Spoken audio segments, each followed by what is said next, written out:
Please grant me one night and bless me with your seed. That's what Helena, the most beautiful woman in the galaxy, has said to our main character. Why? A long time ago she challenged him to a fight. Being trained and prepared for generations, she was sure the win was going to be easy. She attacked multiple times with the most powerful angles known to mankind, each foot position more stretched than the other, every camera angle capturing the strength of that fight. But then all of a sudden, this boy destroyed her whole ship with a finger movement, and then stopped her special attack with his bare hands and asked, "You really want to fight me?" From that day on, every time Helena saw this boy, her heart would shake and legs tremble. And who's this unknown dude who's humiliating one of the galaxy's strongest? See, Earth was uninhabitable for more than 2,000 years, until a group of hunters detected a strange life force into it. That should have been impossible. Robert, this old guy, says that no one's on Earth for a long time. But Latex Leggings Captain replies that the detector doesn't lie. Something is there. The assistant tells them to get ready, and they drop to the ground. The captain asks if this is really the right place. Her assistant tells her they're still a little off. Using energy through her device, she fires a huge hole into the ground and exposes a tunnel far below.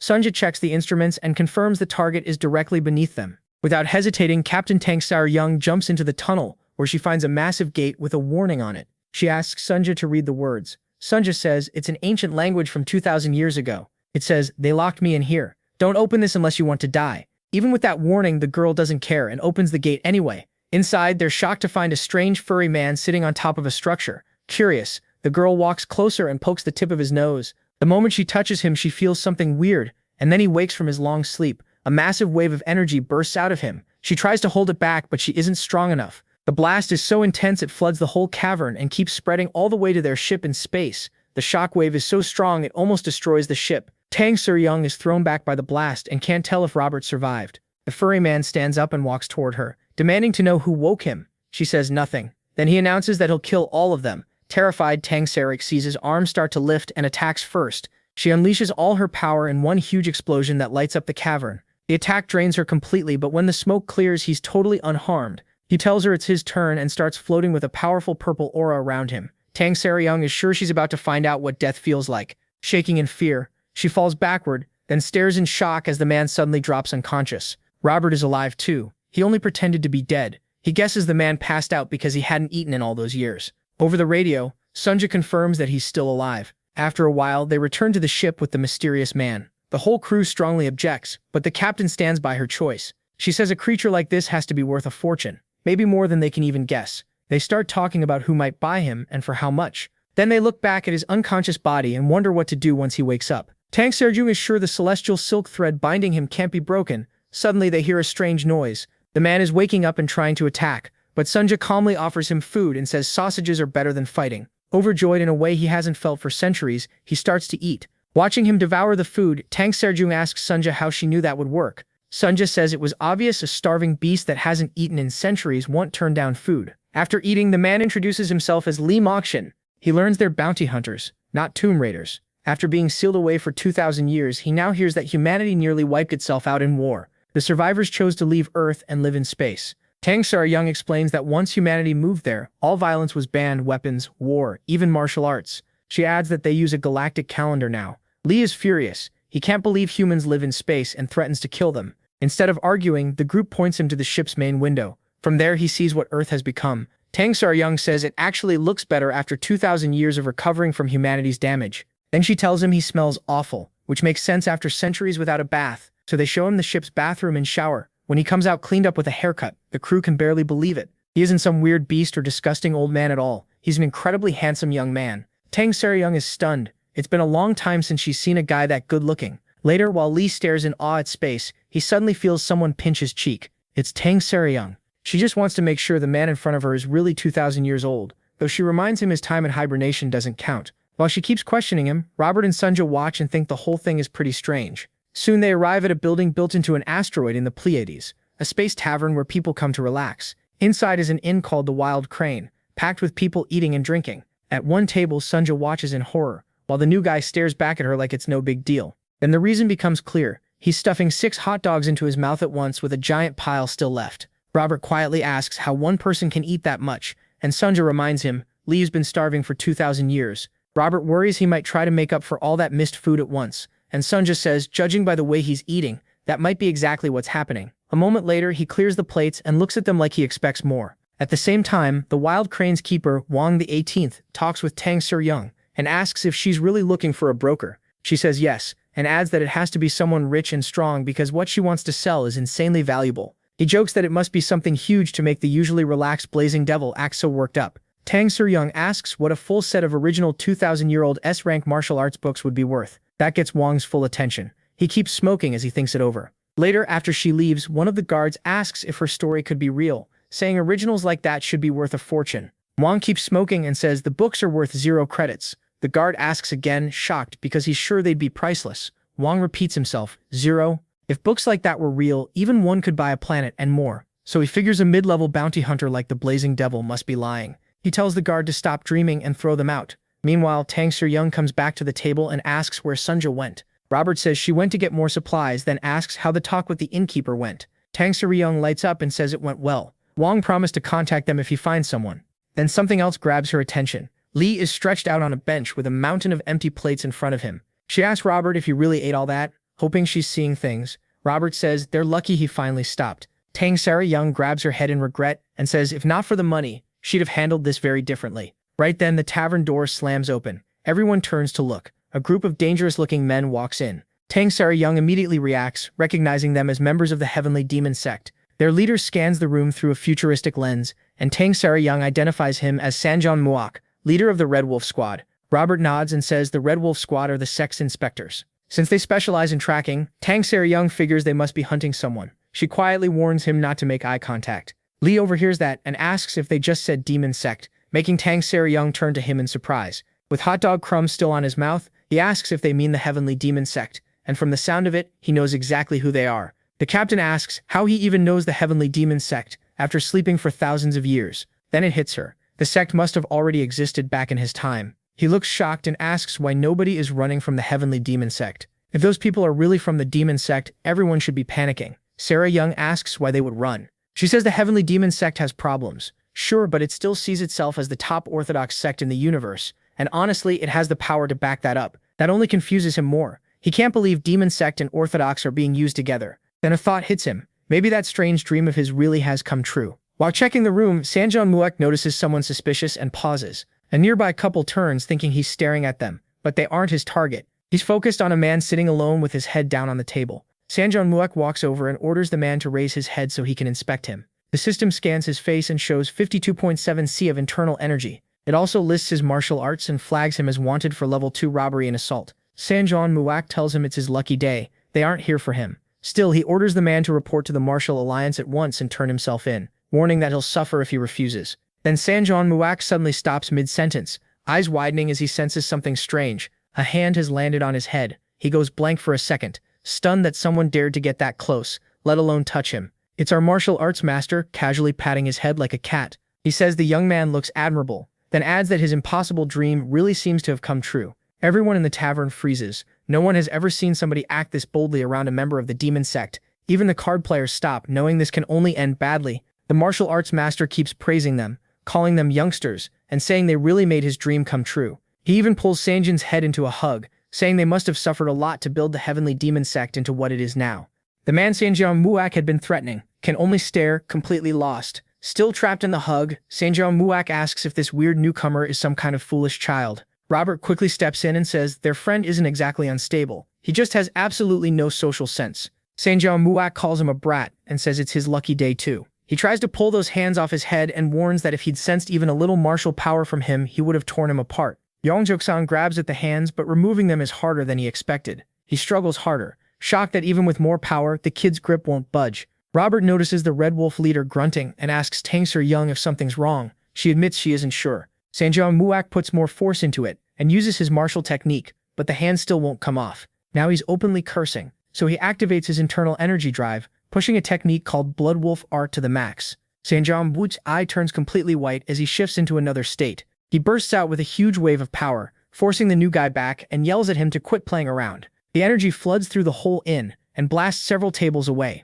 The people watching recoil in fear, realizing things are about to explode. No one looks away. They all want to see what happens next. Even his own subordinates are staring from behind with their mouths hanging open. The martial arts master calmly steps back toward his friends, leaving a short gap between himself and Sanjeon Muak. Sanjeon Muak starts to settle down, then notices two things at once. His opponent is totally unharmed, and the inn is a wreck because of him. Tang Sur-young tells Robert the Red Wolf leader may not be in top condition lately, which would explain why he couldn't remove the newcomer's hands. Meanwhile, our guy just stares at Sanjeong Muak. The squad leader scans him and demands to know who he is. He can't understand how someone could stand there untouched after that much power, especially when he meant to kill him instantly. The scan makes it worse. It shows no internal energy, no martial arts data, and no record of him in the database at all. Sanjeong Muak can't figure out how a natural human with zero internal energy is even alive. Before he can think longer, our guy cuts in and says the Bloodwolf demon art he used is a lower-tier move from the heavenly demon sect's body cultivation style. Still, he praises them for keeping it alive this long.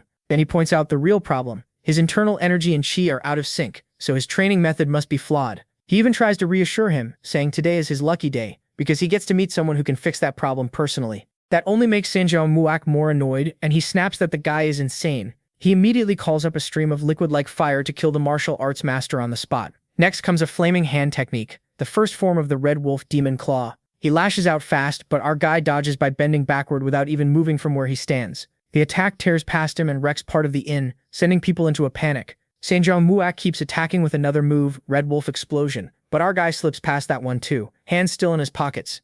Now furious, the squad leader unleashes multiple techniques at once, Red Wolf Tremor Wave and Red Wolf Ghost Claw, but the martial arts master dodges them like they're nothing. The veins on Sanjin's head bulge as he throws in all his strength and focus to bring this guy down. He even turns one hand into a demonic claw and wraps himself in a storm of demonic fire, dead set on killing him. Through all of it, our guy keeps watching closely. He can tell Sanjin Moak has enough internal energy and his form is sharp, so he studies every move. Soon he decides the problem lies in how the technique is being used. Meanwhile, Sanjin Moak goes all out, eyes glowing red as he maxes every attack he knows. That finally annoys our guy. He slams a hand down on Sanjin's head and tells him that's enough, crushing it down like a marshmallow. Sanjeong Muak crashes into the floor and our guy coldly says his martial arts are crude. The impact blasts a huge hole into the stone floor like a comet just hit the inn. The rest of the squad can only stare at their leader with stone in his mouth, horrified. The people in the tavern are even more stunned, wide-eyed at how suddenly everything turned. Tang Sur-young and Robert are just as shocked. This is their first time seeing members of the mighty heavenly demon sect get beaten like this.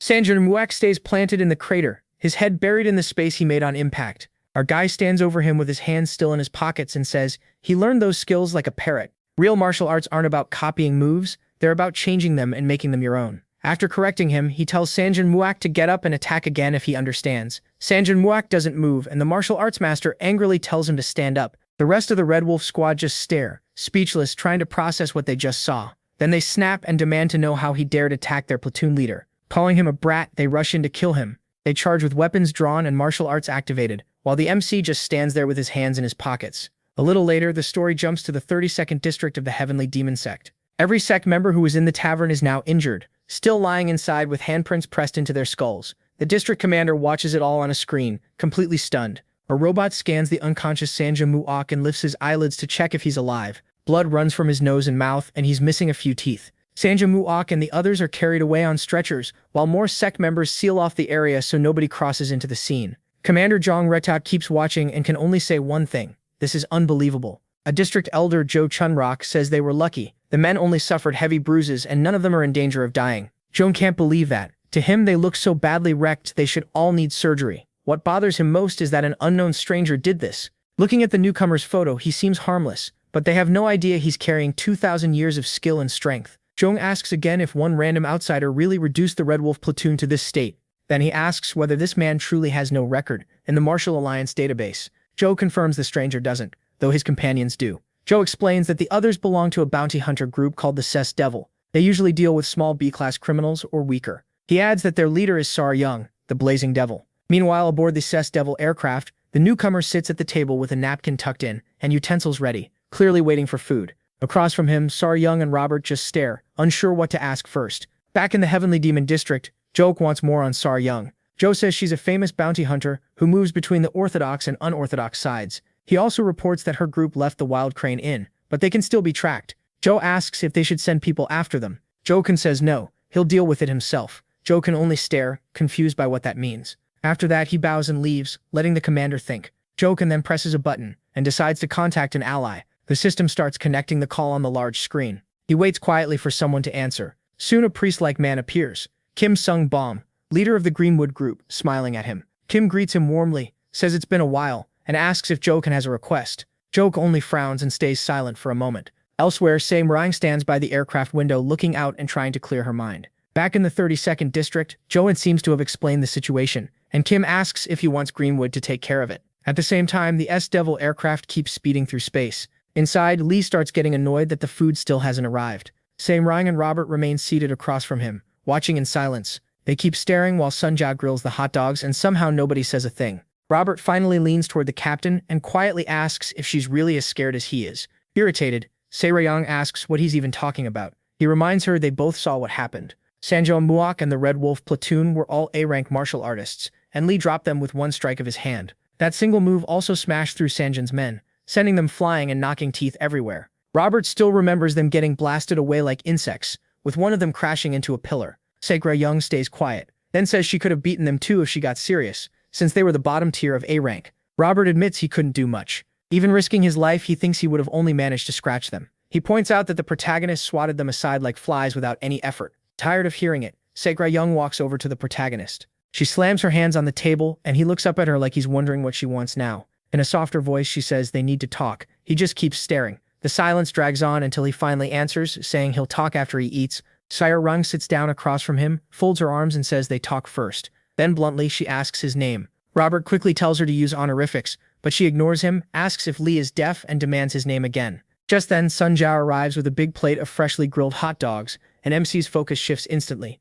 The captain stops him right there. He's not eating until they're done, and she wants his name now. He only stares back without answering. Trying to calm things down, Robert whispers that even people say not to bother a dog while it's eating, so maybe they should let him eat first. Sei Rayong isn't convinced. At last, he answers, his name is Lee Meg Jin. Sei Rayong asks who he is and what he used to do, trying to understand how he pulled all that off. The protagonist just keeps looking at her, still holding his knife and fork. She waits for an answer, and the two end up locked in a silent stare. Finally, MC speaks and says he's a heavenly demon. Not just any heavenly demon, but a supreme heavenly demon. Sei Rayong repeats it in disbelief, wondering if he really called himself that. She thinks he's talking nonsense and jokes that maybe the hot dogs went bad if she heard him right. Suddenly, alarms start blaring through the aircraft and warning lights flash on. Everyone goes on alert, while a nearby ship reports that the target has been found. Sun Jiao rushes to the system and says someone close by has locked onto them. Sei Rayong gets up to check and groans that the Heavenly Demon sect must be coming after them for what Lee did to the Red Wolf platoon. She realizes they're in serious trouble.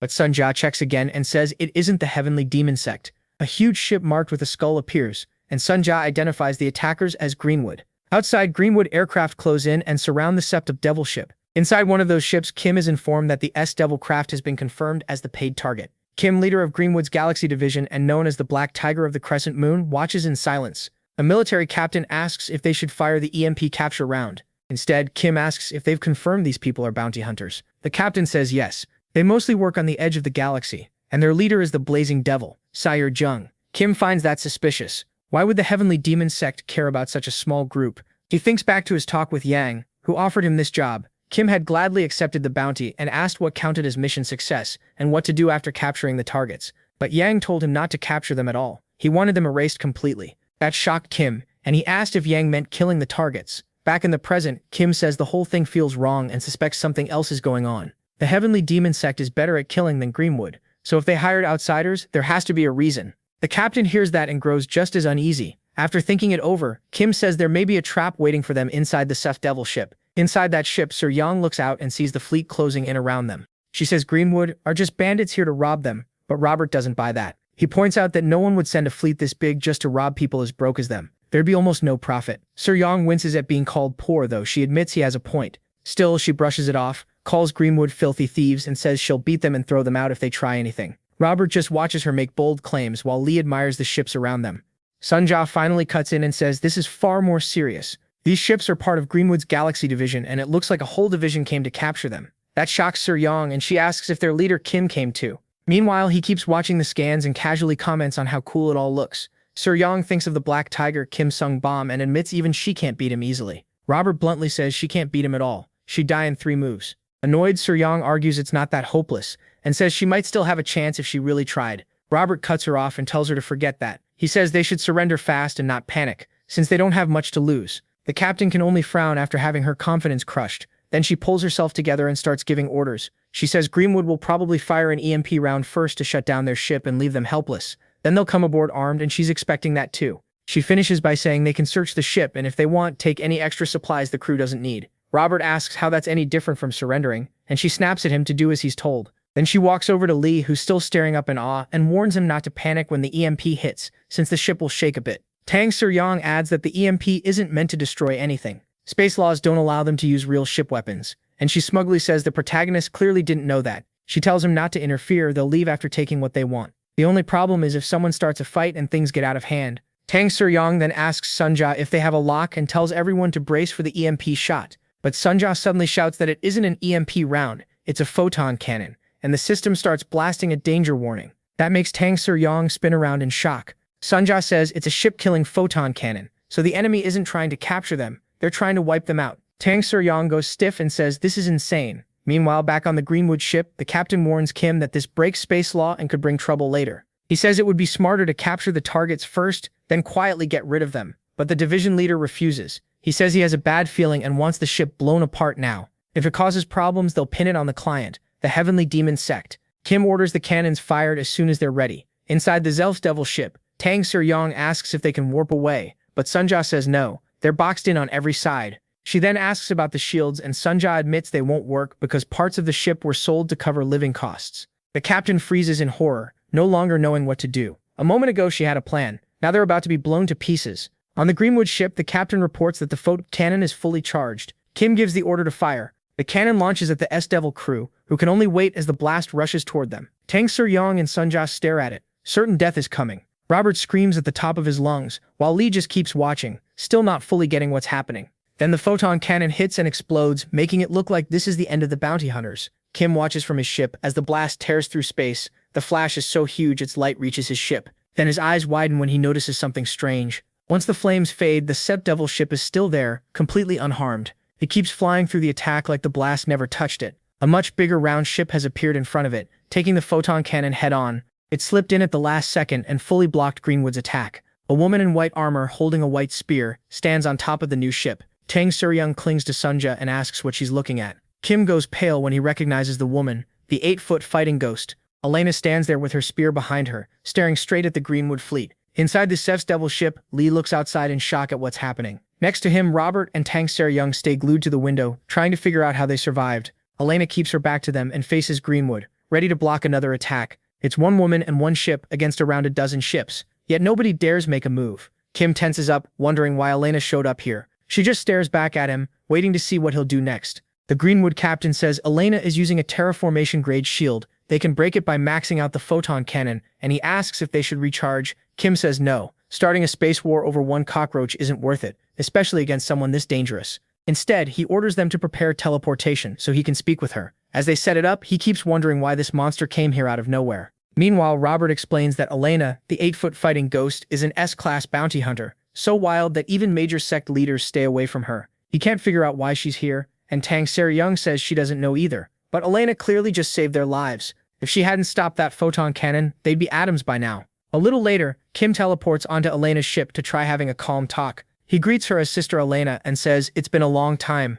Elena doesn't answer. She just stares at him in silence, like she barely remembers him. Kim asks if she forgot him, then introduces himself as her 55th younger brother. He reminds her they met at their mother's birthday 2 years ago, but Elena tells him to get lost. That hits his pride, but he holds himself back. So he introduces himself again, this time as the leader of Greenwood's Galaxy Division, making it clear he's not here to joke around. Kim says that rejecting him is the same as rejecting all of Greenwood, and he can't let that slide. Elena says nothing. She just keeps staring and activates her martial art, ready to fight. Robert notices and says it looks like they're about to throw down. Tang Soo-young says Greenwood won't have an easy time. Elena is not someone people can touch easily. She adds that Elena alone is bad enough, but things could get even worse if her mother Lioness shows up too. Still watching closely, Robert asks what she means by Mother Lioness. Realizing things are going south, Kim jokes that Elena hasn't changed. She still uses her fists to talk. He lifts his hands and says he surrenders, trying to calm things down. He tells her to relax because he doesn't want to fight, but Elena stays in her battle stance. Kim thinks this job isn't worth taking losses over, so he suggests settling it peacefully and asks why she stepped in. The Black Tiger asks if the several bounty hunters are her targets and says Greenwood will back off if their goals overlap. Elena turns away and walks toward the Asura ship, telling Kim to get lost one more time. Kim frowns, knowing there's no point talking to her, and keeps wondering why she came for something so pointless. Meanwhile, the Asura crew keeps watching the whole thing from their window. Elena approaches and opens a comm line ordering them to hand over what they have or die. Her voice booms through the ship speakers, and everyone hears it. Young looks confused and wonders what is happening now. Robert starts panicking, asking why Elena wants to rob them too when they don't own anything valuable. He even asks the captain if she hid something expensive on the ship without telling them, then answers himself in his own panic. He keeps saying there's nothing here worth an S-rank bounty hunter's attention. Then Lee's eyes suddenly widen. Robert and Young instantly look at MC because he's the only thing on this ship that might matter to someone like Elena. He keeps staring out the window. Young asks if he knows Elena, then even jokes that maybe they had a messy romance before he ran off. Lee tells them Elena isn't here for him. That only confuses Young more. The protagonist turns and says Elena is probably here because of the child behind them. They spin around, but no one is there, leaving them completely confused. The captain asks what he's talking about when there's nobody there. MC tells the child to come out and says there's nothing to be scared of. For a moment, nothing changes. Then a young girl slowly starts appearing out of thin air, with her head showing up first. The bounty hunters are stunned and turn to stare at her. A moment later, she fully appears inside the ship. Young is shocked to see this random girl, and Robert totally freaks out. The girl only looks at them and stays silent. Young grabs Lee and demands to know who this little girl is and where she came from. He says she followed them from the inn. He sensed her presence even without seeing a body, but let her stay. He adds that she hid her breathing really well, an impressive trick. Then the girl remains silent. Sunja says it isn't a stealth technique at all. The girl is using a stealth ring to hide herself. She explains that the ring is expensive, quantum tech. The captain doesn't care how pricey it is. She marches up to the girl and demands to know who she is, why she snuck aboard, and what she wants. The girl nervously introduces herself as Zhonghua Ren, but the captain cuts her off and says she didn't ask for a name. Instead, she asks if the people outside are hunting her, if she's their target. Nearly in tears, Hua Ren says they're probably after her. Outside, Elena keeps waiting for an answer. Hua Ren says that as long as she's alive, they won't stop coming for her. Robert suddenly freaks out when he hears the girl's name is Hua Shrin, catching the captain off guard. Still stunned, she asks if he knows her. He goes full fangirl and says of course he does. Hua Shrin is the main singer of a group called the Pernosian.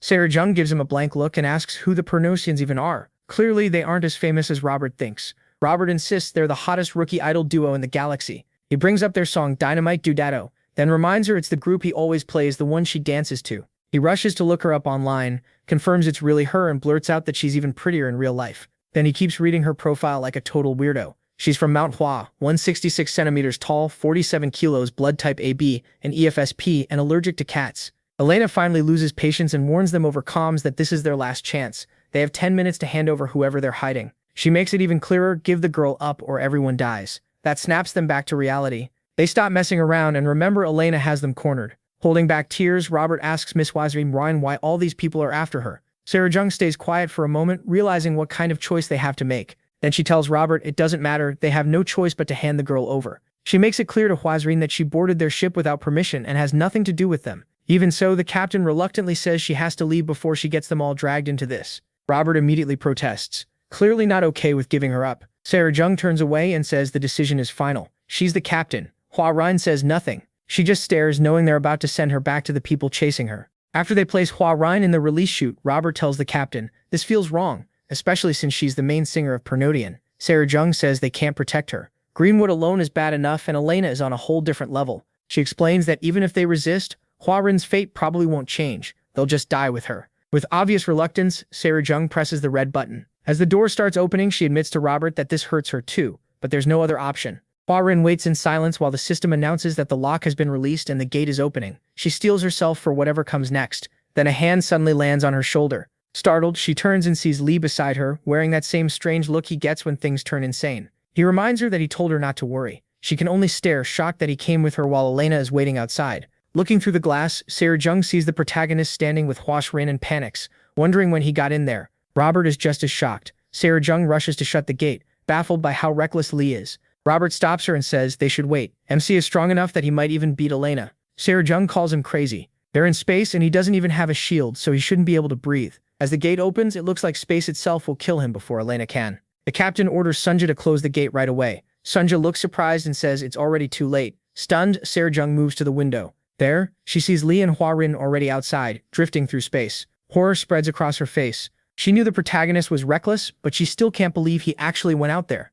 Outside, MC and Huarin move toward Elena's ship. Huarin grips herself tight, bracing for what waits ahead while he keeps one hand on her shoulder. She thanks him for coming with her, then warns him that the people on that ship are powerful martial artists. But when she looks at him, she notices his bloodshot eyes and blank stare. Lee can't breathe. He starts choking, trying to hold on with what little air he has left. Alarmed, Hua Rin asks what's wrong, then realizes the truth and begs him not to say he came out here without a shield. The protagonist starts coughing and flailing, trying to get back to the ship. It doesn't work. Hua Rin stares in shock as she realizes her would-be savior is about to die. He keeps struggling to return, but gets nowhere, and Hua Rin has no idea how to help. From her ship, Elena watches the two of them in silence. Someone yells at Lee that it's 300 degrees outside and the pressure will destroy his organs in seconds, asking why he went out there with no shield at all. At this point, it's obvious MC knows absolutely nothing about surviving in space. He keeps coughing, turning purple as he waves his arms wildly, still trying to get back. His body swells, his eyes redden, and he looks seconds away from bursting. Then his eyelids start to close, like he's finally blacking out from lack of oxygen. Suddenly, the person shouting at him grabs his face with both hands. It's Saechri Young. She came out herself to save him. She quickly puts a nano shield over his face and activates it so he can breathe. When he still doesn't move, she keeps yelling at him to wake up and breathe. As he stays limp, fear creeps in, and she asks what he's doing and why he isn't answering. Then Lee suddenly opens his eyes. Saechri Young lets out a breath of relief. She says she thought he was dead and calls him a bastard. He says she's worrying for nothing. He's the supreme being of heaven and earth, and nothing in this world can threaten his life. Cedric just stares, shocked that's his response. The protagonist then looks toward Elena's ship and sees Hua Rin already there. Walking up to Elena, he asks Cedric Jung how to get over to that ship. Back inside, Robert is relieved to see Lee survived and glad Cedric Jung reached him in time. Sunja bluntly says she was actually late. Even a top master shouldn't last a full minute in space without a shield. Yet MC endured 6 minutes and 13 seconds, and somehow all his organs still look normal. As Soer Young helps him over, Hua Rin is surprised to see him again. Sunja tells Robert that he has gone far beyond normal human limits. On Elena's ship, Elena waits for Hua Rin and the others, while Kim still stands behind her despite being told to leave. The protagonist takes the front. Hua Rin stands a little behind him, and Soer Young stays farther back. Elena says nothing, only staring at them while Saechri Young watches her carefully. One look is enough for Saechri Young to tell Elena's aura is terrifying. She really does live up to her name as a battle maniac. Then she notices Kim behind Elena and realizes the situation is even worse with Greenwood here too. She tells Lee not to start anything, steps forward and says she'll handle this herself. Forcing a smile, she greets Elena and awkwardly asks if she's been well. She keeps going, saying she's heard a lot about them, then introduces herself as Senrai Young, leader of the S-Devils, also called the Blazing Devils. Elena just stares back, clearly having no idea who she is. Greenwood stays silent too. Meanwhile, Hua Rin grabs Lee's hand out of fear. Feeling it, MC glances back at her over his shoulder. She's completely terrified, like she's barely even breathing. He tells her she doesn't need to be afraid. He's here with her. Hua Rin says Elena isn't human, clearly shaken by what she can do. She explains that Elena has traveled the world since childhood, hunting worthy opponents. No one who met her has survived, and she even built a spaceship just to keep traveling and fighting. Lee sounds impressed. He calls Elena a remarkable child, someone young who devoted her whole life to martial arts, making her a rare talent. Hua Rin says that's not what she meant. She's trying to warn him that Elena is truly dangerous. Meanwhile, Senrai Young keeps smiling and says that as people from the Central Plain, they should settle this calmly. Elena answers by firing a deadly wave and says she speaks with her weapon. The blast tears past Senrai Young's spot, races down the ship, and ends in a huge explosion. It looks like Elena swung her spear to wipe Senrai Young out right away. She clearly has no patience for talking. Her blue eyes glow as she waits for the smoke to clear and reveal Senrai Young's body. Elena stays frozen in place, still watching the smoke. The smoke hangs there because that move wasn't meant as a warning. It was meant to kill anything in its path. Then Senrai Young drops back down. She was fast enough to avoid the energy wave entirely. Senrai Young complains that she had just suggested talking, so why did Elena suddenly start swinging? From the back, Kim admits to himself that Senrai Young is pretty impressive. Even if Elena didn't use full power, that attack was still hard to dodge. Senrai Young glares, waiting for an answer. Elena asks for her name again, then says she would have been better off not dodging. The 8-foot fighting demon begins to change and activates her martial skill. Kim figures Senrai Young should know better. Elena is like a mad scorpion, and the more you provoke her, the worse your death will be. Just then, a hiccup comes from the smoke behind them, catching Senrai Young off guard. The hiccup keeps going, and Kim looks over to find the source. It's Hua Rin. The smoke is making her choke, so Lee pats her back to help. He tells her not to panic over something this small, and calls Elena's attack a childish trick. Kim is stunned by what he's seeing, and can't understand how it's possible. The protagonist keeps patting Hua Rin's back, saying the attack looked flashy but was really just a loud firecracker. He tells her not to be scared by empty noise. Kim figures MC must have been right in the attack's path, yet he's completely unharmed, while Elena keeps powering up. MC just helps Hua Rin steady her breathing and ignores the fight. Elena keeps staring at them as her internal energy rises higher. Then she climbs to another level, and bright pink lightning starts pouring off her body. He still pays her no attention and focuses on stopping Hua Rin's hiccups. That only confuses Elena more, and she stares at him in silence. Once Hua-rin settles down, the protagonist steps forward and addresses Elena like a child. Senrai Young gets annoyed and reminds him she told him not to interfere. Ignoring that, Lee asks Elena why she's here. If this is about Hua-rin, she should speak to him instead. Kim tries to scan MC, but nothing comes up, no identity, no data, not even an internal energy drive. At the same time, MC makes it clear that Hua-rin is under his protection, so any issue with her goes through him. The Black Tiger is shocked. No ID and no drive. He starts wondering if he is some nameless natural from the outskirts. The protagonist goes on, saying that if Elena has no business here, she should leave, and he casually waves her off. As he says that, a bright light suddenly flares up in front of them. Something shining like a star appears on the radar. The glow is so intense that Senrai Young, Kim, and Hua-rin all turn toward it. The light bursts across the ship, then calls down a streak of blue lightning onto the top of it, a clear display of overwhelming power. At the center of it, Lee catches Elena's glowing spear with one hand. He stops it barehanded, and it doesn't hurt him at all. Elena is still gripping the spear, showing that this was a direct attack in answer to his order to leave. With one hand in his pocket and the other holding her spear, MC asks if she came here to fight him. Kim is nearly speechless. He can't believe someone blocked a strike from Elena with just a palm, especially someone with no internal energy.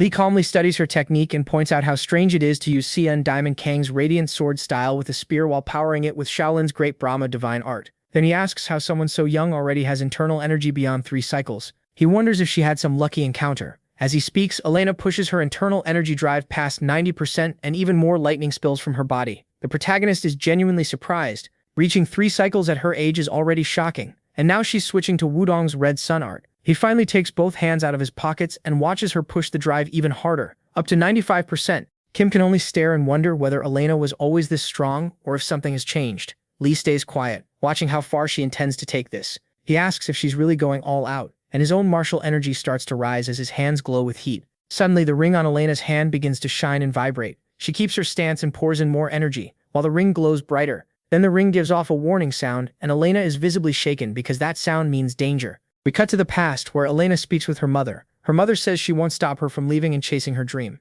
Kneeling before her, Elena listens as her mother says she may fight to grow stronger, but she must not get herself killed. Her mother goes on to say Elena is already powerful. In the whole world, fewer than 10 martial artists can even hurt her, and even they shouldn't be able to push her to death's door. Reaching toward her, Elena's mother tells her to never forget who she is. Then she places a ring on Elena's finger and says there is one rule she must obey if she wants to leave home. If the ring ever sounds, Elena must run no matter what. That warning means her opponent is far beyond her, and if she ignores it, she will die.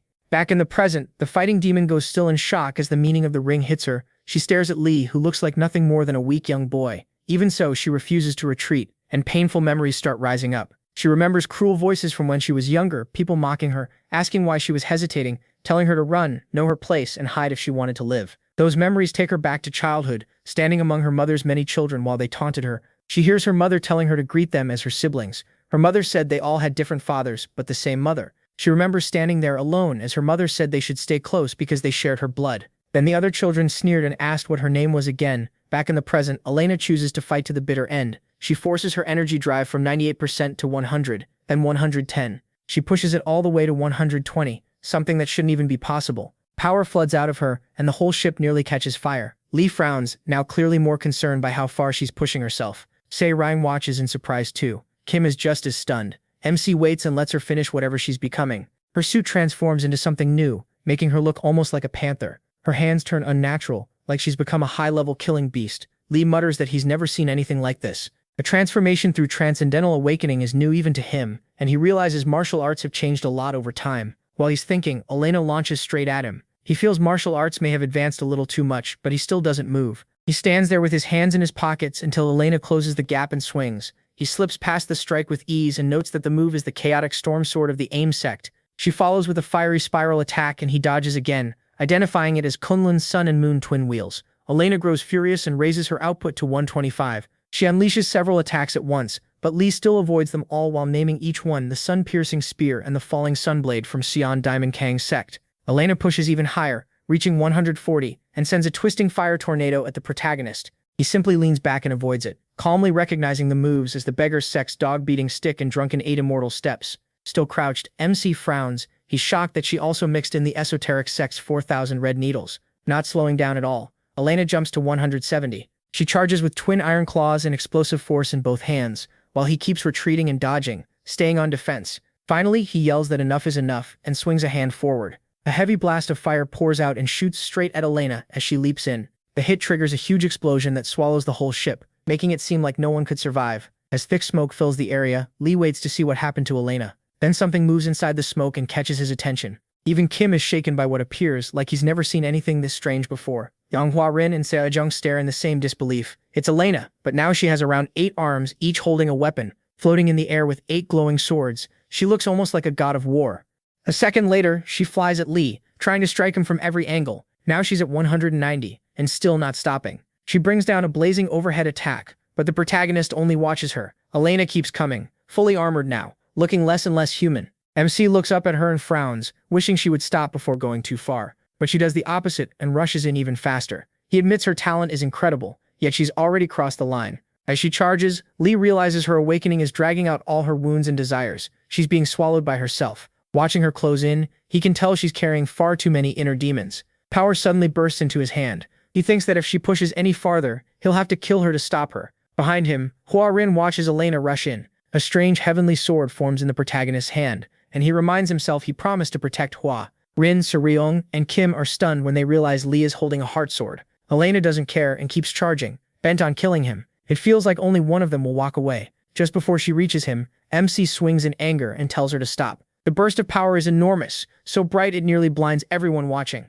Even Robert can barely see through the light. From where he is, he watches an explosion erupt over Elena's ship. The heart sword's impact is so destructive that it tears the ship into several pieces. The whole ship explodes in space before the Greenwood fleet, shining from afar like a star. From the main Greenwood ship, the captain stares in horror at the place where his boss was. The blast was so violent, there seemed to be no way Kim could have survived. Then he hears a cough nearby. Kim had teleported back at the last second, just before the ship blew apart. Bloody in panic, Kim calls out Lord Cheju's name and says he's not dead. Cheju moves in to help him stand. Leaning against a wall, Kim looks out at the shattered remains of the ship. He says if he'd teleported even 0.1 seconds later, he would have been ripped apart. Flames still spread through space as wreckage drifts around. Standing on a large broken piece of Elena's ship, Sikryong asks Lee if he's crazy. They could have been killed. She snaps that people stranded at sea don't burn their own ship just because they're mad, and says he should have held back. Blood at his mouth, he struggles to answer, and says restraint wasn't an option. Seeing the blood, Cedric Rumney rushes over and asks if he's hurt.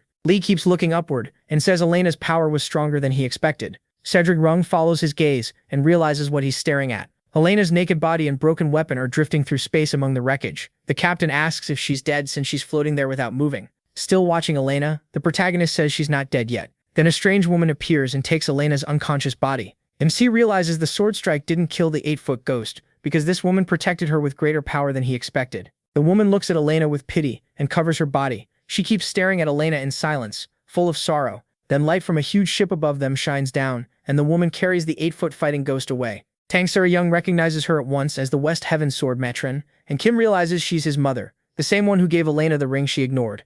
The West Heaven Sword matron takes Elena into her ship without saying a word to anyone. Lee only stares after her in surprise, still holding the heart sword. Inside the West Heaven Sword matron's ship is a pool of green liquid. Elena's unconscious body floats inside it, and the liquid seems meant to heal her injuries. Her mother stands in front of the container, waiting for Elena to wake up. The worry on her face is clear as she keeps watching Elena inside the tube. Soon Kim, Tang Seo-young, Yang Hua-rin, and Lee appear behind her, apparently called in for a talk. Kim bows to his mother at once. At the same time, Tang Seo-young holds Hua-rin's hand, trying to calm her fear. Kim says he didn't know she was coming and asks her to punish him for failing in loyalty and filial duty. She cuts him off at once, saying this is not a place for him to step into. Her tone makes it clear little children like him shouldn't speak. She tells him to act like he isn't there, and Kim silently endures it from his mother. Then she approaches Lee, gives a respectful greeting, and introduces herself as the West Heaven Sword matron. Kim is stunned to see his mother showing him respect, and Tang Seo-young is just as shocked to see her act this courteous at all. The West Heaven Sword matron apologizes for breaking the dueling code by stepping into their fight, saying family feeling drove her to it. She even offers to cut off her arm if he wants, but the protagonist says there's no need for that. He asks if Elena is her daughter and notes that Elena is in a tube. Tang Seo-young leans in and whispers that he's speaking to the West Heaven Sword matron, so he should show more respect. She confirms Elena is her daughter. Lee answers that if so, it's fine. Family comes before the dueling code. Around them are many other empty tubes like Elena's. Tang Seo-young whispers again, begging him to speak politely because this woman is one of the 5 immortals. She adds that the West Heaven Sword matron's temper is so terrible she could split someone in 2 with a glare. Then something shocks her so badly that she stops talking. The West Heaven Sword matron drops to her knees before Lee, leaving Sibur Triyong stunned. Outside, ships from the 72 strongholds of Greenwood still wait for Kim. Later, on top of her ship, the West Heaven Sword matron speaks privately with MC. She says Elena still hasn't regained consciousness, so she doesn't know exactly why she attacked their ship or Hua Rin. She adds that Elena had passed through Mount Hua before coming here, so she was likely hired there by someone to track down Hua Rin. He only stares out into space and says nothing. The West Heaven Sword matron says she recognized the art he used, the demon heart Asura Buddha sword, and addresses him as a revered master. Then she asks if he has any ties to the heavenly demon sect. Lee doesn't answer clearly. He says he doesn't know. There was once a deep link, but too much time has passed to be sure. Now, he goes on to say that time wears down even the strongest bonds like rust on iron. Nearby, Hua Rin and Seryong wait in another part of the ship. The protagonist adds that time can even erase ties dearer than life itself, while Kim listens in secretly from inside the ship. The West Heaven Sword matron simply studies him, unable to fully understand him. To herself, she admits he truly is extraordinary. His chi and martial arts are flawless, with no sign of being forced or fake. She can't understand it. Reaching that level should have only been possible in the golden age of martial arts. Kim keeps staring off into the distance, ignoring her, and she wonders if this young-looking man is using some kind of age-reversing art. Breaking the silence, she respectfully asks Lee if she may make a request. MC reads right through her and asks if she wants a real duel. She's stunned he caught her intent so easily. He says her manners are polite, but every word carries killing intent, like a blade being sharpened more and more. The West Heaven Sword matron praises his hearing for catching even her quiet mutters. He says he never turns down a challenge, but if they fight, one of them will die, and the survivor won't walk away whole. Something too strong can't bend, so it breaks. The West Heaven Sword matron begins raising her inner energy and accepts that outcome, still hoping for a chance to fight. Suhui notices the matron's energy rising and starts to worry that trouble is about to start. While she continues, Lee asks if there's any real reason for them to fight. That question catches the West Heaven Sword matron off guard. The protagonist finally looks at her and says they can fight later if there's a reason. For now, he'd rather keep seeing more of the world. His words interest her enough that she stops gathering power. In the end, she fully lets go of the transformation and accepts his offer. Not long after, the West Heaven Sword matron's ship and the Greenwood fleet remain spread through the area. A moment later, the Cess Devils leave, showing their talk is over. Later, Kim speaks with his mother and tells her the kill order came from the Heavenly Demon Sect to keep a secret from getting out. Still kneeling, Kim firmly repeats that the Heavenly Demon Sect was behind it. She says she can't understand why the Heavenly Demon Sect would want everyone on the S-Devil ship dead or what secret mattered that much. She points out that Lee clearly used the sect's highest martial arts, so wanting him dead makes no sense. It also doesn't fit that they'd hire Greenwood to handle it. Kim says there's recent news that the Heavenly Demon's Red Wolf squad was wiped out by an unknown force, and these people may be connected. His mother tells him not to think too hard about it. She says no amount of guessing will solve this, and that hits Kim hard. Instead, she orders him to track their movements carefully and report back. That alone should be enough for him. Kim proudly says Greenwood is unmatched at tracking, and reminds her he's part of Greenwood's command. His mother only looks at him. Kim stays on his knees waiting for her answer. At last, she says she'll trust him with the tracking, but he must not interfere with their affairs. She adds that she doesn't want her child getting hurt, and Black Tiger's eyes go wide at the sudden motherly concern. He glances back and quietly says, "Mother," and it's clear the West Tiger line is huge since she has so many children. Before leaving, she asks him one last thing. He quickly turns, eager to hear it. Then she asks for his name, leaving Kim frozen in shock. Back on the S-Devil ship, Kuya hides behind Lee, while Sahui yells at her, demanding to know what kind of trouble she's dragged them into now. Sahui is furious. She asks what Hua did to get tangled up with Greenwood, the giant fighter Elena, and worst of all, the Heaven Sword matron. Did she flip the whole world over before coming here? Outside, everything is finally calm. No ships closing in and no martial artists trying to kill each other. Hua looks down and sincerely apologizes for all the trouble. She admits she doesn't even know why everyone's after her. She explains that after finishing her tour, she went back home to Mount Hua, and everything had changed. As they sit to talk, Sunja piles up hot dogs for Lee. Hua says that the moment she returned, people from her own hometown tried to kill her, so she ran all the way here. Meanwhile, MC stuffs down 7 hot dogs at once and grabs 4 more with his other hand, completely ignoring the talk. So Hua says none of this makes sense to her, then turns to Sunja for help. Sunja looks just as lost and says she can't make sense of it either. Hua falls silent, unsure how else to explain it, while he keeps eating so wildly that bits of meat fly everywhere. Then a piece of meat accidentally lands in Hua's mouth. As she tries to spit it out, Robert slams both hands on the table and demands to know if she just said Mount Hua. He shoves Suhui aside and asks if she means the planet Mount Hua, his hometown too. Hua accidentally swallows the meat and starts choking, but Lee doesn't notice at all. Robert urgently demands to know what happened at Mount Hua, while Hua keeps coughing. Watching the chaos, Sunja frowns and mutters that humans are seriously abnormal. Elsewhere, one of the large tubes on the West Heaven Sword matron's ship has shattered. Elena drops out of it, conscious at last, and collapses to the floor, coughing in front of her mother. The West Heaven Sword matron watches her with concern, giving her a moment to recover. Then she immediately asks what happened on Mount Hua, but Elena is still coughing too hard to answer. Still struggling for breath, Elena finally steadies herself and looks up at her mother. Next, the story returns to the Wild Crane Inn, where Lee previously met the Red Wolf Squad. Inside, the innkeeper Wang the 18th watches footage of the protagonist clash with Elena. He studies the recording as Elena attacks and MC slips past every strike. Then he sees him use the heart sword after getting tired of dodging, causing the blast that tore through space. Wang watches in excitement while his guards stare in shock behind him. He remembers talking with Sohui, especially when she asked how much a full set of 2,000-year-old martial arts manuals would be worth. She had told him they were all original S-rank texts. Now he's stunned to realize she was telling the truth, and he let a fortune slip through his fingers. From there, we move to Heavenly Demon Sect, District 32. On a screen, Elena charges at Lee while he simply stands there.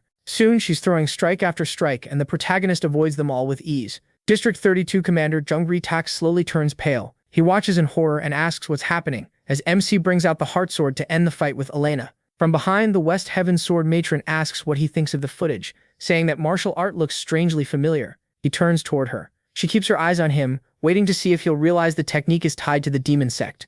Jung admits the martial skill is beyond anything he's ever seen, but says he doesn't get why she'd call it familiar. The sword matron studies him, wondering if he truly knows nothing about this new figure who has suddenly appeared. Hual holds his ground and repeats that the art means nothing to him. To herself, the sword matron concludes that he really has no clue. Lee's martial art is connected to the Heavenly Demon Sect, so she asks why he went after him, and why Greenwood was involved. The commander says it's an internal sect matter, and none of her concern, even if she rules the West Heaven Cosmic Zone. He stands firm, but in the next instant, the side of his neck is sliced open. Blood starts to run as the sword matron holds her blade out, showing she cut him from a distance in a blink. A dark, dangerous aura rises around her, making it clear she'll get the truth whether he wants to speak or not. Jung's skin is only lightly cut, and his collar is sliced through, proving she could have gone much deeper if she wanted. Pressing a hand to his neck, he asks if she's declaring war on the demon sect. She lightly asks if he really thinks she'd be afraid of bloodshed. Still holding his neck, Jung thinks she'd rather die than back down. A woman so obsessed with martial arts, she'd even consume her own children. He realizes she's the type who never cares about gain or loss when martial arts are involved. Elena clearly inherited that madness from her. The sword matron's blade ignites with bright red fire, ready to come down. She starts to wake, purple flames spreading through the room,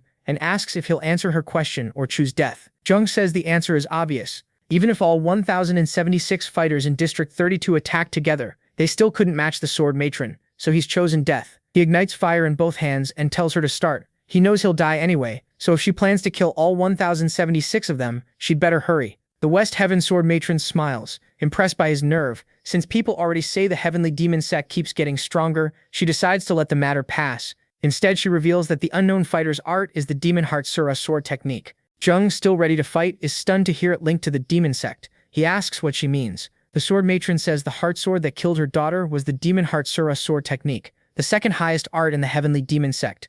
Jung is genuinely shocked. He says that's impossible. The Demon Heart Asura sword technique has been lost for thousands of years, and no one in their sect has used it. She shrugs that his lack of knowledge isn't her problem. She's told him what she knows. Now she wants to know why he went after that person. Pointing to Lee's image on the screen, she asks why he was being pursued. Jung stays silent for a moment, weighing whether to tell her. Then he says the protagonist was never their target. He points at Hua and explains she was the one they were chasing. Meanwhile, in the Televiatra orbiting star system, the S-Devils arrive at the home planet of Robert and Hua, Mount Hua. Their ship enters the atmosphere and lands on the planet. They head to Hua's hometown, Huahum County. But the place is unnervingly empty. The lights are on and the homes look untouched, yet not a single person is anywhere. Once they arrive, Saha asks Hua what's wrong and why the whole area is deserted. She wonders if maybe there's some kind of holiday. Robert looks around in horror and says no. Every shop door is wide open. Through the camera, they spot open stores and market tools left behind on the ground.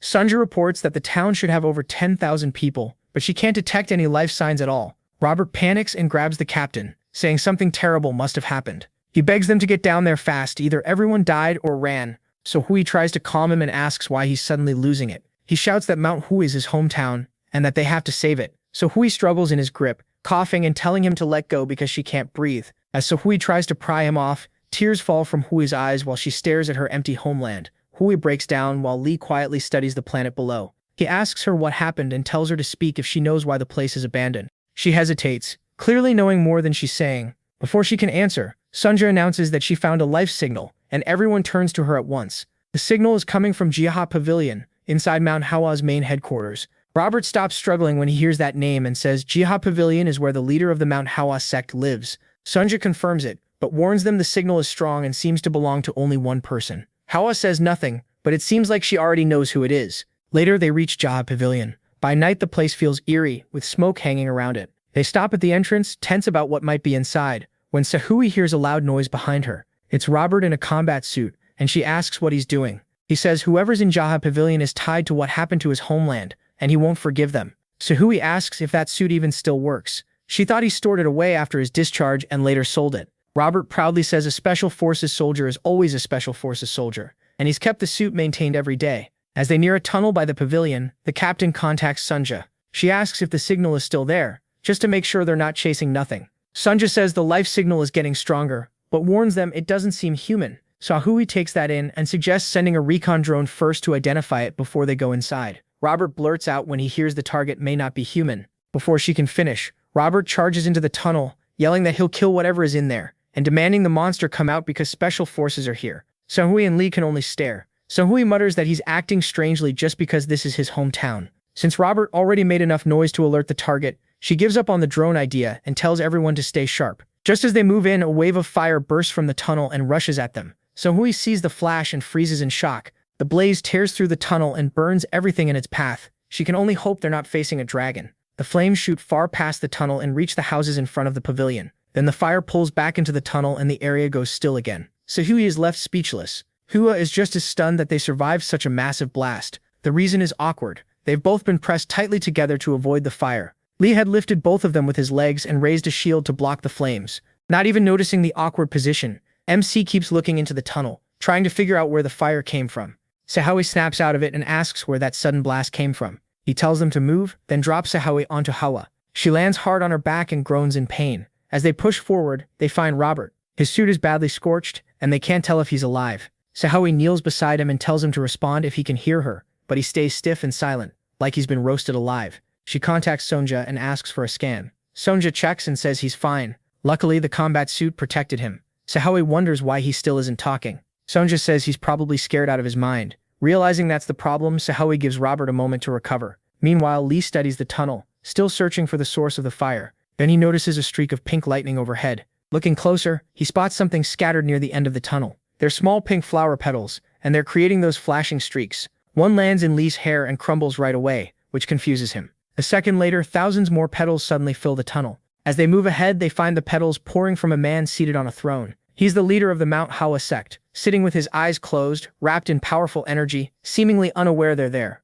The protagonist frowns, still trying to understand what's happening. Sahui sees him too and asks Sonja if this man is the source of the life signal. Sonja confirms it and says he must be Manhwa's leader. She identifies him as the flourishing blossom sword sovereign Jegsan, shocking Sahui. Staring harder, Sahui realizes he's really the sword sovereign of Manhwa. Lee reaches out, catches one of the plum blossom petals, and examines it. He says blossoms opening from heat means the user has mastered the plum blossom heavenly fragrance heart technique. When the petal crumbles in his hand and releases a purple glow, he wonders why it's purple. That can only mean the plum blossom heavenly fragrance technique has mixed with another art, the purple mist divine heart. All the while, Joksan remains seated in silence, as pink and purple streaks of light pour from his body. Meanwhile, Hawa calls him dad through her tears. The sword sovereign still looks completely unaware of everything around him. That's when it becomes clear. Hawa is Yong's daughter. Lee stares at him and realizes this is bad. Yong stays on his throne like no one else is there, lost in his own state. Sahui steps up to MC and asks what's wrong. He explains that the plum blossom heavenly fragrance heart technique is extreme yang,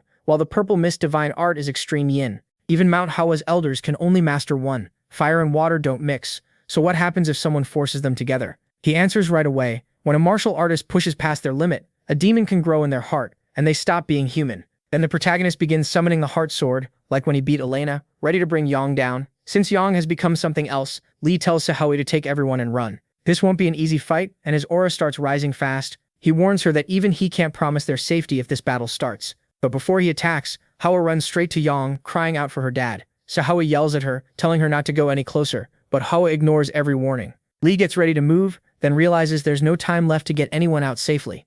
Sonja watches in shock, unsure what's about to happen to the girl. With only 2 seconds left before 18, Sonja realizes everyone there is in danger, still ignoring them. Hor reaches out and hugs her father, even with that wild energy still pouring from him. Sonja's screen ticks down to just 1 second before 18. Inside the tunnel, Hor hugs him, and somehow the energy doesn't harm her at all. So Hori stares in disbelief, while Lee stays focused to see what happens next. Then the blossoms and light around the throne suddenly turn bright yellow and start fading. Yongtuz rises from his seat and hugs Hor back, like he can finally sense her now. He looks down at her with clear fatherly love and gently holds her head. The captain is completely shaken, asking how this terrifying monster suddenly turned into a caring father. Over comms, Sunja says this is normal now because the world has gone back to normal. Aboard the ship, Sunja stares at the screen in disbelief as Sahui asks what she means. Sunja says everything is normal again. The display now shows the time has passed, 18 by a few seconds. Out in the city, people are walking around like nothing ever happened. Sunja keeps checking the cameras. She tells them she can see people back on the streets. Every place that looked empty before is active again. Couples are out, people are shopping, and the missing citizens seem to have returned. At the same time, Yong keeps holding Hor. Sahui watches the screen, unable to understand how every missing person came back at once. Lee, though, doesn't look relieved at all. He just keeps frowning. The townspeople move through the morning as if they have no idea the whole city was empty just moments ago. Later, Robert, Sahui, and Sunja sit in a restaurant, still troubled by everything that happened. Sahora asks Sunja why she detected no life signs earlier and whether the bioscanner failed. Sunja, sipping her drink, reminds her they already checked it together. She links to the scanner again and confirms it's still working perfectly. But while scanning the people around them, Sunja notices something strange. Everyone's internal energy is drained. Adults and children alike show no internal energy at all. Robert says that might not matter if they seem fine, but Sahori still can't shake the uneasy feeling. He tries to brush it off. They thought these people were dead and now they know they're alive. Then he decides he's hungry and wants to order. Robert calls over a server, and Sahui points out how he was panicking earlier, but now acts like nothing's wrong. As the waitress heads their way, Robert tells the others she's finally coming. When she gets close, he starts ordering a double serving of noodles and a large special dong pork,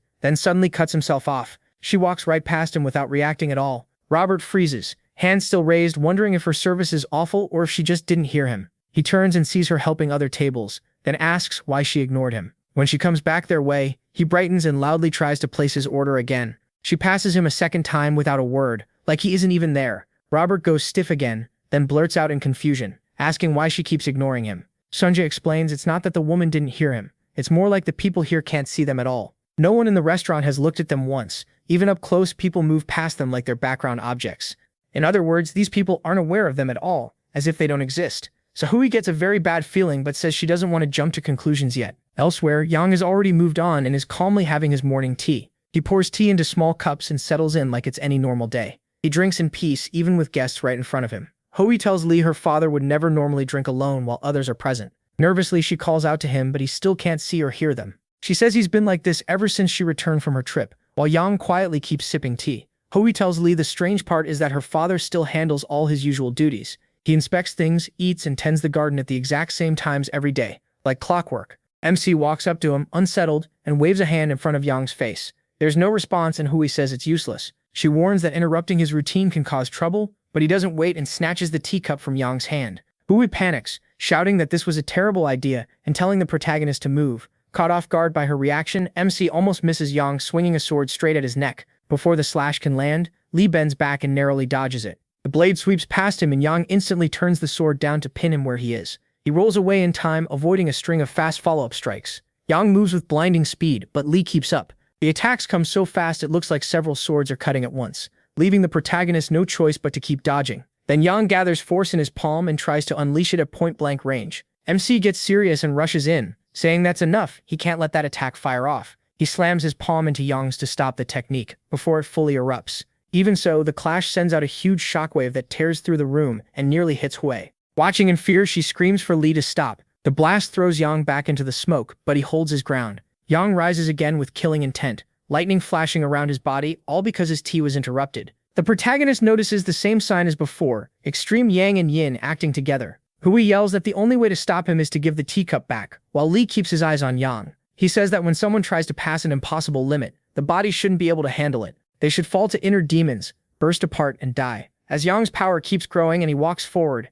MC can't understand it. This level should be impossible. Yang should already be dead. Yang keeps advancing, wrapped in fire along with purple and pink light. Then a giant plum blossom appears again, its pink petals stained with purple, floating in front of Yang as he moves ahead. He stares at Yang and feels something is deeply wrong. He looks human, but not fully, and he starts wondering what happened to him. Huarin yells at Lee to hurry, warning that waiting any longer could be dangerous. The deadly plum blossom rushes at the protagonist while he stays low. Watching in fear, Hwa-rin can only hope he throws the cup in time. MC suddenly pulls out the teacup and gets ready to throw it. He draws his arm back to put more power behind the throw. Then he hurls the cup straight at Yang. The cup shoots toward the huge plum blossom in its path. It flies right at the center, as if the flower might block it, but the cup punches through the middle and keeps going. The moment it breaks through, the flower bursts into dark purple gas. Hwa-rin watches nervously, praying the cup reaches her father and ends the fight. Then Yang snatches the cup out of the air, showing that this was what he wanted all along. As soon as he gets it back, the pink flames and lightning around him start fading fast.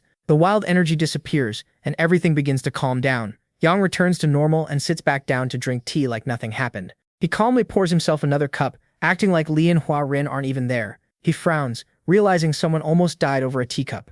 Hwa-rin finally starts to relax now that the crisis is over. Later, night falls and the world grows dark again. Hwa-rin tells Li she came back home half a month ago after finishing her interstellar tour. At the same time, Sunja, Yang, and Robert move through the crowd. Hwa-rin says that when she returned, everything had changed. The three keep walking through town, wondering if anyone can even notice them. Hwa-rin explains that the townspeople act like wind-up dolls, repeating the exact same words and actions over and over. Robert reaches out and stops one of the men in the street. Hwa-rin says things get even stranger when someone interrupts the townspeople. The man Robert stops freezes in place without even turning around. Robert tries asking him what's happening on the planet, but the man stays focused on his iPhone and gives no response. Robert cuts himself off. When he realizes the man isn't just ignoring him, he's completely frozen. Hwa-rin tells Li that whenever someone interferes with them, they stop. Robert waves at the man but gets nothing back. Then he notices everyone else has stopped too. Hwa-rin says that's when the next strange thing happens. All those people start fading away. The man Robert touched vanishes right in front of him.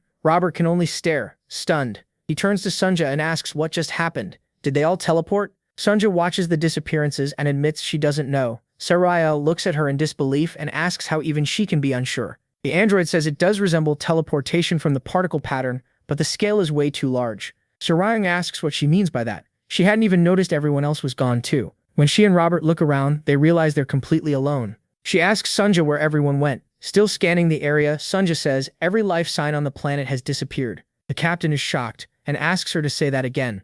Hwa-rin tells Li that after the people vanish, something even worse appears. She points outside and says strange creatures show up once the streets empty out. Out in town, Yang, Robert, and Sunja begin noticing something strange ahead. A whole army of robots starts marching toward them. They move in perfect order as mist spreads across the ground. The trio stares in horror, and Robert blurts out, asking what those things are. Each robot carries a sword as they keep marching closer in rhythm. The fog thickens and soon hundreds of robots close in from every side.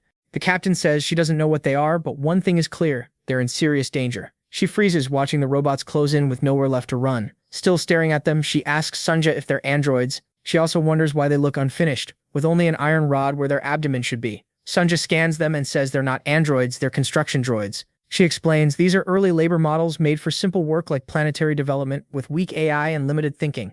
Ramp lets out a small breath, saying she panicked for nothing if they're only construction droids. She reminds them that under the 3 laws of robotics, droids can't harm humans, but Robert isn't convinced. They're carrying swords and he asks why construction droids would need those. Yang guesses they're using them like tools. She walks up and tells the droids there are people here, ordering them to move aside and find another route. Instead, one droid charges at her and tries to slash her face. Before she can react, it swings again, aiming to cut her in half, but she fires an energy blast at it. Luckily, the blast pushes her back just enough to dodge the strike. She glares at the droid and demands to know what it's doing, wondering if it's broken. Her answer comes fast. Several more droids leap at her with swords drawn. They move like ninjas, swarming in to slice her apart. To stop them, Young unleashes a huge energy blast with her martial arts. From the Jaha Pavilion, Hwa-rin and Li notice the massive explosion tearing through the city. Hwa-rin tells the protagonist those are the things she meant. They always appear after the people vanish. Back in town, Cedric keeps blasting the robots. Sunja clings to her waist and Robert runs for his life. Hwa-rin explains the robots attack any living thing they find. Meanwhile, the trio jumps onto a roof, but the robots keep chasing them. Robots swarm the rooftops and the streets below, leaving them with nowhere to escape. Hwa-rin says the same thing happened to her when she came home from her tour. She glances toward where her father usually drinks tea and realizes he's gone. The spot was empty, and she tells Li she would have died if her father hadn't stepped in. Yang returns to his seat and resumes meditating. Hwa-rin says the robots never come near her father for some reason. Yang settles back onto his throne and rests his arm on it. Then pink fire begins to rise around the place again, just like when they first arrived. He closes his eyes and the pink flames surround him once more. As his meditation deepens, the light flares and plum blossoms appear again. Rin adds that when everyone else disappears, only her father remains, but in that unreachable state. Looking at Young, Lee says he's trying to hold on. She turns to him and asks what that means. MC explains that Young is burning both his internal energy and his soul, even risking inner demons just to endure. That's probably the only reason he hasn't been destroyed. He places a hand on Rin's head and says Young is clearly protecting something at all costs. She stares at her father with pity, wondering what he's suffering through. Lee says the Sword Sovereign's resolve is truly admirable. Then he suddenly heads out and tells Rin to follow. He's going to put an end to this. Startled, she asks where they're going, and without looking back, the protagonist says he wants to see the face of the scum behind all this. Meanwhile, Cedra Yang, Sonja, and Robert run into a dead end, with no choice left but to face the robots. Surrounded on all sides, they desperately try to think of a way out before they're killed. The droids stare at them with glowing red eyes, and it's obvious they didn't come to play. Cedra Yang starts stammering, asking why they're attacking humans. She turns to Sonja and asks if that should even be possible. Hiding behind her, Sonja says it shouldn't be. Android systems aren't supposed to break the 3 laws of robotics. She says attacking humans isn't even an available option for them, but that's clearly what they're doing. The captain asks why they're acting like this and whether they're malfunctioning or just don't recognize them as human. Using his special forces background, Robert figures these things aren't normal androids. If robots can't hurt humans, then they must be the combat models he once heard about. The robots suddenly rush them from all sides, trying to skewer them, and the group braces for the hit. Cedra Yang draws her sword and tells Sonja to stay low, hold tight and avoid the blades. Then several light beams blast the charging robots out of the air. The shots hit hard enough to tear some apart and knock the swords from others. A huge blast follows overhead as many of the robots explode.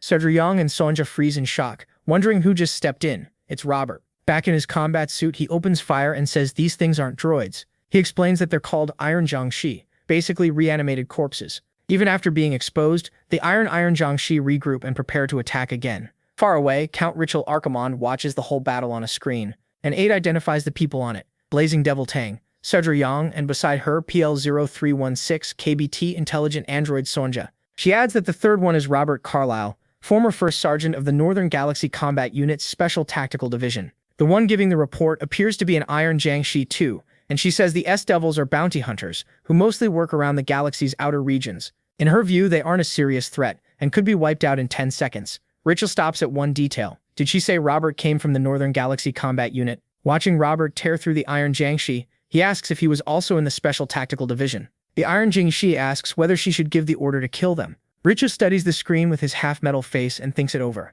Back at the scene, Lee arrives where the others were fighting the Iron Jiangshi. Seeing broken machine parts on the ground, he asks what happened. The battle is already over, so MC wonders how it ended so fast when they were fighting just moments ago. Robert answers right away, bragging that he went all out this time. He says he'd been waiting for a day like this, which is exactly why he never got rid of his suit. To prove it, he shows the suit off a little, proud that it still works perfectly. He boasts that he kept everything maintained for this exact moment, and Lee stares at him before asking, a little sarcastically, what he would have done otherwise. Robert says things would have gone badly if he had listened to someone and sold his gear secondhand. Cedra Yang just folds her arms, tired of hearing him talk. He explains they only tried to sell it because they were broke and needed money for food.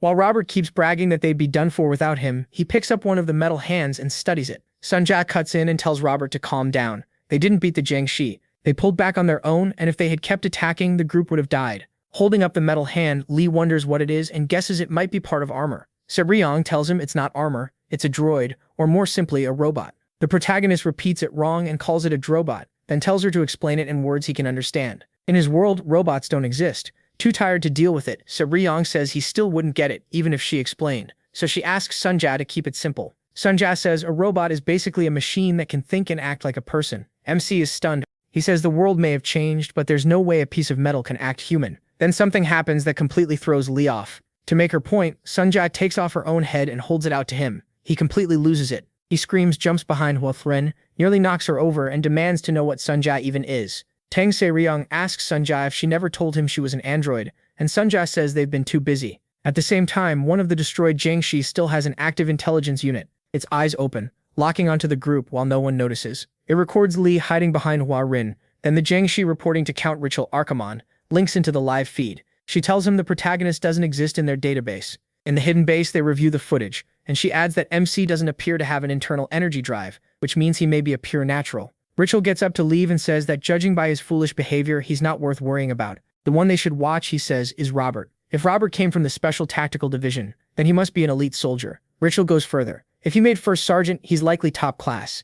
A man like that wouldn't end up here by accident, so he orders them to stay alert and investigate him fully. Elsewhere in space, a bright light appears in the distance. It isn't a star at all, but a transport ship moving through space. Its destination is the 32nd District of the Heavenly Demon Sect. There, District Commander Shang and Elder Zhou wait to greet an important guest. Soon the transport arrives and its doors open. The guest steps out in flip-flops, looking completely relaxed. He walks up to the commander and elder, who bow to him out of respect. The commander thanks him for coming all this way and addresses him as officer. The officer yawns and agrees. It was a long trip. This officer looks like a bossy little kid, but he makes it clear the trip had better be worth it. He is Zhou Dan, first-class officer of the Disaster Safety Headquarters, Central Committee of the Heavenly Demon Sect, and he gets right to work. Zhou inspects the swollen red mark on Jiang Xi's head left by Li's slap. Jiang is still in a wheelchair, showing he hasn't recovered from that beating, body or mind. Commander Yang asks Officer Zhou if he notices anything. Zhou looks alarmed and leans in for a closer look at the strange hand mark. Since he's so short, he climbs onto a stool and keeps staring at it in silence. At last, Roy places a hand on the mark and asks Sang if it hurts. Sang says the pain is mostly gone, but his head still feels hot all the time. Zor asks him to repeat that, puzzled by how there can still be heat without pain. Looking down, still shaken by what happened, Sang confirms that's exactly what he's been feeling. Then Sang suddenly cries out in pain. Zor presses the spot again and uses the same move Li used, making Sang groan loudly. His scream echoes through the whole medical room. Over the protagonist's large handprint, Zor's much smaller hand leaves another mark, though Sang can't protest against his superior. When Zor pulls his hand away, smoke rises from the spot just like before. He strokes his chin and keeps thinking. The commander thinks he understands and says the two marks seem different. The first is swollen, but the second is sunken, so maybe they aren't the same technique. Without even looking at him, Zor says they are the same. The first mark also came from the 9-yin palm. The commander is shocked because that confirms the sword matron's claim that this unknown man is tied to the Heavenly Demon Sect. He tries to explain that 9-yin palm is just a basic martial art taught to beginners, while this new version looks far more advanced. As they talk, Elder Zhou goes to prepare food for their guest. The commander adds that he himself mastered 9-yin palm when he was only 7. While the elder sets the table, Sang points out that the 9-yin palm mark still looks different from the original wound. The officer agrees. He says the core of 9-yin palm is cold energy, but this attack left heat behind, so of course the scar looks different. He explains that whoever did this reached a level where he could completely suppress the technique's natural coldness and leave only the heat from the strike.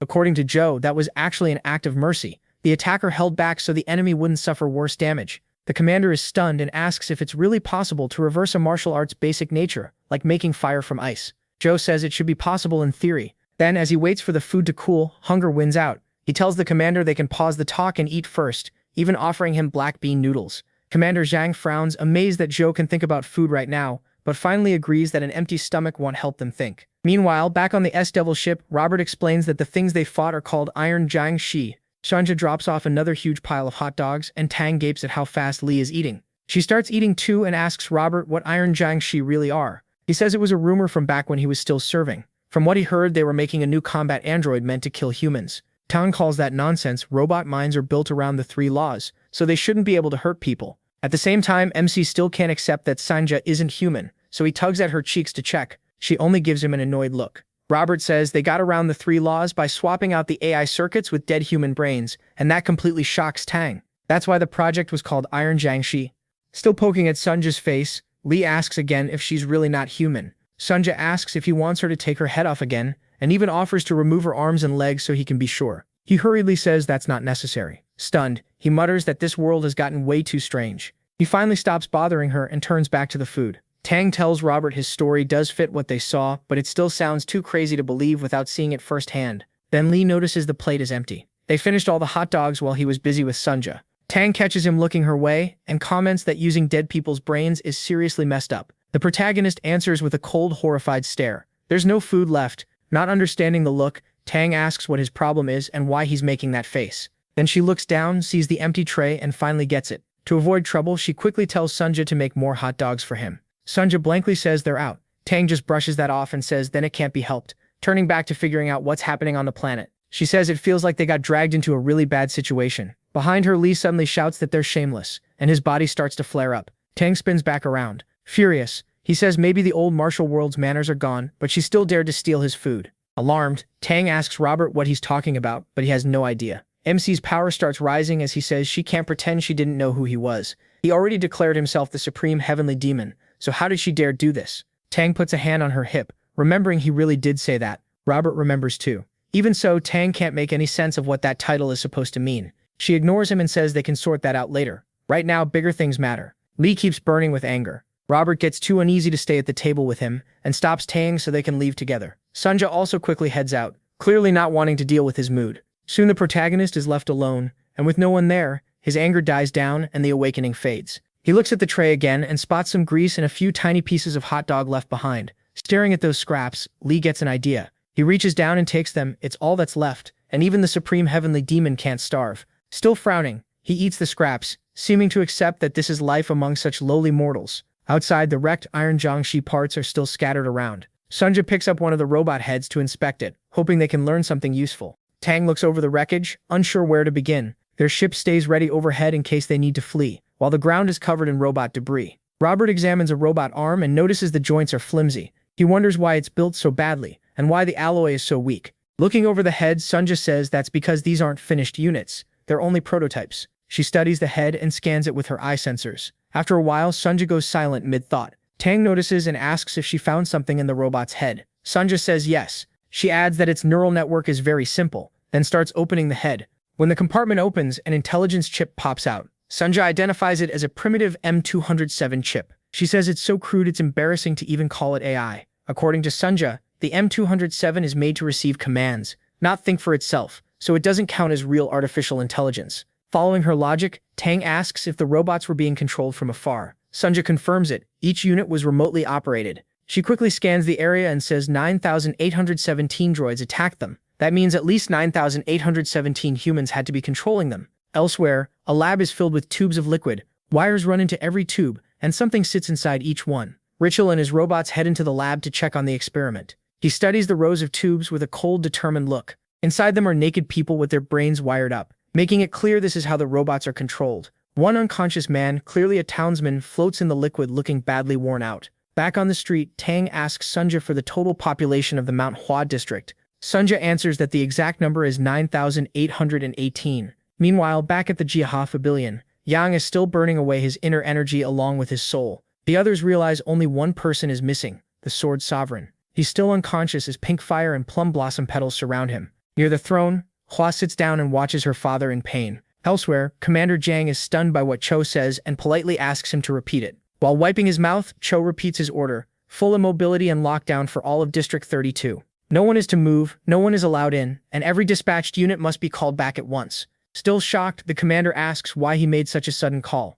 Cho says the times are too dangerous to do anything less. He explains that 2,000 years of peace have lasted too long, and the authority of the martial alliance has faded. Then he asks what happens when the tiger ruling a mountain loses its fangs. Commander Jiang answers that the wolves take over. Choi says not exactly. The wolves try to become tigers themselves. He reminds him that wolves made packs because of the tiger. Once the tiger is gone, they start comparing themselves to each other. Other wolves look weak and that weakness makes them attack. In times like that, the first target is the strongest wolf, because everyone is fighting for power. As he heads for his flight pod, with the commander walking beside him, Cho says the wolves will use the pack tactics they learned to bring down the strongest one. His point is simple. Their sect is the strongest wolf in today's martial world, so they must be extremely careful. The commander asks if that means the unknown person using their sect's martial art is tied to this danger. Cho admits he doesn't know, and that's exactly the problem. Stepping into the pod, he says he got an emergency message before arriving. An unknown person is heading toward Mount Hua. Commander Yang is startled and asks if he heard that right. Mount Hua? Cho confirms it.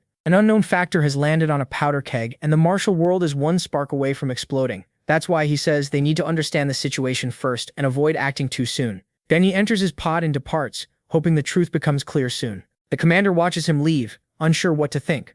All he can do for now is frown and wait. At Mount Hua, Zheng and the others head to the Jiaha Pavilion to meet Hua. Zheng asks her to confirm that the missing people always return at night. Hua says they do, except for her father, who always stays behind after everyone else disappears. She says her father always stays behind in that burning state, sitting on the throne. Sir Zheng just stares, totally unsure what to make of the Sword Sovereign. Zheng remains seated in the flames and still doesn't notice any of them. Sir Zheng asks Sunja how long is left before sunset, since that's when the missing people should appear again. Sunja says Mount Hua switches from day to night every 6 hours. By her count, sunset is only a second away. Then in the very next moment, something happens that shocks the captain. Right on cue, the Sword Sovereign stands up, pulls Hua Rin into a hug, and cradles her head just like before. Hua Rin explains that he does things like patting her head without any awareness. She says he also drinks tea, looks around the area, and later reads in the garden. Those are the exact same things he was doing before she left for her birthday tour last year, so this has been repeating for a long time. For some reason, the cycle starts again every sunrise. Still looking down, Hua Rin adds that everyone else repeats the same routine every day too. Over the comms, Robert warns the captain that something's off. None of the people are appearing. From a rooftop, he reports that the streets are still empty. Sir Yang gets uneasy and asks Sunja if she's picking up anything. Sunja says she's detecting something else instead. Looking at the captain, she says that rather than the people returning, Sir Yang seems to be fading away. Sir Yang starts vanishing before their eyes, stunned by what she just heard. She looks at her hands, sees them turning see-through, and wonders what is happening. Then her hands vanish completely and she cries out. Sunja says the captain's vital signs are disappearing too. A second later, Sir Yang vanishes completely, leaving only a faint glow. Meanwhile, Hua Rin is still in her father's arms. Outside Mount Hua, a Greenwood ship drifts in space. Inside, Kim, leader of the Galaxy Division, studies Mount Hua and its twin moons. Captain Chaiju rushes in to report something. A teleport signal was detected from the center of Mount Hua a short while ago. Their analysis confirms the person moved was the Blazing Devil, Sir Yang. Kim asks where she was sent. The captain answers that she was teleported to Genta, Mount Hua's second moon. Meanwhile, we shift to Genta, the second moon of Mount Hua. Somewhere on its surface is a deep hole. From inside that dark pit, a shocked scream rings out. The light left behind when Sir Yang disappeared suddenly appears in the hole. She keeps screaming that her body is disappearing. At first she's invisible, then her body slowly starts forming. With her legs still missing, Sir Yang panics and wonders if she died and turned into a ghost. Thinking she's talking to God, she begs to be brought back because she still has too much left to do. But when she lifts her hands to pray, she sees they've fully returned, stops yelling, and wonders what's happening. Now visible again, she keeps asking what the heck is going on. Then she notices people in front of her and realizes this probably isn't the afterlife. Sitting before her is Count Richel Archimond, with his android assistant at his side. Count Richel Archimond says nothing, and simply watches her settle down. Sir Yang stares back and asks who he is. He stays silent. He only frowns, giving her a cold, sinister look. The room stays quiet, and neither of them speaks. Back on the Greenwood ship, the captain tells Kim the teleportation looks unusual. There are no signs that the person being moved gave consent. If that's true, then this may have been a forced transfer unilateral teleportation, which is banned by galactic law. He warns that this is serious and suggests reporting it to higher authorities. Without turning around, Kim asks if there's anyone above him. The captain gets the message and falls silent. Then he quickly says no, bows and declares the Black Tiger as his only command authority. Kim approves and tells him to keep watching for now. It's too early to say anything. After all, if someone is using technology banned by galactic law on that moon, they may have powerful support behind them. He orders the captain not to interfere carelessly and to investigate first. They need to know whether learning more will help them or hurt them. The captain answers with a sharp yes, sir. Kim keeps watching the twin moons, quietly wondering what this all means. Not long after, new intel reaches the West Heaven Sword matron, and she asks if she heard that right. Elena has just told her about the man she met at Mount Hua, so she asks her to repeat it. Still kneeling, Elena says the man claimed to be her father. She makes it clear he said he was the one who fathered her. Then she adds that she even lost to him in a duel. That shocks the sword matron. Since beating Elena is no easy thing, she thinks of Mount Hua and realizes the man who defeated her daughter and called himself her father is now there. Back on Mount Hua, Robert slams his hand on the table. He shouts that they have to save the captain, getting just as worked up as usual. Furious, he yells that some bastard dared to kidnap their captain, while Lee quietly listens. When the swearing keeps going, MC admits he can't understand what Robert is saying and asks Sunja what he's talking about.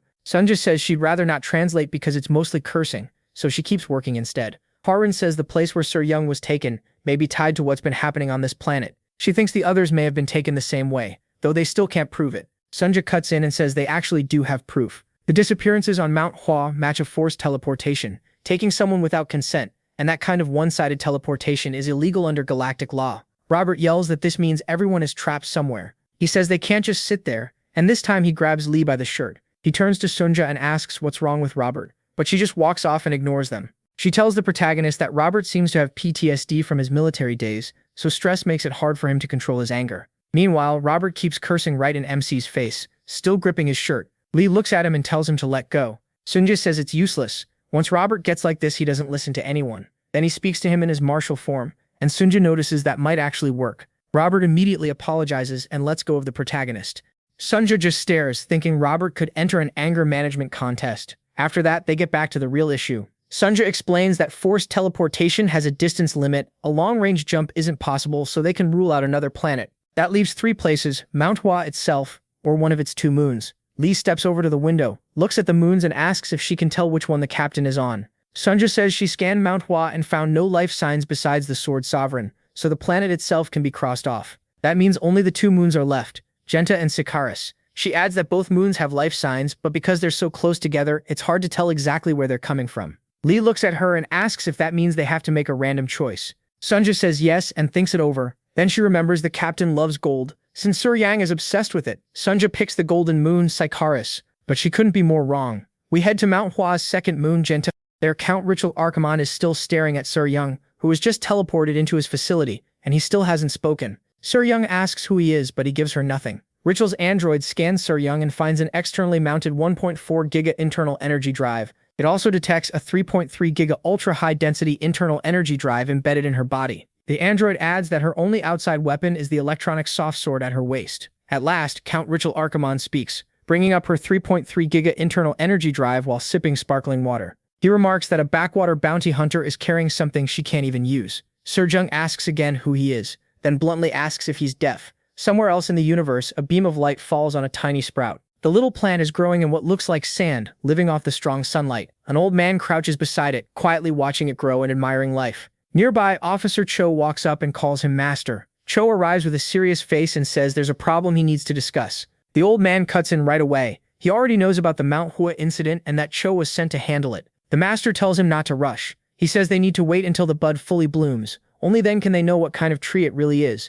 In other words, they should wait until the forces behind Count Richel are fully exposed, then strike for real. He reminds Troll that he raised him to understand that much, then asks if he's being impatient or if something else is wrong. Troll stays silent. Sensing more is bothering him, the master asks what's really causing this childish behavior. Troll explains that during his investigation, a mysterious person appeared in the case. According to him, that person used martial arts at the level of reversing the energy flow. He also knows their sect's secret art, the demon heart Asura Buddha sword technique. The master's face suddenly turns horrified, making Cho hesitate. Then he adds that this person has reached the peak of mastery. Worse, Cho says this man does not belong to their sect. Now grim, the master flatly orders him to kill that person. At that moment, the seedling behind them suddenly withers and dies, seemingly from the master's influence. Cho asks him to repeat that because he can hardly believe it. The master turns red with rage and calls the man an anomaly, a monster. He orders Cho to find him and kill him no matter what. It seems the leaders of the heavenly demon sect are hiding something. Cho is clearly shocked, but he says nothing.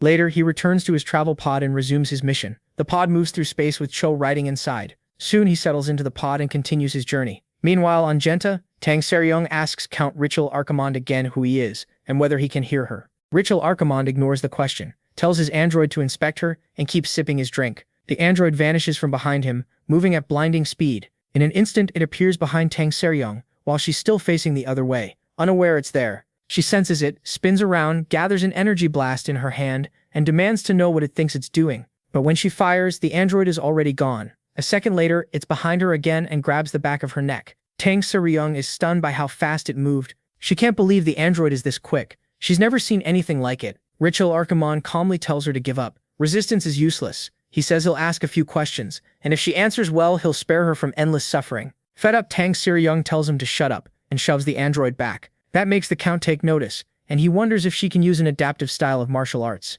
Tang Seryong grabs the electronic soft sword at her waist and swings to cut the machine down. She whips the blade around, making a storm of slashes, but the android quickly pulls away. Thanks to its speed and tracking ability, it dodges every strike. Then it spots an opening and moves in to touch the captain. The android closes the gap and nearly reaches her, but Tang Seryong sees it and aims her sword at it. The machine slips past the cuts and tries to seize her arm. Count Richel tells her this is pointless, because the android holds data on every martial art in the world. Tang Seryong keeps attacking, but the robot gets past every blow. She starts to realize he may be right. The machine is reading her moves with ease. Even so, Tang Seryong doesn't back down and tells the Count not to make her laugh. She rushes in head-on, but the android sidesteps and avoids the blade. Then it catches an opening and strikes her in the back. The hit lifts her off the ground and throws her across the room. Tang Seryong crashes face first, unable to stop herself after the sudden blow. The android stays ready, waiting to see how she'll respond. She quickly gets back to her feet and raises her sword again. Taking her stance, she signals she's still ready to fight. Richel keeps drinking, though he's surprised she got up that fast.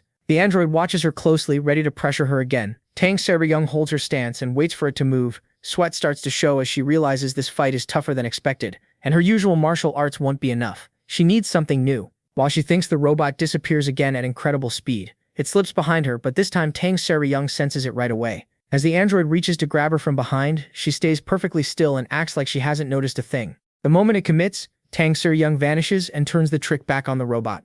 She jumps high out of its sight, leaving it searching for where she went. Spinning in the air, she lines up her sword for a strike on the way back down. The android quickly finds her and leaps up to meet her. Tang Sero uses a move called Bullet, firing the sword straight down like a shot, trying to pin the android to the ground. The soft sword straightens and dives with deadly force. It shoots right at the robot's face, and for a moment her plan looks like it might work. But the robot blocks with its hands and knocks the blade toward the ground. Everything happens in an instant, and the android keeps rising to catch Tang Sero in midair. It closes in, and nearly grabs her as she falls. But because the sword is adaptive, it wraps around the android's arm, showing this was part of Tang Sero Young's plan. The robot heats its arm, aiming to burn through her stomach area, while the captain seems stuck in midair without her weapon. Then the sword coils around the arm and redirects itself upward. The soft blade shoots back up at the android. A second later, it pierces the android's head and destroys it before it can react. The light in its head goes dark. Its intelligence unit is gone. All of this happens in midair as both bodies begin falling. Seeing his prized android destroyed, the Count smashes his cup in anger. Then he stares in shock, recognizing the move she used as the Dark Heaven Blood Dragon dagger of the Sichuan Tang clan. The android drops lifelessly, and Count Ritual Archimon can only stare. Tang Seryung hits the ground right beside it. She quickly rises, clutching her stomach from both the fall and the heat the robot struck her with. Now it's Ritual Archimon asking who she is. Sir Young only glares at him in silence, blood starting to run from her mouth. Still shaken, the Count says the Sichuan Tang clan was wiped out 10 years ago without a trace, and demands to know how she learned their martial arts. Sir Young still doesn't answer. Instead, she says she'll have to use stronger methods now that it's come to this. She activates the 3.3 Giga energy drive inside her body, the one Ritual Archimon claims she couldn't use, and decides desperate times call for desperate measures. The drive is the Shanhua Divine Art Drive, powered by a Qi Internal Operation System, or QIOS. She pushes it to full power. That shocks Ritual Archimon even more, because the Shanhua Divine Art is a secret passed down only to the Tang clan's head. With the second internal drive now running at max, Sir Jung launches up with explosive force and tells him to shut up. Count Ritual Archimon stays put and watches her rise, realizing she plans to take control of the sky and attack from every direction. Wrapped in bright green light, Sir Young lifts off the ground. Then an explosion bursts out, releasing thousands of green and white arrows like a giant firecracker. Ritual Archimon stares in shock as he recognizes the technique, the Infinite Rain Blossom. All the arrows fly at him at once, and he still doesn't move. The sheer force of Sir Young's attack causes a huge explosion inside the facility. Back on the West Heaven Sword matron's ship, Elena tells her mother that the way she met that mysterious man was strange too. Elena says she went to Manhwa to collect a bounty. When she arrived, she blacked out. The next thing she knew, she was standing right in front of him, just like always. Count Ritual Archimon sits on the couch, silently watching her with a cold expression. Elena says she still doesn't get why their first meeting had to happen like that. For a moment, they just stared at each other without saying a word. That makes the sword matron realize Elena is describing one-way teleportation. In the memory, Count Ritual Archimon tells Elena not to be shocked. He says he brought her there to grant her wish. Elena stares at him, confused about what he means. He asks if she doesn't want to grow stronger and stand above the world. Ritual says that dream is why Elena earned the name 8-foot fighting ghost and even turned her ship into a dueling arena, chasing battle after battle. He says the closer she got, the farther the goal seemed, leaving her in despair and crying alone at night. Then he offers her power, the kind that would let her look down on the world. Elena admits he knew far too much about her. In the flashback, she demands to know who he is and what nonsense he's talking about. What bothered her most was how accurate he was. Ritual rises and says she'll understand better after a fight. Back in the present, Elena says they fought, but there was one problem. Meanwhile, Count Ritual has already crushed Tang Seryung and is holding her by the throat. Elena tells her mother that against him, nothing she tried had worked. In the present, Ritual keeps Tang Seryung lifted by the neck. Her green flames have burned away much of his clothes. Underneath, his whole body looks metallic, just like the androids. Tang Seryung struggles to breathe under his grip and starts bleeding from her mouth, the same way Ritual once held Elena by the throat after beating her. In that memory, he told Elena he would make her strong like him. He even claimed he was doing it because she was his daughter, though Elena clearly didn't buy it. Back in the present, Ritual orders the weakened Tang Seryung to answer him. He says if she talks, he'll make her frail body strong. The only price, he adds, is throwing away her useless mind. Hearing all this, the sword matron is genuinely shaken. Elena says Ritual gave her something. Then her body suddenly shines with bright blue light, stunning the sword matron. Elena tells her this power came from him. The sword matron stares in shock and realizes the ability is steel fortification. At the same time, Sunja keeps scanning for the captain while the ship gets ready to depart. Robert starts yelling again, asking why they still haven't left, and telling Sunja to move the ship already. She checks the radar again and sees a new signal appear. A red dot shows someone is close and heading straight for them.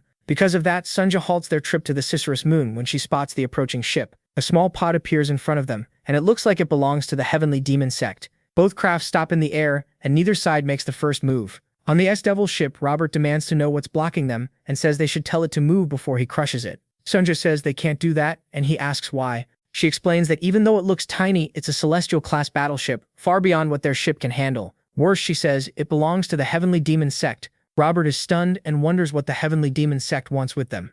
A moment later, Officer Cho teleports into their ship, startling both Robert and Sunja. He looks straight toward Lee and ignores everyone else. MC doesn't even notice him. He's too busy trying to cut a single hot dog with a knife and fork. Cho keeps staring at him and quickly realizes he is the same person he saw on the district screen. Robert walks up and politely asks why someone from the Heavenly Demon Sect came aboard their ship. Without even turning, Cho heads for Lee and introduces himself as a first-class officer of the Disaster Safety Headquarters, Central Committee of the Heavenly Demon Sect, then calmly takes a seat. He tells the protagonist to speak freely with him, but the protagonist just keeps eating and says nothing. Robert is baffled that a kid this small could hold such a high rank in the Heavenly Demon Sect. Cho cheerfully says he has an urgent request and came to discuss it with MC. He tells Robert to stay out of it, then continues speaking with Lee. Cho says the one behind this whole incident is Richol Archimond. He explains that Richol used to be a leading scientist who oversaw military weapon development for a defense company tied to the human government. The project was called Steel City, which explains the Iron Jiangshi that attacked them on Manhwa.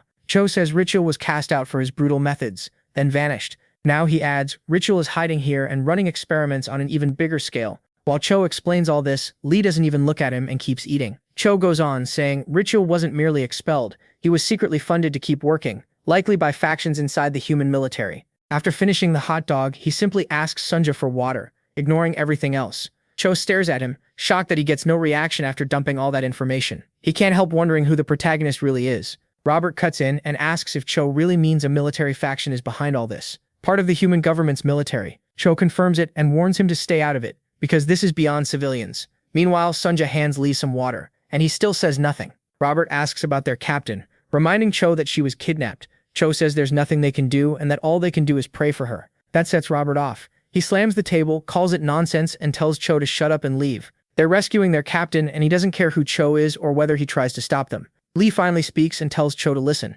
He says Cho may not be interfering, but they still won't follow his orders. MC says he's been thinking about why Cho would hand them such valuable information in detail. The only reason, he says, is that Cho wants to use them as tools and avoid the burden himself. He sneers that a bald little kid is trying to play him. Cho only asks who he is, calling him Noble One. The protagonist doesn't answer that. Instead, he asks if that was Cho's real reason for coming here. Cho says nothing and stays silent. Lee gets up from the table and says that if not, then they have nothing to do with each other and never will. At last, Cho asks the question hanging in the air. Does MC have any link to the Heavenly Demon Sect? He flatly says he has none. Cho says he'll accept that for now, but asks again to be sure.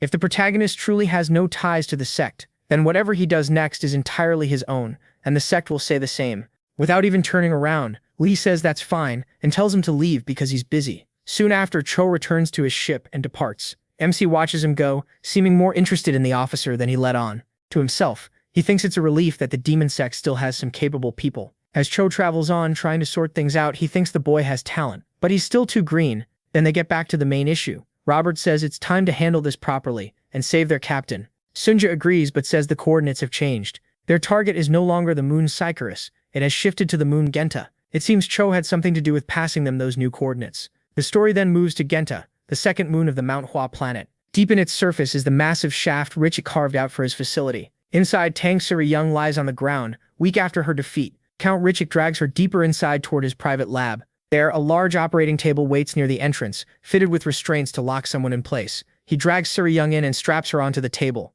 She asks what he's planning, and he glances back at her, asking if she's finally awake. She only answers with a hard glare. Ritual says she woke up faster than expected. He seems impressed, saying there really is something unusual about noble bloodlines, especially a lady of the Sinchuan Tang clan. Suri-young asks where they are and what he plans to do to her. Ritual tells her not to be afraid. He claims he's going to free her from pain by wiping her memories, even the worst parts of her past. His real plan is much worse. He wants to add her to the people in the tubes and turn her into an iron Jiangshi, a mindless servant that only obeys. Hearing that, Suri-young clenches her hand and tries to gather energy, but nothing comes out. Ritual says it's pointless. He's sealed her meridians and shut down her nervous system. As he opens the restraints, he explains that her body won't answer her anymore because he paralyzed her brain and spine. Suri-young struggles harder to move, but it still doesn't work. He coldly tells her to stop wasting her strength. Then something unbelievable happens. Suri-young rises anyway. Even after her central nervous system was blocked, she tells him not to be stupid, People of the Sichuan Tang clan can be killed but never controlled. Then she uses a strange technique. Her eyes turn red and blood starts running from her eyes and mouth. Before Ritual can answer, she plants both hands on his chest, and he catches a strange smell. A bright yellow substance pours from her palm. It burns through his steel body and slowly forces its way inside. Ritual realizes too late that it's poison, as her hands sink deeper into his chest. She tells him it's called pigeon blood poison. Every Tang clan child is born with a tiny piece of deadly poison in the heart, a final gift meant for the moment they die. As she says it, more blood spills from her eyes. The poison starts wrecking Ritual's body, and he grabs her arm to pull it away. Sayer says that's useless. The more her heart burns, the stronger the poison gets, strong enough to melt metal. Just like she said, the hole in Ritual's chest grows wider. Calling him a disgusting monster, she says she has one last thing to tell him. He stares at her in fear, waiting. Smiling through a face covered in blood, she asks him to die with her. Then a sharp blade flashes between them and slices through Sayer hand. It came from Ritual's android, so it wasn't destroyed after all. Ritual yanks her arm and tries to tear it completely off. Barely alive, Sayer looks down and sees the android. She realizes it ruined her chance to kill Ritual. Blood pours from the severed hand and splashes across the room. At that moment, a warning alarm blasts through the facility. Annoyed, Ritual looks up and wonders what set it off. The system keeps repeating that intruders have been detected. Outside, Lee puts on a space shield and he's clearly in a bad mood. Robert gears up too and stands behind the protagonist, who still has his hands in his pockets. Then a huge wave of iron Jiangshao bursts out of the hole and lines up to fight the Cess Devils. Thousands charge with swords, while more keep jumping out to join them. Robert readies his weapons and tells MC he'll handle the robots, so MC should go save the captain. He doesn't hesitate. He takes off at once, leaving Robert to deal with the androids. He shoots over the incoming army and dives straight toward the underground base. Robert is stunned by how fast he left. The protagonist flies into the shaft and runs straight into more robots coming up as backup. Then he releases his form and a blinding light erupts around him. The blast tears through the shaft, wiping out the robots inside and even smashing apart the hull itself. Robert can only stare in shock. Rocks blasted loose by the explosion crash down on several bots and crush them, but plenty are still left. Robert grumbles that Lee could have helped a little before leaving instead of taking his words that seriously. The Iron Jiangshi rush him with swords raised, and once he realizes he's alone, Robert starts cursing and opens fire with everything he has. Inside, Ritual watches the battle on a screen, badly hurt but still alert. He sees Robert going all out against the Iron Jiangshi. Robert fights like crazy, determined to wipe them out. Ritual's android scans his gear and identifies one weapon as the MZCT-106 recoilless laser. It also detects the TTR-8 automatic laser multi-missile system. Robert fires those missiles and tears through the Iron Jiangshi. When some get too close, he lifts off the ground. The android identifies the device as anti-gravity rockets. It reports that all of Robert's gear is Special Forces equipment, though outdated and no longer in active use. Ritual figures Robert isn't an active soldier, just a retired one, and decides he worried for nothing. He orders the android to kill Robert, and the others too. Then another alarm suddenly sounds, catching Ritual and the android off guard. He looks over, confused about why a second alert went off. The android reports that an intruder has entered District 8. Seconds later, it says the intruder already passed District 8 and entered District 7. Ritual is alarmed, unable to understand how anyone moved through security that fast. A moment later, the android reports the intruder moving from District 8 to 7, then 6, then 5. It keeps going, 4, 3, 2, before suddenly stopping when it can no longer track the intruder's position. Ritual is stunned. He snaps that no one should be able to break through all their security that quickly. The android starts rechecking the data to find the intruder. Then a bright burning light appears behind it. The android tries to announce the intruder's current location, but it freezes and instantly explodes. Steel fragments scatter across the room as Ritual looks around, trying to find where the attack came from. Meanwhile, the alarm triggers a response in the holding room, and the tubes begin filling with gas. The gas rises almost to the top, like part of the emergency system. Then the alarms suddenly stop. The tubes return to normal oxygen flow. Smoke from the blast fills the room while Ritual stands there, still trying to figure out who the intruder is. Then he sees a huge breach in the wall. Through that opening, Lee steps into the facility with his hands still in his pockets. Ritual realizes this is the person who tore through all his defenses, and he can only stare. MC calmly stares back, almost looking harmless. A moment later, he walks farther into the room toward Ritual. Lee says nothing. Ritual is still in shock, wondering who he is and how he got past every bot to reach this place. While Ritual is still staring, he moves in an instant and appears behind him. He heads towards Sarah Jung, who is strapped to the table, and Count Ritual turns to follow him. She is covered in blood and bound with one arm. The other has already been cut off. Ritual finally breaks the silence and demands to know who the protagonist is. Lee ignores him and keeps looking at Sarah Jung's blood-covered body. Then he says, Ritual has ruined a girl who had only just entered her youth. He adds that Ritual doesn't even treat people like people, pointing to the thousands trapped in the tubes. Looking straight at him, MC says he's nothing but a monster. Ritual just keeps staring, too surprised to react. Lee's glare alone shakes him. Ritual rudely asks again who he is and what he wants. The protagonist answers by raising a hand and using a martial art. Sekra Jung's soft sword, lying on the floor, suddenly reacts and scrapes against the ground. Then it lifts up and glides forward on its own. Lee tells Ritual he doesn't speak to things that aren't human, while continuing to call the sword. The blade leaps from the floor and flies between Ritual and MC. Instead of driving it through Ritual's head, he guides it past his ear, a warning of what he can do. The sword returns to the protagonist, and he catches it. Shocked, Ritual recognizes the technique as void manipulation. Ritual scans Lee and freezes. There's no internal drive in him, yet he just used void manipulation, a skill only someone at the transcendent level should be able to use. He checks again through the scanner in his eyes, then starts to wonder if MC is using ancient martial arts. Ritual holds his position, but he knows he's in trouble. Of all times, this guy had to show up now. He glances at his damaged body, still messed up from Sekra Jung's attack, and regrets getting hurt by her. He steps closer, still staring him down. Then he raises the sword toward Ritual's neck, making the Count flinch. Lee tells him he's not just inhuman, he's not even a real martial artist. He goes on, asking how Ritual can think about pointless things in the middle of a fight. That finally sets Ritual off. He snaps at the protagonist to shut up and charges in, throwing a deadly strike. A second later, Ritual sees blood pouring from his hand. Lee had already slipped past him and sliced off his left arm. Ritual turns and sees his arm lying on the floor. MC says that cut was for what he did to Sekra Jung. Cedrigan still lies unconscious on the operating table. He adds that now Ritual has to pay for making him angry. As he starts powering up, Lee warns the Count to get ready. The price for that is very high. A huge wave of energy pours from the protagonist into the lab, and things get even worse for Ritual. Ritual bitterly thinks he must be the unluckiest man alive. First the woman from the Sichuan Tang clan, and now this monster, all in one day. His internal drive is below 40% because of the chest wound Cedrigan gave him, so he knows he has almost no chance of winning. With no other option, he decides to gamble everything. Ritual activates his internal drive and forces it to maximum output. At once, the system sends out a danger warning. His damaged body can't handle that much power. It warns that he's past the safe limit and the heat is out of control. But Ritual ignores every alert and keeps pushing the drive at full power. Lee notices it and finds the technique bizarre. He wonders how the world got this twisted, with people using power their bodies can't handle, and thinks back to the old days of martial arts. Then a weak voice nearby tells him to kill Ritual. MC glances over to find where it came from. It's Cedrigan, awake now, but clearly in terrible shape. She warns him that Ritual is about to trigger a self-destruct, so he has to kill him first. Lee looks back at the Count, but he's already too late. Light starts pouring out of every opening in Ritual's body, like he's about to blow apart. He realizes there's no stopping it. Ritual takes his own life, and a blinding light swallows the facility as the explosion begins. Elsewhere, Robert's weapons start giving out. He's burned through all his ammo. His TTR-8 missiles are empty, and the system tells him to reload. His photon cannon runs dry too, and that needs reloading as well. Even his V-10 Laster Claymore starts failing, and the system reports it needs repairs. His fireproof suit is also breaking down and needs replacement parts. Worst of all, hundreds of bots are still surrounding him, ready to attack. Robert grumbles that he warned the protagonist about this. If the protagonist had stayed to help earlier, they could have cleaned this up easily. The machines don't care. Once they notice he stopped firing, they slowly move in. Robert yells for them to stop and says everyone should take a short break, calling them scrap metal bastards. Then he asks if they even know who he is and starts taking off his combat suit. He drops the front armor like he's done relying on it. Throwing the suit aside, he stands there and declares himself Robert Carlyle, Sergeant Major of the Special Tactical Unit of the Northern Galaxy Combat Forces.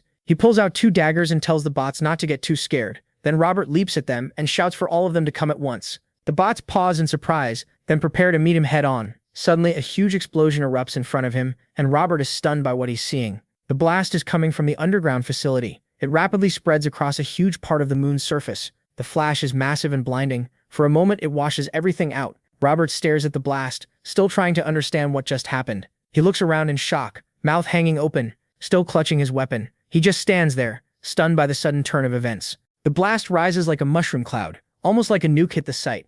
It's so huge it can be seen from far away, with debris launched out into space. Even the Greenwood ship notices the explosion. Kim, who had been secretly watching the S-Devil bounty hunters, is shocked by the sudden blast. Captain Cheju reports that they've detected a gigaton-scale electromagnetic explosion from Mount Hwa's moon. Kim says this is becoming far more serious than expected. He explains that an electromagnetic blast this big could only come from military forces, which suggests the human government may be involved. Then he orders the captain to erase every record of the incident, including the footage. As far as they're concerned, they saw nothing. The captain is stunned, especially since Kim had earlier wanted this reported to higher authority. Nearby, Officer Cho's celestial battleship also picks up the event. From his ship, he detects the massive explosion on Mount Hwa's moon. Watching the screen, he wonders what happened. Back on the moon, Robert is still standing there, completely confused. He finally asks what's going on. There was an explosion, and now every bot has shut down because the base can't command them anymore. Then he remembers why they came here in the first place, to save the captain.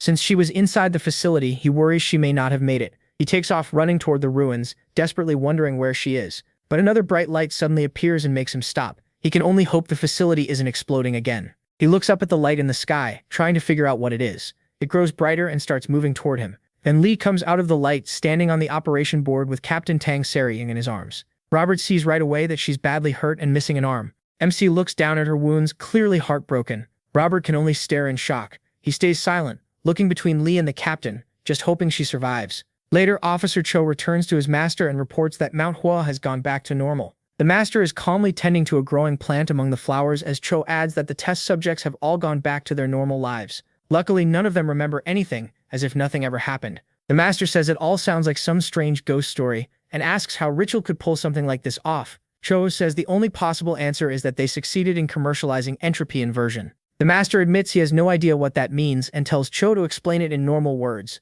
Not everyone is a genius like him. Cho says entropy inversion is a technology that can reset time itself, because it could create multiple universes. All experiments on it were banned. But Ritual didn't just finish the technology, he used it on all the test subjects at once. On top of that, he created other forbidden tech like one-way teleportation. Cho calls Ritual a genius greater than himself. The master says that with power like that, the human government's military factions would definitely back him. He calls them greedy and warns that playing with fire can burn them and the whole world. Then the master asks if Ritual is dead. Cho says he isn't completely sure. The master decides that means Ritual is still alive. Cho agrees. The master orders him to make sure Ritual is eliminated for good. He also tells Cho to get rid of the one using their sex martial arts, Lee. Cho doesn't argue. He only says he understands. Even though the order clearly bothers him, he keeps his thoughts to himself. Later, Cho returns to his ship and sits down as usual. He stays there for a while, lost in thought. Meanwhile, life on Manhwa seems to have gone back to normal. Sovereign Yang serves Lee some tea and says his daughter told him everything that happened. He tells Lee he doesn't know how to repay him for saving his daughter and the ones accused of rebellion. Lee says they weren't rebels at all, they were being controlled like puppets. He adds that from what a little kid told him, there are bigger villains behind this whole mess. Sovereign Yang agrees. He says that much is obvious, even with Manhwa weakened. Even so, nobody could break the planet's laws without backing from powerful people. Lady calmly sips his tea and says it sounds like the Sovereign plans to pretend none of this happened. That catches Sovereign Yang off guard. He's stunned that Lady saw right through him. Lady doesn't even look up and keeps drinking. Yang also notices how calm he is while talking about something this serious, despite being so young. It makes him wonder who Lady really is. Yang finally answers that his top priority is protecting the nearly 10,000 members of Manhwa. If he has to throw away his pride to do that, so be it.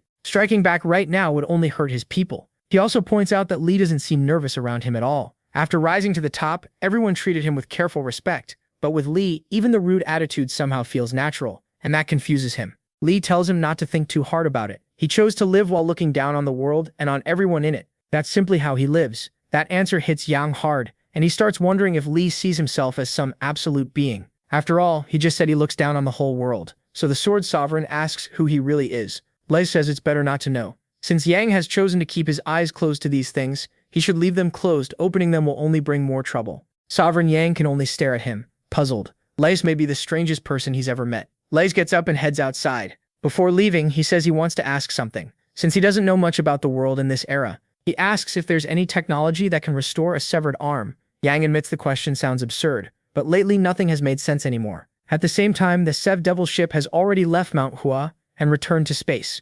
Inside, Se Rang lies unconscious. She's sealed in a life support unit that keeps her breathing and barely alive. Sun Jia stands nearby, watching her vital signs. The readings are bad enough that Sun Jia leaves the medical room in silence. Robert stops her right away and asks how the captain is doing. Sun Jia bluntly says the captain is in serious trouble. Robert can't understand why. He says she only lost an arm and that should be fixable. Sun Jia explains that Tang Suryung's blood is filled with poison made by her own body, and the worst part is that this poison has no antidote. She's done everything she can to slow it down, but it keeps spreading into her organs. Panicking, Robert grabs her and says they need to rush to a major hospital. He demands to know why they haven't left yet.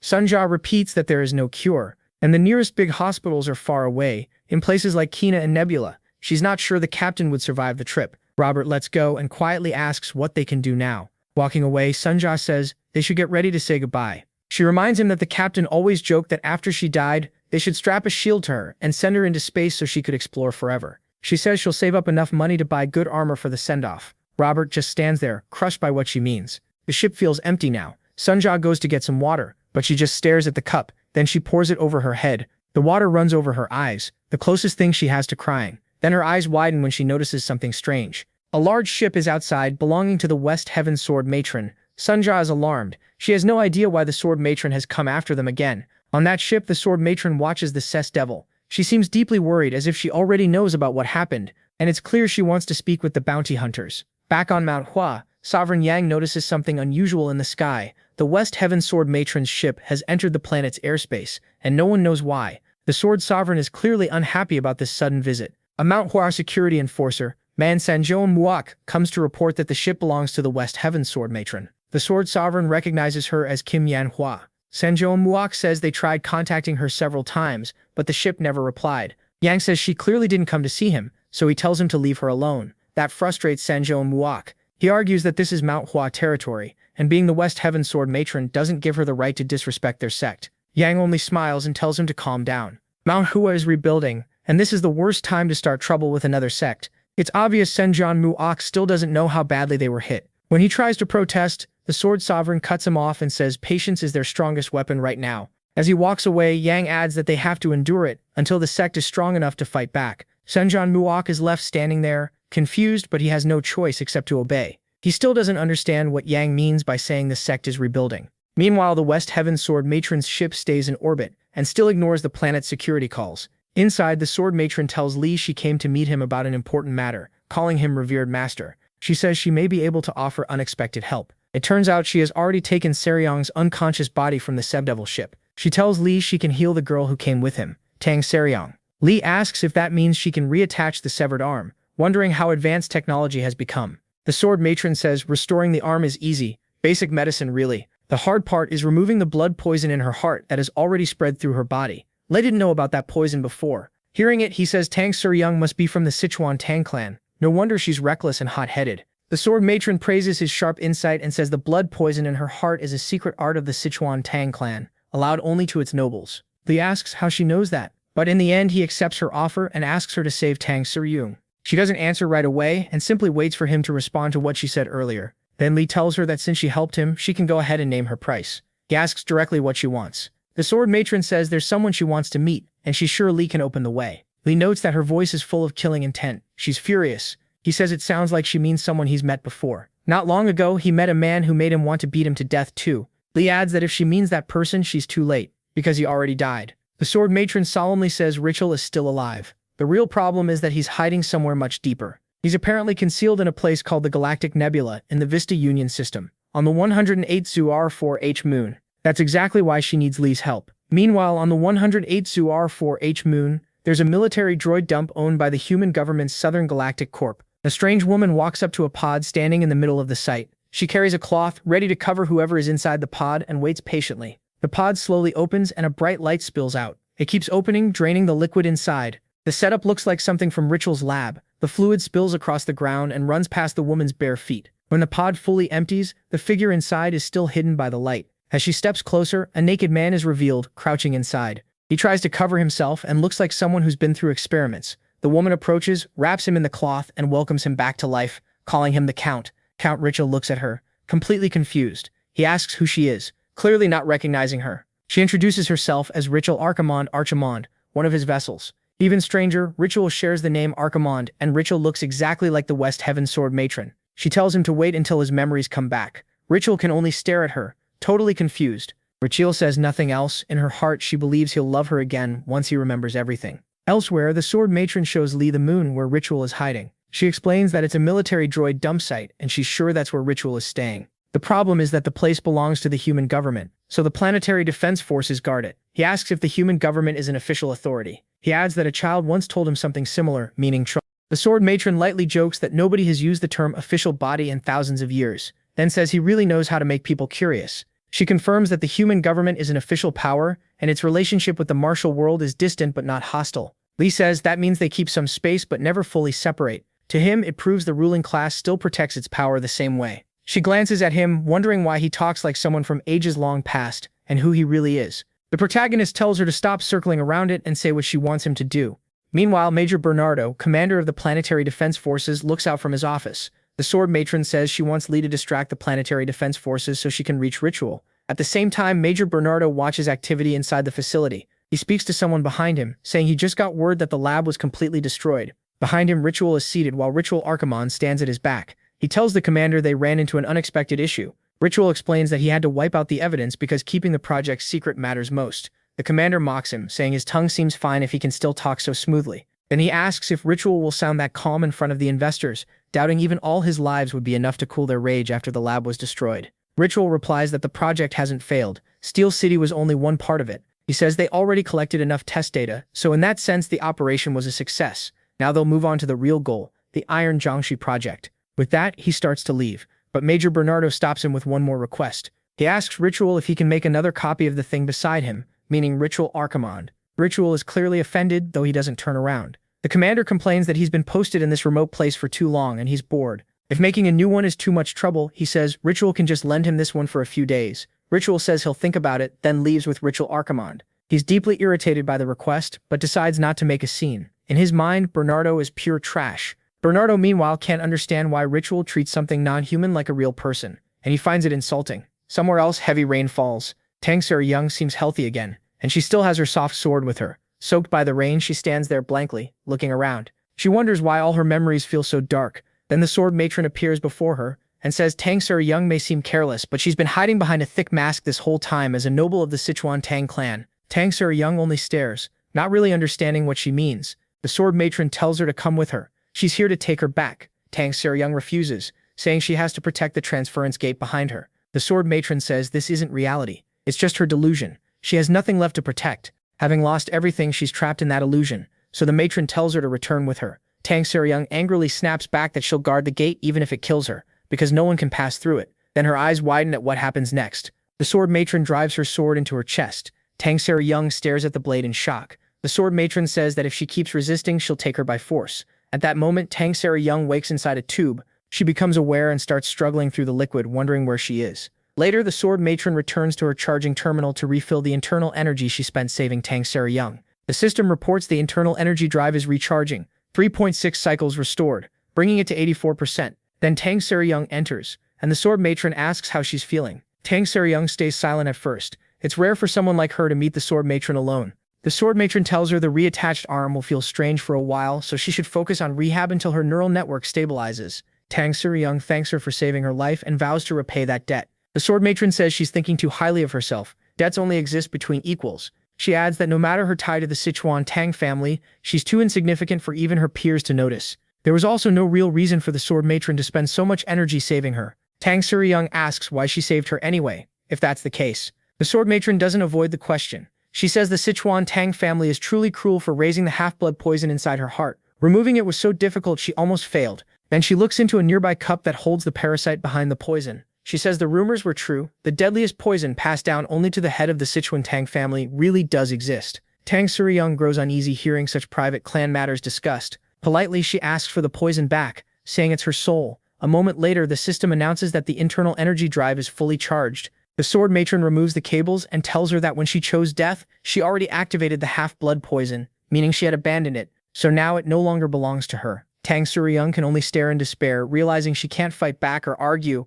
The Sword Matron says the poison is hers now, but to Tang Young's shock, she says she'll return it to her. In exchange, Tang Young must tell her everything she knows about that man without leaving out a single detail. Tang Young freezes, wondering who she means. Then her eyes widen when she realizes it's MC. Elsewhere, MC returns to the Manhwa planet to speak with Sovereign Yang. The Sword Sovereign says he wanted to meet again to repay the kindness they received, addressing him as revered master. The protagonist tells him to let it go. He helped because he wanted to. A cup of tea is enough for him, but the Sword Sovereign says debtor and creditor don't see things the same way, and Manhwa isn't used to owing anyone. So Sovereign Yang offers honest advice as repayment. Stay away from the West Heaven. Sword Matron. He calls her a poisonous spider living in the deepest dark. At the same time, Tang Young leaves the room after speaking with the Sword Matron. As she walks, she notices someone strange nearby. When she looks over, she sees Elena standing there with a sad expression. Back on Manhwa, the Sword Sovereign tells Lee that the Sword Matron spreads darkness to everything she touches. Tang Young ignores Elena completely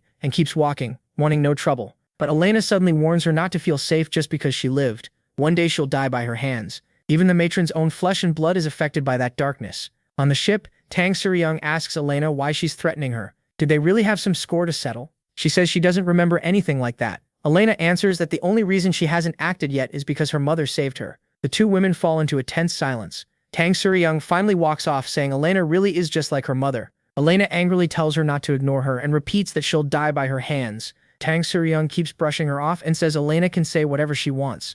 Before leaving, the captain turns back and asks one question. She faces Elena, who waits closely for what she's about to say. Tang Suryoung asks why Elena keeps speaking to her so casually and just how old she is. On Manhwa, Lee thanks the Sword Sovereign for the warning, but says he'll deal with it his own way. Sovereign Yang adds that he doesn't know what favor she asked of MC, but her real goal must be something else. He believes she's chasing someone important to her. Then he tells him an old Jiang Hu saying, any man who meets the West Heaven Sword Matron never escapes her grasp. That's because of how extreme the ideal she's chasing really is. He says he met her too when he was younger. Back then, she told him she wanted to bear his child, believing a child made from both their bloodlines would be the most perfect being in the world. He says she was stunning, and even though he was already engaged, turning her down wasn't easy. He even admits that part of him still regrets saying no. Young adds that rumors say more than 100 men fell for her. At the same time, Richel enters his lab on the moon in Nebula, while the Sword Sovereign explains that those men all gave her their genes. Inside, Richel checks on Richel Archimond, a copy of the Sword Matron he created. Seeing her brings back ugly memories and his face immediately sours.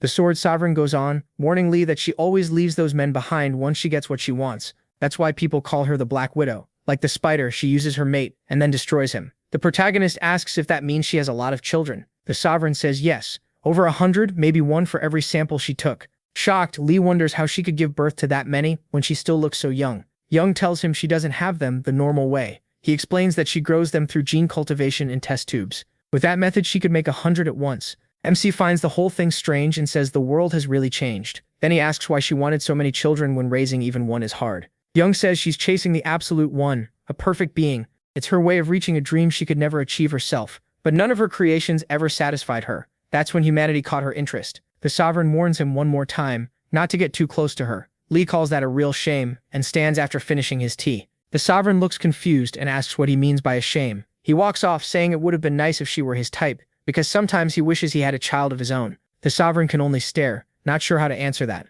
Later, Suryoung returns to the ship's bridge and gets mobbed by her crew. Robert throws his arms around her while Sunja grabs her leg. Both of them gush that they knew she'd make it back. Clearly bothered, Suryoung tries to pull Robert off and asks for some space, but he refuses, saying everyone missed her too much. Off to the side, Lee just keeps eating his hot dog, completely unfazed by the noise. Once she finally gets free, Suryoung walks over to him and awkwardly admits she heard he saved her. That's her version of thanks, and she only has one thing to ask.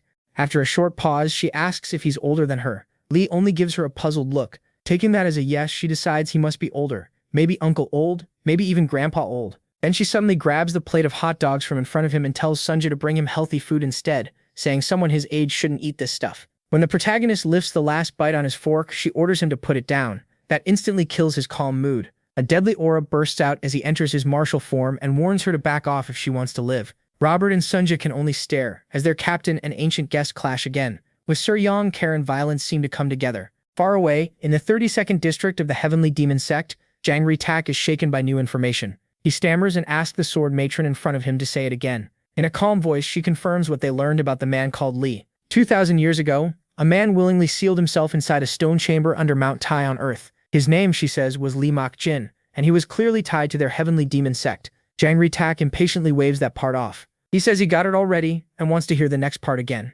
Looking him straight in the eye, the sword matron delivers the real shock. Lee Mak-jin once called himself the Heavenly Demon Supreme. Jang Ri-tak goes pale with shock like the title itself hit him. Elsewhere, the Duke is in his lab loading data from a chip while his assistant says everything checks out. Once the process is done, the Duke orders it returned to its master, and instantly the chip flies into his hand. After that, he goes to Bernardo and presents the item he asked for. Bernardo can't believe it. The iron-seeking Jiangxi project was supposed to turn living human bodies into battle droids. On top of that, they were meant to use superhuman martial arts. But no matter how he looked at it, this thing barely seemed human. The Duke says it soon will, and then it leaps onto the other soldier's face and crawls into his nose. His whole body starts bulging with veins. The Duke explains that this android enters a human body, shuts down the brain's nerves, takes over the nervous system, and turns the victim into a living android. It also carries data on the deadliest martial arts in the world. In short, it's built to kill. So why does it look like that? Well, its genes didn't match the test subjects, and that's why it ended up deformed. The chip comes back out and the man drops to the floor.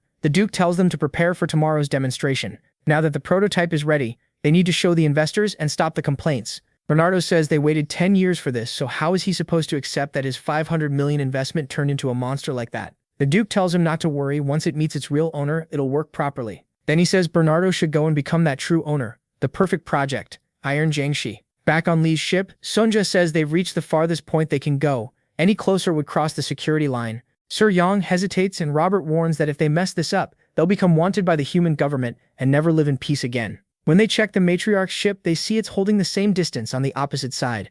So Sir Yang orders them to ready the landing pod. If things go bad, they'll just act like they were never together. Then she goes to Lee and tells him this is where he gets off. From here on, it'll be just the two of them. But MC tells her not to come. He'll go alone. Calling him Mr. He, Sir Yang says she needs to control the landing pod. Robert immediately yells back, asking why she can't just use autopilot, especially since she barely knows how to fly the ship anyway. Sir Yang admits she still has unfinished business with that man too. Lee tells her to stay. He says he still has a far greater debt to repay, and if it helps, she should treat her own matter as something already over. If she keeps clinging to the past, she'll never move forward. The more a person lives in the past, the farther they drift from the life in front of them. Just then, Bernardo hears an alarm. Someone has crossed the boundary line. The heavenly demon has finally arrived. At the same time, someone asks that same chief who he is. The voice belongs to Warren, who mistakes him for some kind of pest and asks where he came from. The Duke can't believe his eyes. Is he imagining this? Because that man is really here, and Bernardo sees him too. He's a pure natural, with no internal units or built-in weapons.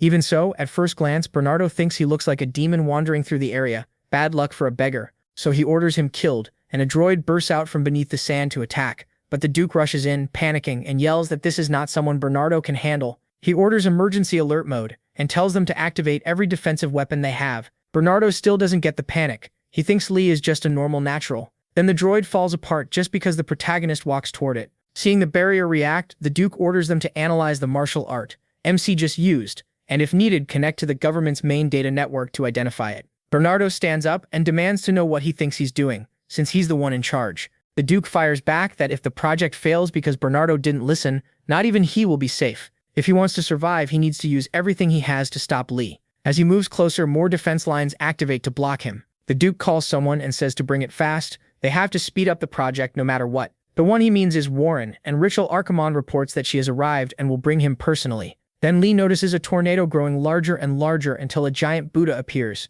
The heavenly demon asks who it is, but a huge hand slams down on him at once. Even from space, the tornado can be seen. Bernardo thinks the Duke exaggerated, but from beneath the giant hand, Lee blasts a hole through it and shoots up to the top. Bernardo screams for them to kill him for good. The tornado starts turning red, and the protagonist says true Buddha energy comes from emptiness, so how could it be filled with such dirty violence? To him, this is just a fake made in Buddha's image. Then the heavenly demon draws his sword and tears a massive hole through the statue's palm, and charged straight through it at full speed.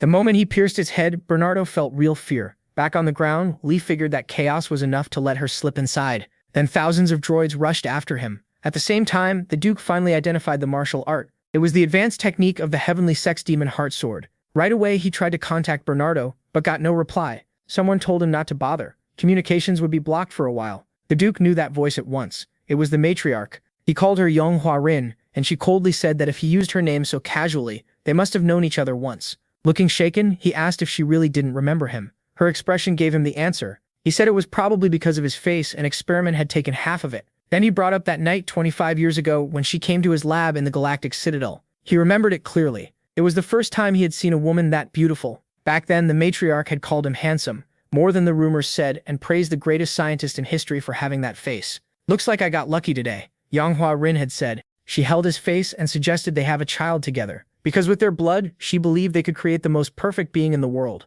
So why was she staring at him like he meant nothing now? The Duke shouted, asking if she had truly forgotten him. Her answer was simple. She doesn't remember failures. Then she drew her sword, annoyed that he'd made her think of him again. Meanwhile, Bernardo was falling apart. He had already lost 73% of the perimeter troops, so he called headquarters for backup. Too late, Lee had already walked right past him. Bernardo demanded to know who he was. MC, it's already carved on your grave, he answered. Then he asked his own question. Where was the half-monster man? The Duke couldn't accept being called a failure. He insisted she was wrong, that he could still grant the wish she once wanted, most to create the ultimate perfect being. Even if she failed, he would make it happen no matter what. He wasn't the failure, he said she was, for leaving him. Then he screamed that he had completed it after giving his whole life, heart, and soul to the work. The matriarch answered by running him through. So yes, she did remember him, and that only made her more annoyed because he talked too much. When Lee arrived, all he found was the Duke's corpse. The cuts were perfectly clean. She had ripped out his heart without the slightest pause. Whatever small bond they once had, she showed no mercy.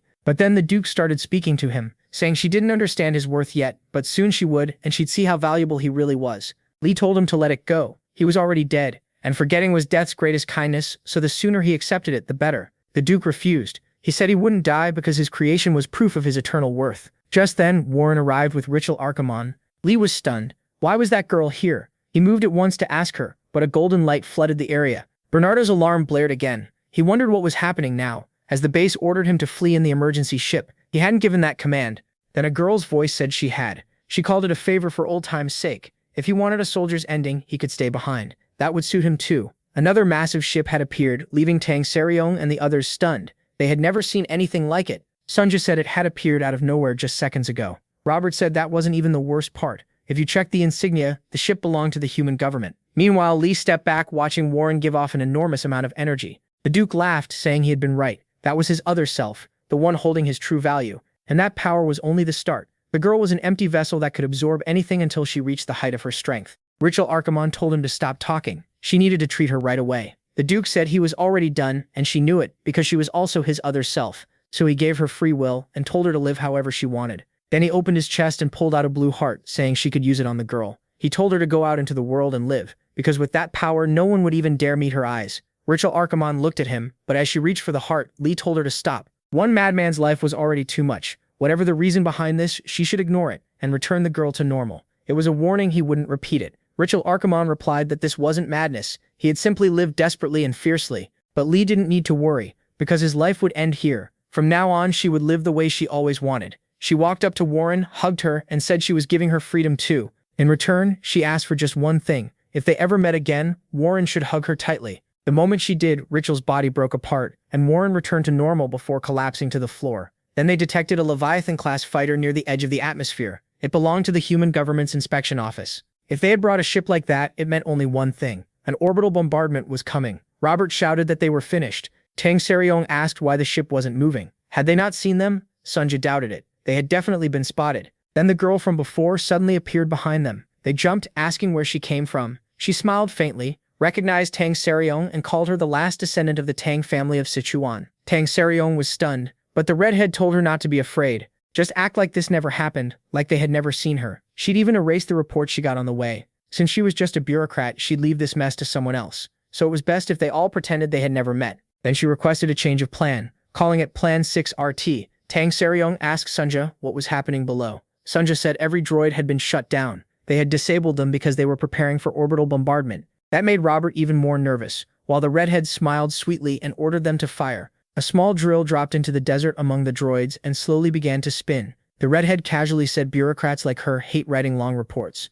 Then she told them to get moving fast. They needed to be at least half a light year away in 5 minutes to survive. As she disappeared, she warned them not to show up in front of her again. Tang Seryong still didn't understand what orbital bombardment even meant, but Robert, who had served in the army, shouted that the woman was insane. He had heard stories about a weapon that could wipe out moons, even planets, and only they had that kind of power. Sunja confirmed it seemed real. Something was drilling into the moon's core, and if it blew up there, the whole moon would be gone. They had only 3 minutes to escape, but Tang Seryong gave no order. She just kept staring at the moon. On the redhead ship, she was clearly enjoying all of this. Soon the ground started to rise, and only 2 minutes remained before the blast. Her ship could survive the shockwave with shields at full power, but she lowered them to 80% because that would make it more fun. She also spotted Bernardo escaping in the emergency ship. That part was obvious, but what she couldn't understand was why. After being warned, the others still weren't running. Then Lee's ship finally moved, but instead of fleeing, it flew straight toward the moon. Robert started yelling that they were all going to die with no chance at all. Tang Seryong answered that she wouldn't die, her lifeline was long, and she planned to live to at least 80.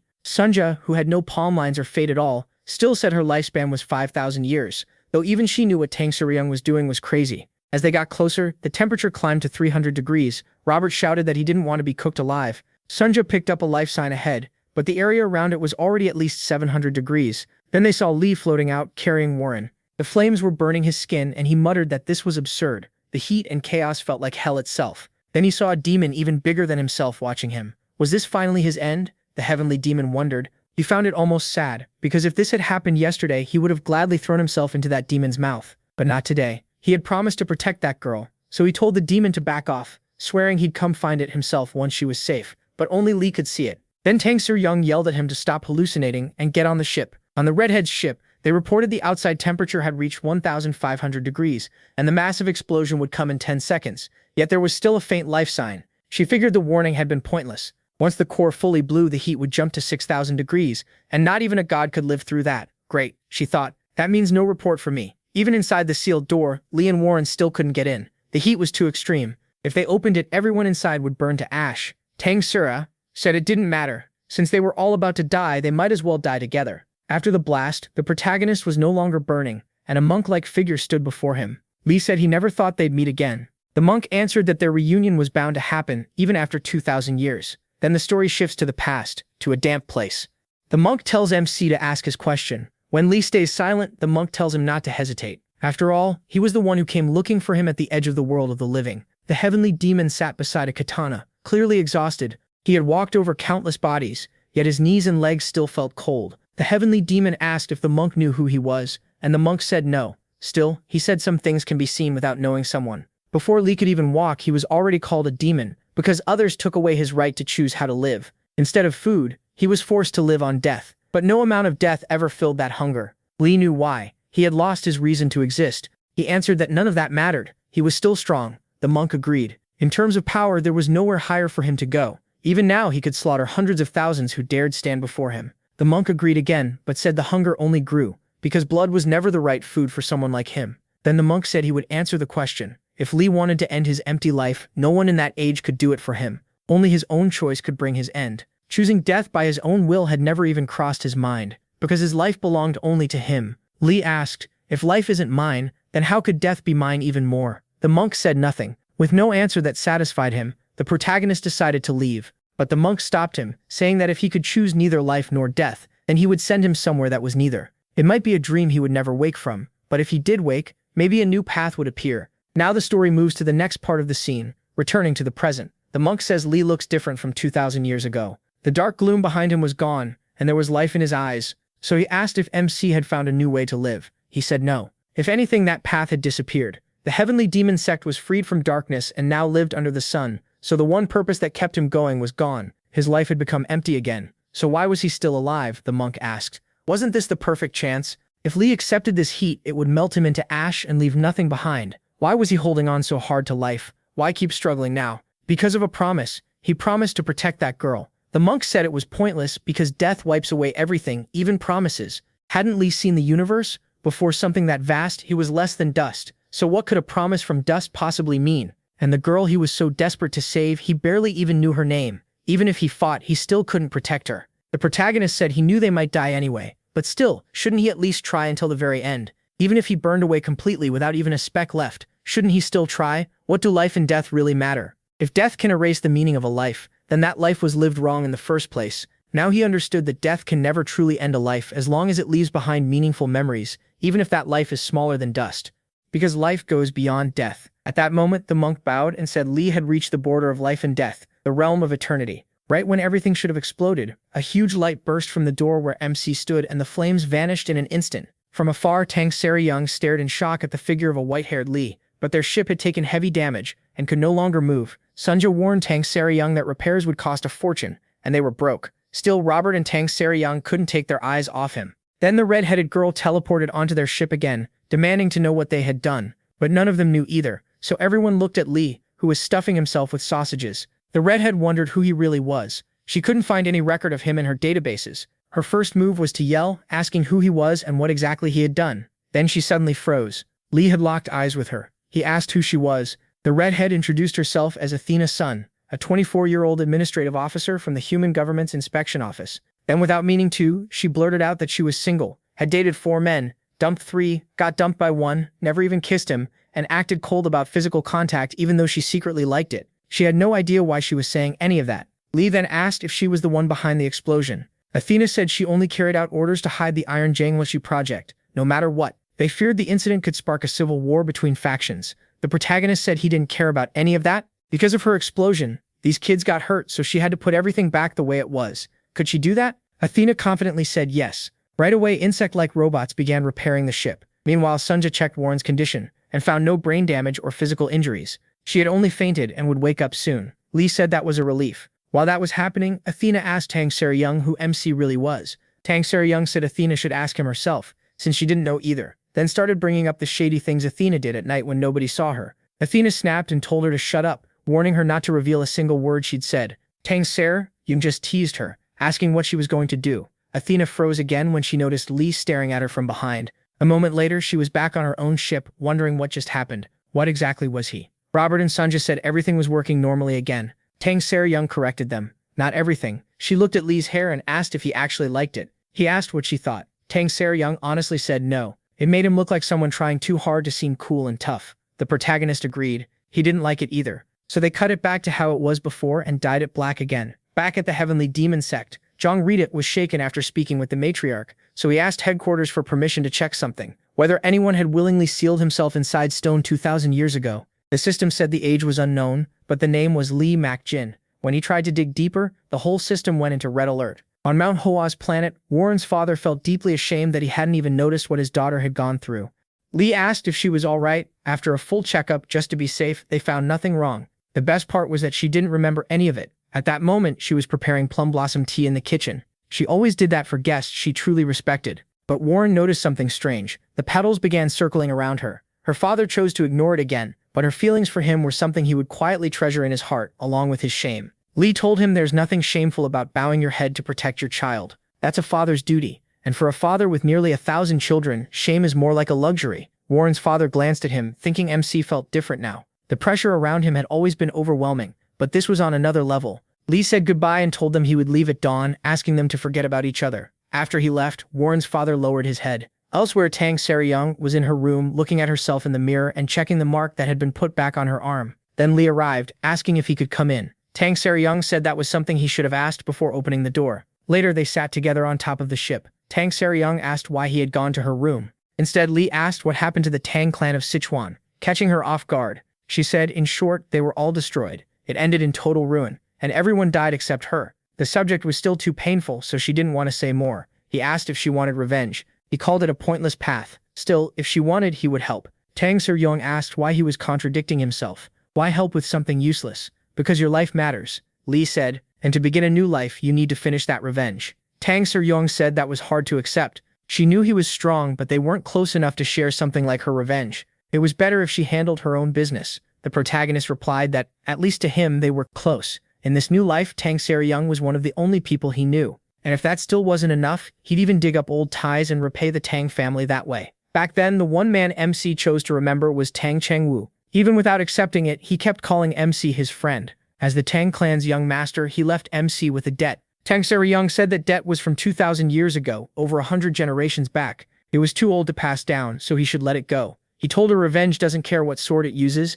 anything it must, even its own heart. So if he couldn't stop her from being foolish, he'd be that sword. Then the protagonist got up and told her to think it over. Tang Sara-young said there was one more thing she needed. When Lee asked what, she said, help me make money. In the Andromeda Nebula on planet Tartaruga, Tang Sara-young brought MC to the Scoundrels Market. It was a place where people sold martial arts and all kinds of odd items. Lee asked why it was so empty. She explained that scoundrels avoid moving in daylight. Even accidental eye contact can start trouble. He asked what happened if that did occur. Here, it often led to fights, and showing weakness meant you wouldn't last long. That's why they come out at night. Then they can act like they didn't see each other. So why come during the day, Lee asked. Tang Sara-young said it was simple. They were looking for someone who could move around in broad daylight. Right then, 3 men dropped in behind them, and the girl riding one of them knew Tang Sara-young right away. She mocked her for showing up alone, saying she must be tired of living. Tang Sara-young fired back with a joke about how she still hadn't grown at all. That only made the girl angrier, and she pulled out a red sword. Tang Sara-young told her to calm down.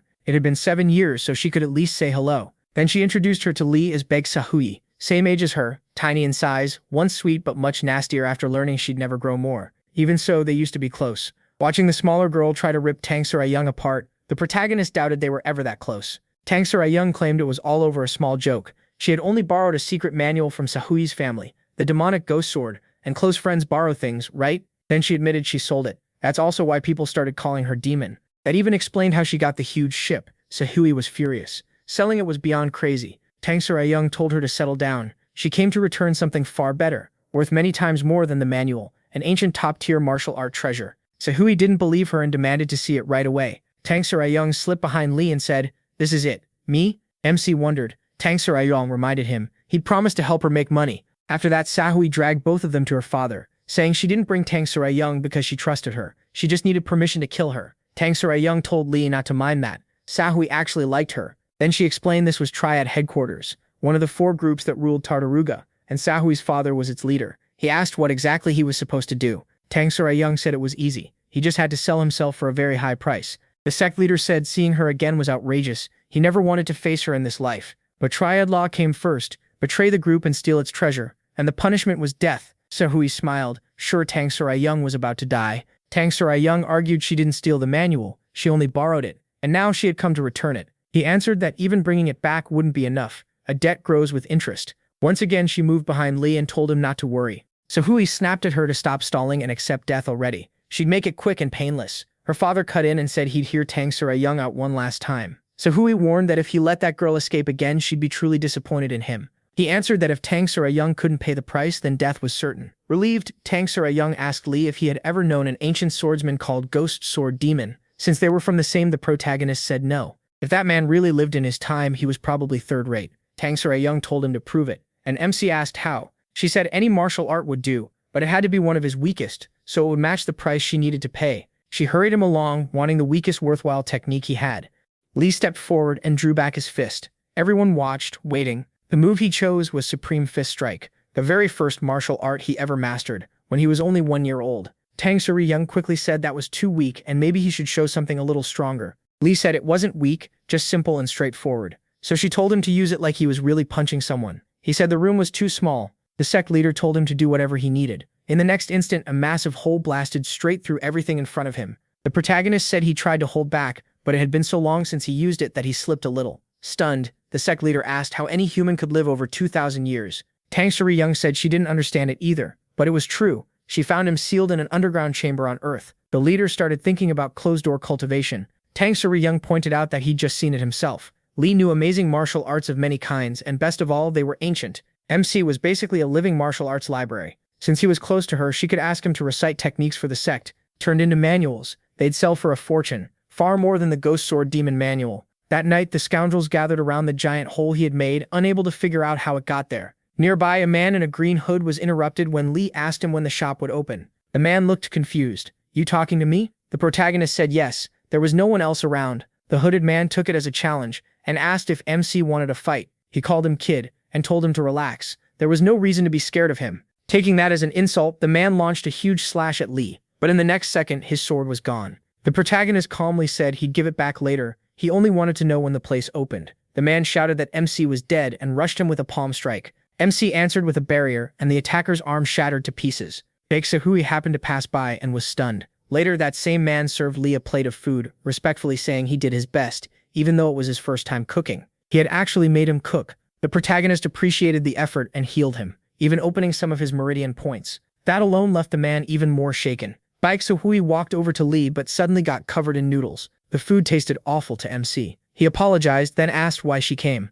She said her father wanted her to bring him back. Lee called it rude to summon the Supreme One so casually. If her father wanted him, he should come in person. Sahui quickly corrected herself and apologized. What her father really meant was to invite him and escort him if he agreed. After hearing that, he accepted. On the way, Baek Sahui asked if it was true. He knew every martial art, even ancient ones. Lee said something like that, and if a technique didn't exist, he could just create it. She thought that sounded wild. A little nervous, she asked if there might be a martial art that could reopen growth plates. The protagonist said no such technique existed. As they continued toward her father, she asked if he could make one for her instead. Lee said no. The body carries its own history, shaped by one's parents and humanity's legacy. Martial arts are meant to train that body and live out your fate, not go against it. She listened closely to his words. Then MC added that there was one art that could change the body's appearance, a transformation technique. There was also another called bone restructuring, which only changed the skeleton. After hearing that, she stepped in front of him and said the last one would be enough, asking him to teach her. Lee asked, "Why should I?" Sahui had no answer. With her head down, she quietly accepted it. Then Lee suddenly asked if she knew how to make a food with a long curved piece of meat on both ends. She thought for a second. A hot dog? When she said yes, he asked if she could make one for him. She instantly shouted, "Of course." Later, Sehui's father and Tang Seryung watched closely while the protagonist enjoyed skewers and bake. Sehui gave him a massage. Sehui even told her father to greet her master, but Lee corrected her. He wasn't her master. He was only going to teach her one small martial art. So everyone gathered around where MC was eating. Sehui's father still couldn't understand how he had spent 2,000 years in closed-door cultivation, but he'd seen enough that he couldn't deny it. He admitted the martial art Lee showed was stronger than the ghost sword demon technique, and from what Tang Seryung said, the protagonist could pass that art on to them. MC brushed it off and told Baek Sehui she didn't need to keep massaging him. She just smiled and said she wanted to. Then her father said that if he wrote a full manual with the method and techniques, he'd forget the time Seryung stole and sold the book. Seryung cut in right away. That still wouldn't be fair. Even with interest, they'd be taking a huge loss, so the offer had to be better. Lee asked what she wanted. Seryung said she wanted an internal energy unit. Used was fine as long as it worked well. She'd heard they dealt in military-grade units, so at least a decent one was only fair. A core-level unit would do. Baek Sehui's father thought she'd gone mad asking for that.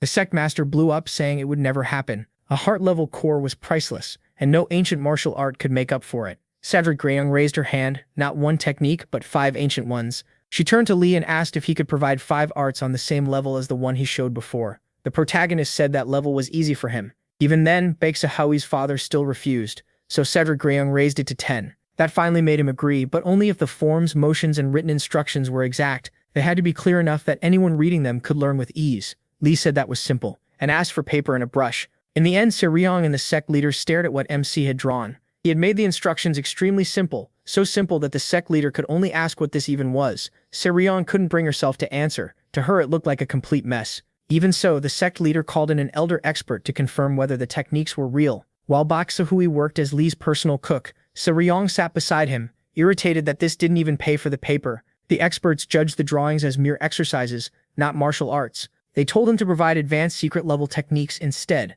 He answered that at the very top, all martial arts become the same. The ones he gave were easy to learn and still led to that same peak which made them better. Seryung got his point, but said they still needed something more impressive. Lee refused. Techniques that already had owners couldn't be passed on. That broke the laws of the martial world. He told her to stop pushing. For now, he would teach that girl the inverse body transformation technique. Then the protagonist took Baek Sehui away. Seryung felt everything was ruined, so she went with the sect leader to try one more time to persuade him. But when she saw that he wasn't even responding, her hope started to fade. Then he finally spoke, saying it was a martial art never seen before, a kind of power most people would never witness even once in their lives. He asked if she could truly convince Lee to help the Three Poles Alliance. Seryung said yes, they needed each other, and without her, MC barely even ate. She also added the matter of the heart-level core. The sect leader said fine. He led Seryung elsewhere and asked how she knew they had a heart-level core. Even she was surprised. She had only suspected it and never thought it was real. He explained that the heart-level core was one of the martial world's 3 legendary treasures. Yet despite all the rumors, no one had seen its true form.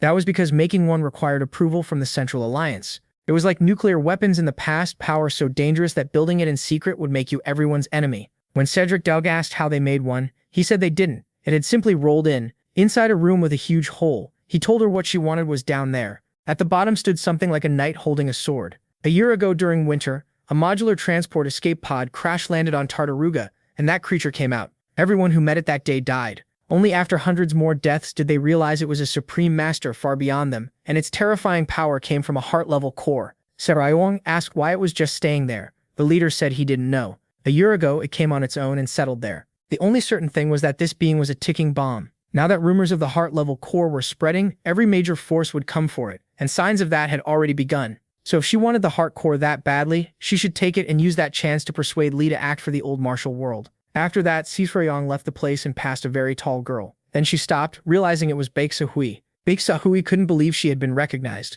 and the reason was clear. The technique Lee taught her had worked even better than expected. She explained that if her growth plates had stayed open, this was exactly how she would look. Seryung understood, and Baek Sehui shrank back down. She was still only a beginner, but at the highest level she could keep that form for a whole week. Seryung brushed past it, and asked where her master was. When she found Lee, she asked him to go to that being, get the core-level unit and bring it back. If it refused, a light smack should be enough to make it listen. He said the energy felt dark, like dragon power was leaking out of it. He warned her that if she tried to take it for herself, that thing would devour her. Better to leave it alone. If all she needed was internal energy for training, he could share his own. Seryung hadn't expected that. Later she told Lee she couldn't accept it. He asked why, since it was basically the same result. Annoyed, she said she wanted revenge with her own power. The protagonist pointed out that sounded contradictory. Sonja stepped in and told him not to question her. That was just Suryong. Her logic was enough to make even Sonja's genius brain short-circuit. Suryong started throwing a fit, and Lee decided to let it go. At that moment, a man with glasses informed Baek Sehui's father that Elena had arrived in the city. The leader already knew. Other factions would use every connection they had to lure top-tier masters here, so the smartest move was to stay out of it and watch. The monk then arrived where 3 men were gathered. One of them was about to drink, but the monk took it first. He mocked them, saying tea offered to an enlightened high monk was a great honor for lowly beings like them. One man attacked without warning, but the blow did nothing. Feeling the strange power coming off him, he realized the monk was an Asura Buddha. The monk then reduced his body to dust. All he said was that he had been warned. The others immediately lowered their heads. The proper way to face a living Buddha. Pressing his palms together, the monk politely asked those kind-hearted souls to guide him to the Black Waters faction. No one answered, so the monk called them trash and asked if they wanted to die. All 3 instantly raised their hands and said they'd show him the way. Just then, someone else reached the giant hole and saw the night overflowing with energy. He slowly moved closer, checking it and sensing just how massive its internal energy was. Then he thrust his sword at top speed and shouted for the core to be handed over, managing to stab into it. Elsewhere, Lee was busy eating sausages. Elena spotted him from far away, and so did the monk, because a huge light was shining across the city. Earlier, the Triad faction had raised every defense around the monster and ordered everyone indoors. Their leader was already plotting. This was Mogu Jung, leader of southern Tartaruga, known for his unshakable longevity. So they had pulled out of the fight for the core? No way. He was clearly waiting for the lion and tiger to clash so he could profit from both. And if a lion and tiger were already in play, a bear would surely join too. This battle was going to turn into total chaos. Back at the giant hole, Elena had already arrived. She looked on and saw in the distance, atop a building, the body of that man hanging there. He was a divine master from the Piercing Spear faction. The monk appeared and asked if she knew that faction. They seemed awfully proud. They called him a once-in-a-thousand-years genius. But that was the fate of arrogant famous sects. No one could stand in Buddha's way. What waited for them was death. Elena asked why he was here. The monk answered that where there was a great offering, Buddha naturally came to consume it. At last, fortune seemed to be on his side. Elena activated her drive and warned him not to interfere if he valued his life. The monk mocked her, saying an ignorant fool dared threaten a Buddha who had reached the nirvana of life and death. She didn't even understand enlightenment.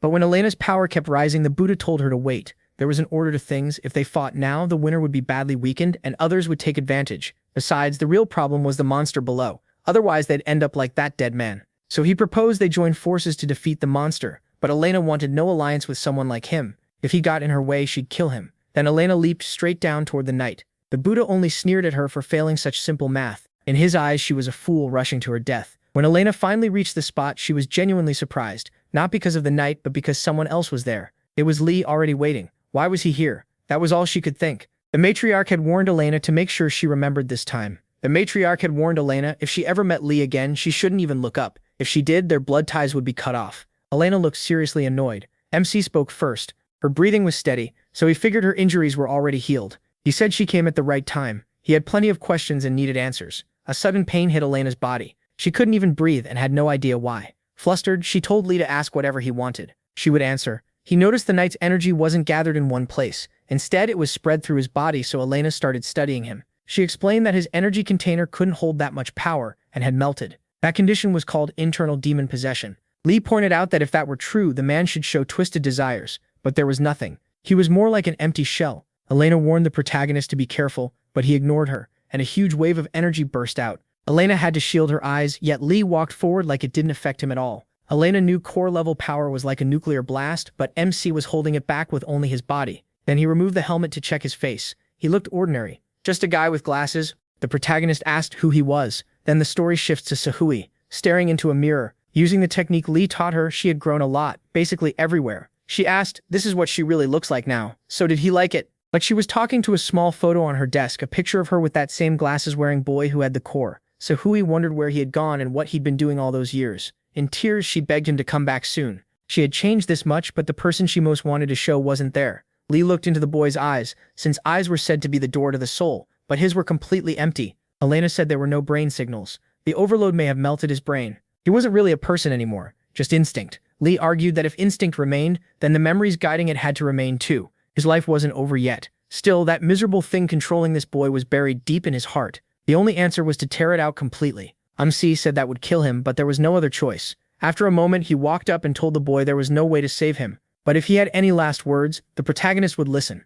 Then he used his power to enter the boy's inner depths. He told him to focus even if it was dark and there seemed to be no escape. If he held on, they might still reach each other. Soon the veins across Lee's body swelled from the overload of wild energy. Then he found him, and the boy began to see something. Or maybe it was a memory. It was his past with Sahui. They used to run around together, chasing butterflies that always slipped away. Those days were bright, fun, and full of adventure. They spent years like that. Even in their last days together, they were still chasing butterflies. The boy proudly said he caught one, but Sahui coldly told him to let it go. He didn't get it. Why should he? She snapped that she never asked for help and could have done it herself. The boy had no idea why she was so upset. He said if he did something wrong, he'd fix it. But Sahui stayed silent. He gently asked if her feet hurt and whether she wanted him to carry her. That only made Sahui madder. She said she wasn't a kid anymore. She was already in her 20s. Her growth plates had just opened late. He answered that he never saw her as a child. To him, she was always an adult. Still irritated, Sahui yelled at him not to look for her again. They could meet once her growth plates opened. After seeing that pass, the boy could finally look at Lee, and then he laughed when he saw the helmet in MC's hand. It reminded him of a man who had been slaughtered. With his last breath, that man was shocked. The boy was still alive. He was the only survivor. The other knights were dead, but at least the enemy had been wiped out too. That man had been the commander, but he asked not to be called that anymore. The whole order of the Star Knights had been destroyed, so he said he had no right to that name. What he couldn't understand was how the boy came out of such a brutal battle without a scratch, so he asked if the boy had hidden. The boy admitted he had. That shocked him because in the 6 years since joining them, the boy had never once backed down and always fought on the front line like his life meant nothing. So why hold back now? Was it because of this mission? Then he asked if the boy wanted that object. The boy said it mattered a lot to someone precious to him. The commander called him an idiot. Even a core-level unit couldn't handle it. Only a few Transcendents could. The boy answered that someone at the commander's level had no use for it anyway. The commander snapped, asking what nonsense he was saying. The boy explained that the unit could rebuild all genes, even the nervous system. Hearing that, the commander declared he would stop him as the 126th successor, Sir Andre Skolt. Andre Skolt? His duty was to deliver the object and kill anyone who got in the way. The commander raised his sword and swung. Then the story returns to the present. Lee had seen the internal demon. He shouted for the boy to stay focused. The demon was taking root in his heart. Right then, a blue light burst from the hole, and the monk from earlier wondered what it was. Then a red light shot out too, chasing after the blue one. That red streak was Lee rushing at full speed to stop it. It felt like a dream. At the same time, Robert, Jaeondae, and Sunja were sharing ramen. It had been a while since they ate out together like a real family. Jaeondae said this kind of treat only happened once a year, as he wished Robert a happy birthday. Then those two presences tore past their ship, flipping over their food. The knight landed first in a deserted place. He clearly wasn't in good shape. Lee told him it still wasn't too late. If he fought the demon in his heart, it might not fully eat his soul. If he had to die, then he should at least die as a human. The knight answered by charging at him with his sword, and the blow split the whole area in two. Lee admitted his techniques were powerful, but said they were never really his. Back then, when the boy opened the box, the dying commander begged him to stop and said he wouldn't judge him. He understood there had to be something huge behind a choice like selling his soul to a demon. Over the years, he had even come to think of him as a son. That's why he sincerely told him to drop the object and leave. The second he tried to use it, it would devour his soul, and even if he lived, the whole world would hunt him down for it. The boy knew all that, but still wanted to give it to that person. He said he didn't mind selling his soul. The instant he touched it, its energy flooded into his body.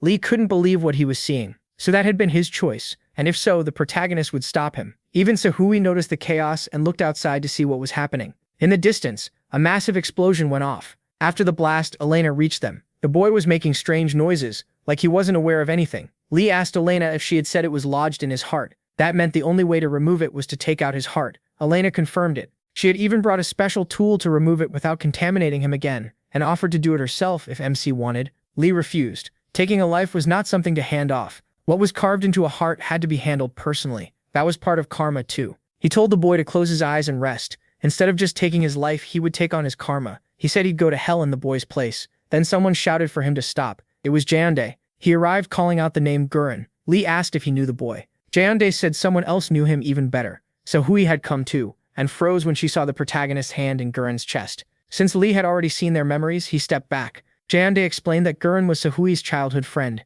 They were always together, so much that it made him jealous. Then one day, Gurren suddenly vanished. After that, Sahui changed. She had been cold and distant, but later turned clumsy and smiled a lot. To Jaeondae though, that smile looked more like crying. Sahui asked what Gurren had done to himself and why he wouldn't look at her. Had they been apart so long that he didn't know her anymore? The only sounds Gurren made were like a baby trying to speak. Elena said it was pointless. His brain had already melted completely, and no memories were left. But then Gurren lifted his arm towards Sahui.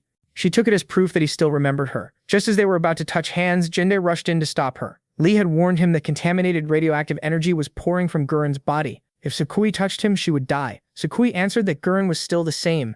Seeing she didn't care about the danger, Jende let her go and told her to do what she wanted, but not blame him later. Elena told Lee they had to stop them. MC said that sometimes a bond is meant to become everything. As their hands were about to meet, Gurren suddenly closed his fist and told Sakui to step back. Everyone was stunned. When a banner dropped behind her, and it wasn't the only one. More of them dropped, and then a huge flower wrapped around both of them. It was a barrier. Lee cut it open at once, but they were already gone. Only a seal remained, and he knew it right away. It was a Shaolin primal formation, used by someone who had reached nirvana. He asked if they knew a Shaolin master close to transcendence. Elena remembered the monk's title, Asura Buddha. At the Blackwater's headquarters, the monk had arrived with Bake Sakui and Gurren. He called himself Amitabha, the Buddha who crossed hell to get here. Then he asked why they hadn't waited a little longer. He'd made it through hell, and now he wanted the rest of his payment. A man in white stood up. The monk asked if he was the one paying the debt. Looking at those big pockets, he guessed the money had to be on him. The man stepped forward. He was the Emperor of the Eastern Sky Fist. The Buddha greeted him, and the Emperor asked if they knew each other. The Buddha said they were only old acquaintances whose paths crossed once. The Emperor told him to answer properly. With a finger snap, he struck the monk, but someone at that level wouldn't die from a move like that. The Emperor realized he was one of those Shaolin monks. He even admitted it was impressive for a 30-year-old to know a technique normally reserved for elders. He vaguely remembered a boy who served beside the great elder Myungchun 20 years earlier. So it was him. Smiling, the Emperor said that as Myungchun's disciple, he had one reason to spare him. All he had to do was leave the rest behind. The monk stayed right where he was. The Emperor asked if he didn't hear him. Why wasn't he running for his life? The monk raised his palm. He said he'd leave after the bill was paid, 85,000 credits. So he really wanted to die. The Buddha asked how a man who had already walked through life and death could still be threatened. Then he mocked him. Had living so long made him senile? The Emperor said, fool. Myungchun had raised him badly, and if the monk wanted death so badly, he shouldn't complain. When the Emperor reached for the flower, the Buddha yelled for him to stay back. He still hadn't paid, but the monk was holding his stomach. The earlier strike had left him badly hurt. The Emperor called him insane. Even then, the Buddha kept repeating that he still owed 85,000 credits. He insisted on payment because the corpses there included his contractor and the Emperor killed them all. The Emperor told him to stop spewing nonsense, but the monk said he could keep going all night if that was what it took to get paid. Then he used the Lion of Prajna, a forbidden Shaolin art. Even that couldn't hurt the Emperor, because his Vajra body was tough like diamond. With one blow, he smashed the monk's face. Was he still going to keep talking nonsense? He asked. Since the monk couldn't speak, he only lifted his hand. The Emperor answered with even more punches to the face. In the middle of it, the cocoon holding Gurren and Baek Sahui opened. After crushing the monk's skull, the Emperor said every monk he knew had always wanted to reach nirvana. Then to his surprise, from inside the flowers, only a Shaolin seal appeared. The monk had actually used it to move Baek Sahui and Gurren somewhere else. Furious, the Emperor destroyed the seal before it could fade and rushed after Gurren. When the others arrived, the monk looked dead. But who could kill an Asura Buddha? Only a legendary master could do that. Elena said. The only person she could think of was the Emperor of the Eastern Sky Fist. The heavenly demon said the monk wasn't dead. Why did he think that? Lee said the monk was hurt, but a faint spark of life remained. The boy had amazing talent. Then he asked, where did you send those to? The monk only lifted his hand. In another plane, Gurren touched a flower while Baek Sahui stood beside him. He smiled and said, look, I caught it. But unlike before, she reached out with both hands, amazed by the butterfly's beauty. Gurren asked why she looked like that. Was she crying because she didn't like it? She said no, she just couldn't understand why a captured butterfly wasn't trying to escape. None of this felt real. Gurren only laughed, and nearby was a Shaolin yin-yang seal. He said she might be right. Until recently, his chest felt like it was on fire, like a burning ball was stuck in his heart. But right now, they should just enjoy this moment. They had found each other again. Baek Sahui cried because she knew that if this wasn't real, she would wake up and lose him again. She apologized. After that, they both sat on the dry tree. Gurren admitted he never used to see her as a girl, because she always seemed more mature than him. She said she was small, and maybe he didn't like that. He told her it wasn't about height. She was cute and lovable. After years traveling the universe, he learned one thing. There was only one Baek Sahui in all of it, and that was why he had always loved her. He knew she hated being short, but said not to worry because he had brought her something that would help her grow again. Baek Sahui shouted that no, she didn't hate being short. What she hated was his body. Gurren's body started breaking down again because that man had entered his happy place. After checking it, he realized that thing was extremely powerful. Gurren charged at him. Back with the monk, he changed the price to 86,000 credits. Tang Suri-Yun had no idea what he was talking about. Lee told her to pay him later. After a beating like that, the monk had earned such a small fee. Tang Suri-Yun said that was impossible. She couldn't get that much even by selling her ship. plus Robert and Sunja. The monk added that if Elena were included, the price would go up by another 10,000 credits. Elena asked why he was leaving her out. Did he want to die? Lee then said to put it on his tab and swore on his name. That was his answer. Tang Sari-young said no chance. The monk was called the greedy demon and wouldn't trust even his own parents over money. Then he started coughing out huge amounts of blood, making a giant circle and forming that same Shaolin seal. Baeksahui could clearly see the gap between them. Gurren had been completely overwhelmed. The emperor asked if he really thought having a huge sword meant he could cut anything. He said Gurren wasn't even strong enough to wield that blade, yet he still trusted it. Then he revealed that Gurren wasn't the only one with a core-level unit, and said he'd be taking it for himself. Baeksahui jumped in and yelled for him to let go, but it changed nothing. The emperor flung her away. Even on the ground, she begged him to let Gurren go, saying she'd do anything. Instead, he drove his hand into Gurren's chest and tore out his heart, then tossed the body aside. Right then, the others arrived. Tang Sari-young could only stare sadly at the boy's body. Enraged, she screamed at him to get away and fired a wave of purple power. With one hand, he knocked it aside and struck back with a punch. Before it could hit her, the heavenly demon touched her and pushed the attack away. The emperor couldn't understand how he had done that. Was it because of the man behind her? He wondered if it was the internal energy transfer technique. Elena gave quick context. This was a master beyond compare. Along with his mother, he was known as one of the 5 great supreme masters. In the whole galaxy, fewer than 10 fighters could match him in battle. After hearing that, Lee walked up to him. The emperor thought that even if the protagonist was a natural pure, he still shouldn't be underestimated. He said MC's body was as hard as steel, and saw that he had mastered the iron cloth technique. Arts like that demand terrible pain, which is why most people avoid them, but he had done well. When he asked who he was, the heavenly demon replied that he'd love to beat him, but the rules of the martial world didn't give him enough reason yet. So he offered one chance, drop what he was carrying and leave. The emperor called him crazy. An instant later, the heavenly demon's fist sank into his stomach and dropped him to his knees. Lee said he had just given him one more reason to hit him. There would be no second chance. How dare you? The emperor began to release his inner energy, but Lee cut him off and told him to watch carefully. He crushed Gurren's heart and the core with it. Then the emperor shouted, "What would he do now, damn madman?" The heavenly demon started beating him down. The emperor couldn't understand why those blows hurt so much. After the barrage, Lee stood over him. His face was swollen from the beating, and he finally collapsed. After that, Baeksahui took Gurren and rested him in her lap on the tree. It had been a long time since she last did that. Tang Sari-young said they had to take her away. If they left her there, she would never move, not even with her last breath. They had to do it, even by force. Lee walked over and told her to move aside. He would let her say goodbye the right way. Then the heavenly demon used his power, pouring red energy into Gurren's dead body. Tang Sari-young asked Elena if she knew what he was doing. Shocked, Elena said it was return to the origin. What was that? A state where someone becomes one with nature itself. And nature is everything, including life and death. She said she thought it was only a legend, because reaching that state should be impossible. What kind of man was he? He was using origin energy to replace the blood flow that had stopped. Borrow my life, and see this world one more time. Gurren came back to life again. Baeksahui couldn't stop crying. He told her he had a favor to ask, and wondered if she would grant it. She said yes, right away. He could ask for anything, even 1,000 favors, and she would do them all. Just don't cry, he told her, because she looked prettier when she smiled. And stop hiding your eyes, they're beautiful. Baeksahui removed the eye patch. Elena wondered if her eye had been hurt, but it wasn't. Baeksahui had only been pretending so she wouldn't look weak. Gurren gently held her face in both hands. Just like I thought, you're beautiful. Then he gave her one last soft kiss. For his final favor, he asked her to forget him. After that, they built him a grave and buried him beneath the dry tree. Later on Sariang's ship, she told Sunja to get them out of there fast. She didn't want to stay there any longer.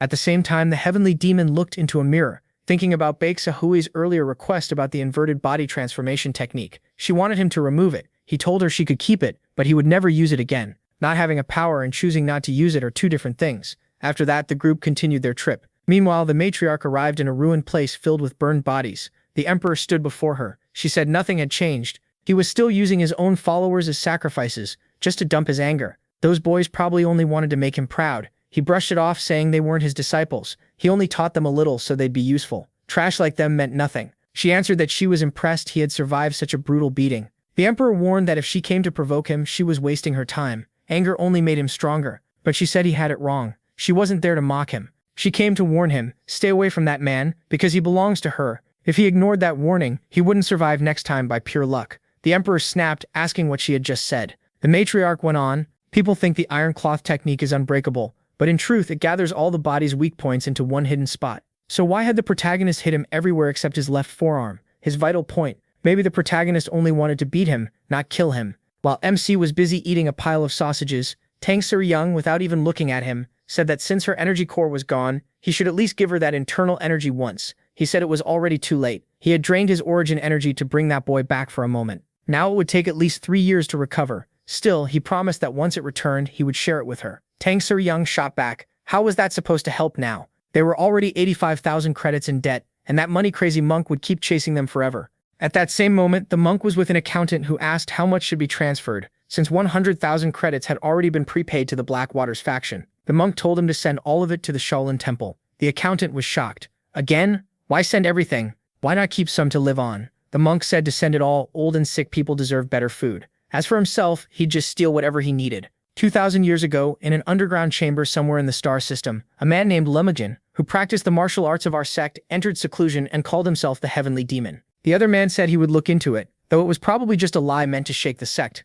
But this secret had been buried for 2,000 years. Even the elders at the top didn't know it. So how could he call it someone else's invention, when the sect itself had nearly forgotten it? If he really has returned, if he truly is that 6th Heavenly Demon, Lemujin, then that would mean there are now 3 Heavenly Demons in the universe for the first time, right? Heavenly Demon Sect, the 94th Demon, Hui Shuchuan. He said leaving this to someone else would become a huge problem. Back on our protagonist's ship, Tang Soo-young was confused when Sunja admitted they were broke. They barely had any fuel, and only enough food for 4 days if everyone ate just once a day. Tang Soo-young wanted to use Robert's wedding savings, but he yelled that the money was already gone. She had pushed him to invest it in the wedding, and that savings had come from 10 years in the army. Then Sunja said there was an even bigger problem. Lee kept eating sausages like nothing was wrong, and those had been the last ones. Nobody wanted to find out what happened if he got hungry again. At the First Moon Tavern, Tang Soo-young tried to make a deal with the owner by offering some of the protagonist's martial arts scrolls. She only had a few left, so they were worth a lot. The owner said that meant they had to be originals.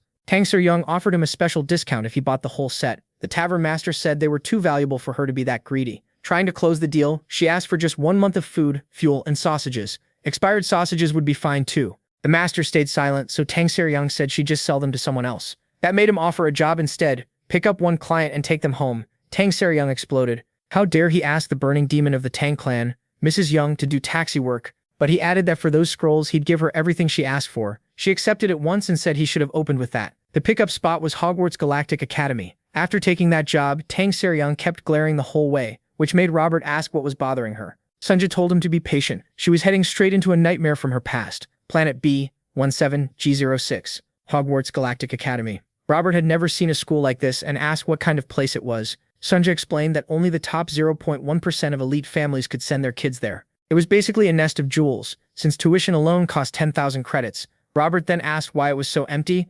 Tang Soo-young said it was vacation time, and anyone still stuck there instead of going home probably had a pretty miserable life. They called out to see if anyone was there. Robert then spotted a girl in the distance. The red-headed girl asked why they had come when the academy was on break. Tang Soo-young answered with a full-speed attack. It was aimed to kill, but the girl dodged it with ease. She asked if they were bandits, then said she'd finish them off. Tang Soo-young drew a light sword and attacked again. Once she got close, the girl recognized her. Tang Soo-young blurted out that she must be Jewish, which was why her sword jumped out and attacked on its own. Then she asked if the girl had come for revenge. Tang Soo-young quickly denied it, calling it a misunderstanding and saying the attack had just been instinct, but warned that her instincts could act up again. Robert asked what kind of history they had. Sunja on edge explained that this was the favorite daughter of the Suje family, their enemy. They needed to stop this before it got worse.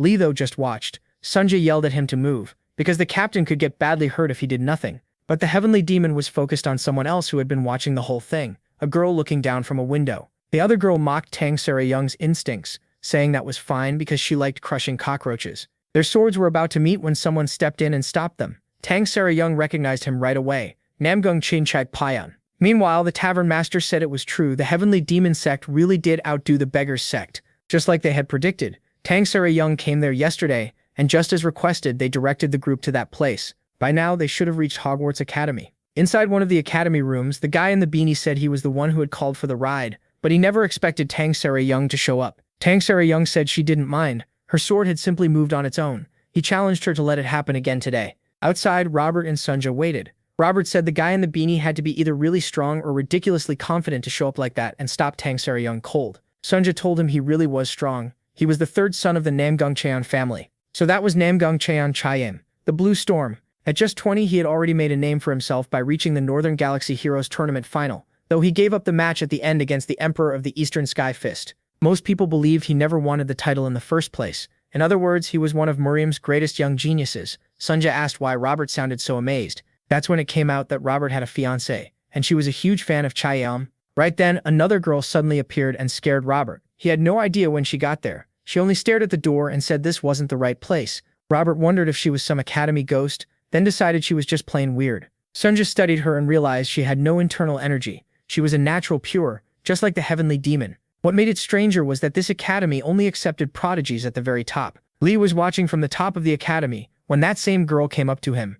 Tang Seryung cut straight to the point and asked who they were supposed to pick up. When Amsi turned toward the girl, she looked oddly annoyed. Lee pointed out that she was the girl from the window. Then he asked if she had come to see him and why she was making that face. The girl replied, asking if they knew each other. He said they had never met. She asked why his face felt so familiar, like he was the father who abandoned her at birth. Lee could only say that sounded rough. The girl snapped back that of course it didn't happen. No one could abandon her, and if someone had, she would have hunted him down and killed him already. She stormed off with an angry shout. Then before leaving, she turned back and asked the protagonist if he wanted to marry her. She said she was good at everything and would make a great wife. Lee refused right away. The girl walked off, warning that she'd ask again later, and next time he'd better not say no if he knew what was good for him. "You'll meet him when I introduce you," Juhi said. Tang Seryung, clearly impatient, asked if they should hurry this up. Juhi told her there was no need to rush, they had plenty of time. If Tang Seryung wanted her to stay along the way, she'd have to pay 1,000 times the normal fee. Then she brushed even that off and said goodbye. Chaeyeon stepped in and told Juhi to relax.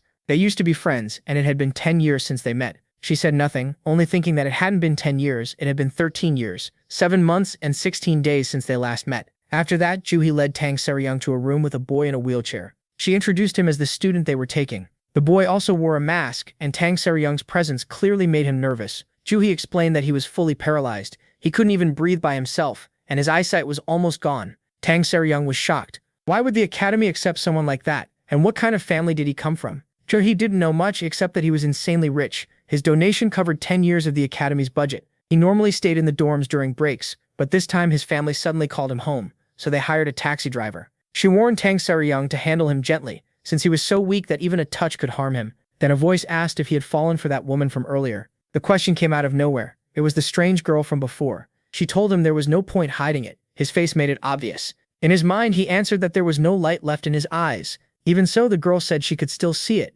faint but there. Then she asked what exactly he liked about that woman. His answer was chilling. He liked seeing her suffer. He imagined she'd scream beautifully when she finally broke. The girl realized he had seen something, and pushed him to explain. What he saw was death and a demon. Then he said Juhi looked like her. She cut him off and said she already knew. Juhi repeated the job details. They only had to bring him to the terminal on planet Tanalugan. Then Chaeyeon suddenly brought up bamboo leaf tea, saying Juhi used to like it. Tang Seryung flatly said she hated it, and now she hated it even more. Chang seemed surprised. He remembered it differently, then admitted memories can change over time. He also said he'd be going with them. There was no reason for him to stay at the school if there were no students left to watch. Tang Seryung immediately asked if Juhi was coming too. Tang Seryung told her not to worry. Juhi still had students to take care of. At the same time, Juhi was in the bath, grumbling that this was a huge pain. Why did she have to show up now? She should have stayed dead. Then someone entered. Juhi called out asking who it was, and Suhi appeared. Annoyed, Tang Seryung said she didn't care if he came along, and hoped he'd board her ship too, so she could make him disappear. Maybe she'd even accidentally cut his head off. Then came another surprise, that girl was boarding the ship too. Ju explained that the girl wanted to go home as well. Ju then asked if Tang Seryung was happy that he'd come along. Just like she asked. From the window, Lee silently watched the group below, especially the girl, as their eyes met again. Soon after, the ship lifted off. But the moment they got inside, both Ju and So-Hai looked around and asked what kind of dump this was.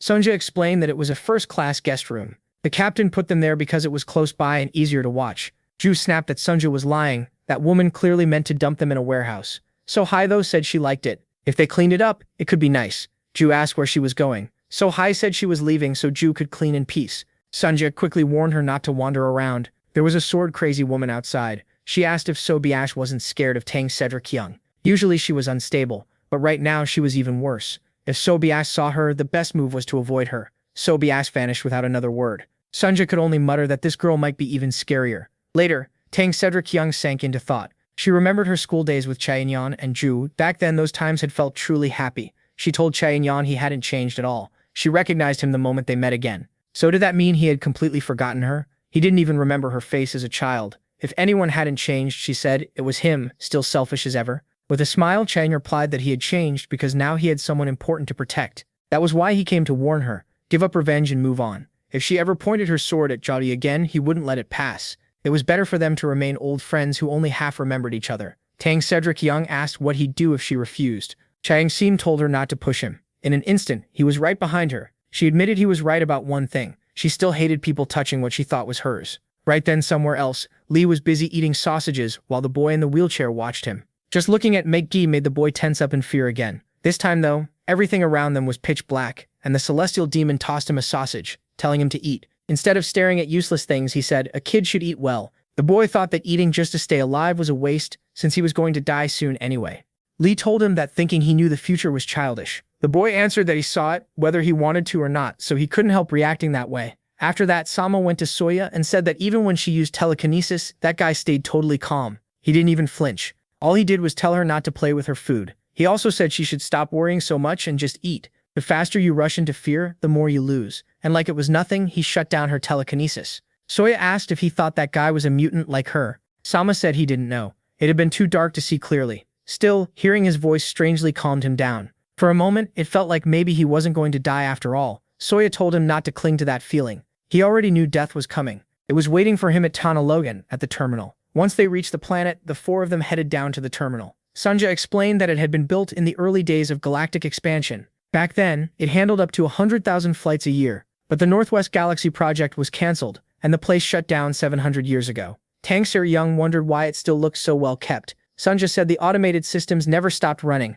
Tang Sarah Young said their work was done, and now all she had left was cleaning away any trace of this girl. Robert reminded her they weren't finished yet. They still had to receive the payment. Tang Sarah Young told them to contact the tavern owner, but Sanja said she'd already tried several times and couldn't get a signal there either. Then they realized a blocking barrier had been activated. Chaya raised a hand like he was greeting someone, and through the smoke, a vehicle rolled toward them. Then it suddenly opened fire. Tang Sarah Young demanded to know why they were being attacked. Robert recognized it immediately. An old armored launcher car, basically a relic. Chaeyoung leaped into the air, threw up a barrier to stop the shots, and destroyed the vehicle with ease. The real problem was that there were many more. Everyone realized the situation had just turned bad, while Lee watched from far away. Soya calmly said they were making too much noise, but he didn't need to worry. She would keep him safe. The boy answered that he knew because none of this had appeared in his dream. Still, he couldn't understand why they self-destructed. Then in front of the group, a figure appeared with a robotic arm and an entirely mechanical body. It identified itself as a droid and announced that this was private property of the Sakamoto Stein Group.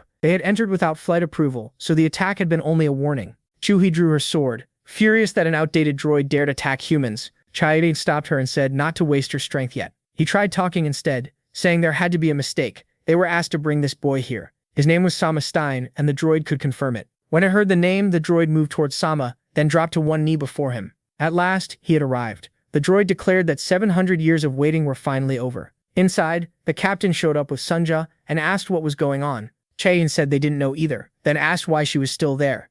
She answered that she wanted her money, since the man who hired them still hadn't sent the deposit. Chai-Xian told her she hadn't changed at all. Meanwhile, Jo-hee tried to connect to the local network, while the two girls reacted with disgust. Sergirong asked where the bald boy had gone and what the deal was with that droid. Then they noticed the commander's photo matched the droid exactly. The machine said it was ready to receive orders now, while Sama just wanted to rest. Confused, Sama asked what orders it meant. The droid told him to give one simple command, order it to die. After Sunja finally got a connection, Sergirong told her to call that man fast. She wanted to leave already, but something felt wrong. Over the last 700 years, there had been 87 recorded ship landings from outside, yet there wasn't a single record of any ship ever leaving. Sama apologized, saying he couldn't give that order. The droid warned that if he refused, everyone would die. Robert then asked Lee if he felt how strange the place was. He said it felt like Silent Hill. He didn't care about any of that. He just wanted food. Sunja added that when the terminal shut down 700 years ago, 16 staff members were left behind. No one ever replaced them or sent new workers.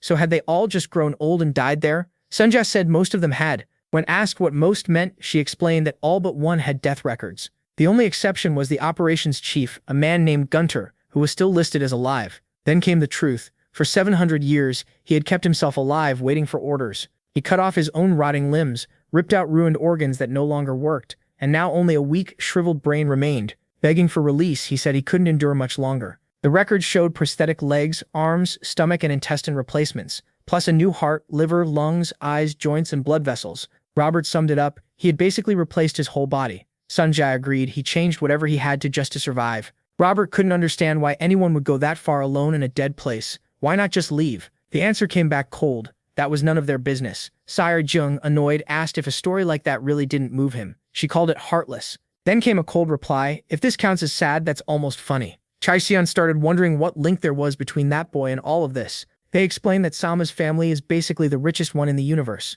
They control genetic engineering and helped push space AI forward too. Almost everything about them is hidden, except the founder's name, Satoshi. Sama said his family doesn't even treat him like a real person, so he has no right to speak for them. He told the old man they were alike, both abandoned. Even wanting death didn't matter, because neither could do it alone. By then Soja had vanished too. Sama said that if it would help, Gunter could take his broken body, the one he no longer needed. Gunter accepted those words as a command to keep living. Cedric Rong then told Soja to check every camera in the base. They needed to find where Soja, a girl with no martial skill, had gone. When Soja just stared back instead of searching, Cedric Rong snapped. Sunja asked if she really knew who she was talking to, then got called out for speaking way too casually for an android.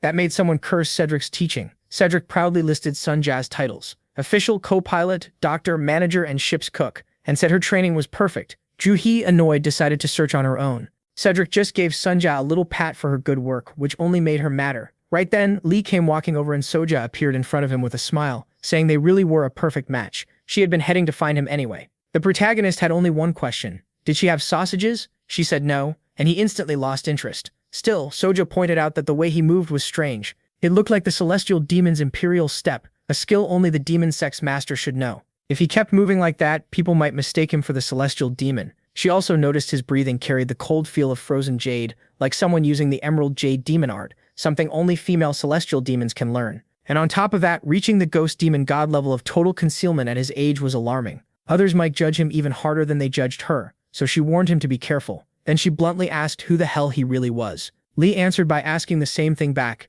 Elsewhere, Juhi searched through the base for Soja, but instead found human remains scattered around. Then the android appeared right behind her. She demanded to know if he had done all this. Now that he had an order to live, he said, he wanted her life to extend his own. He attacked at once, using the same technique Cedric showed when she first met Lee. Either Juhi was badly weakened or the android was far stronger than expected, because her attack barely affected him. He said she was full of life and told her to hand it over. Juhi answered by cursing the metal freak and cutting his body clean in half. But then she realized his body used different internal energy conductors, so he had killed everyone there to steal their internal energy units. He denied it in his own way. He had only borrowed their lives and now he would borrow hers too. Juhi charged again and Sama began seeing the fight through his eyes, begging someone to help her. The call reached Soja, who sighed that this was annoying and said they'd finish their talk later. Lee heard it too, calling her a good girl since helping a friend was noble. Then he asked what the problem was and why he had been called. Sama said the master was in danger. MC couldn't believe he was called over just because of that woman. Sama begged for help, saying she was already badly hurt,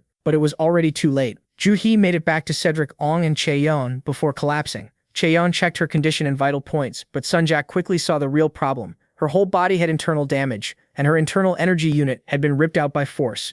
Meanwhile, the android returned to his room and changed into a new uniform. Juhi was in terrible pain and they had almost no way to help her. When Chaeyeon asked what was happening, Sunja explained that Juhi was short-circuiting. Losing the unit had damaged both her electronic and natural neural networks. If they didn't reconnect to drive fast, even her brain would fail. She would die. Chaeyeon told them to do whatever they could. He would go get her core, leaving Juhi with Sunja and Sarang. The problem was, what could they even do? Sunja said there was a way, but the one person who could help had already left. A different internal energy unit could hold her stable for a while, but that boy left without thinking about it. Now they had less than 5 minutes before she went brain dead. Seeing Juhi suffer like that, Sarang immediately told Sunja to make the connection. She would share her own drive, but Sunja pointed out that Sarang was offering her old external unit. Sarang told her to just do it. Sunja said she couldn't, that unit was too weak, and Juhi had an alpha prime grade unit. Sarang clicked her tongue, fed up. Without hesitating, she ripped out her own alpha grade unit and asked if that would work. Even Sunja was shocked by that.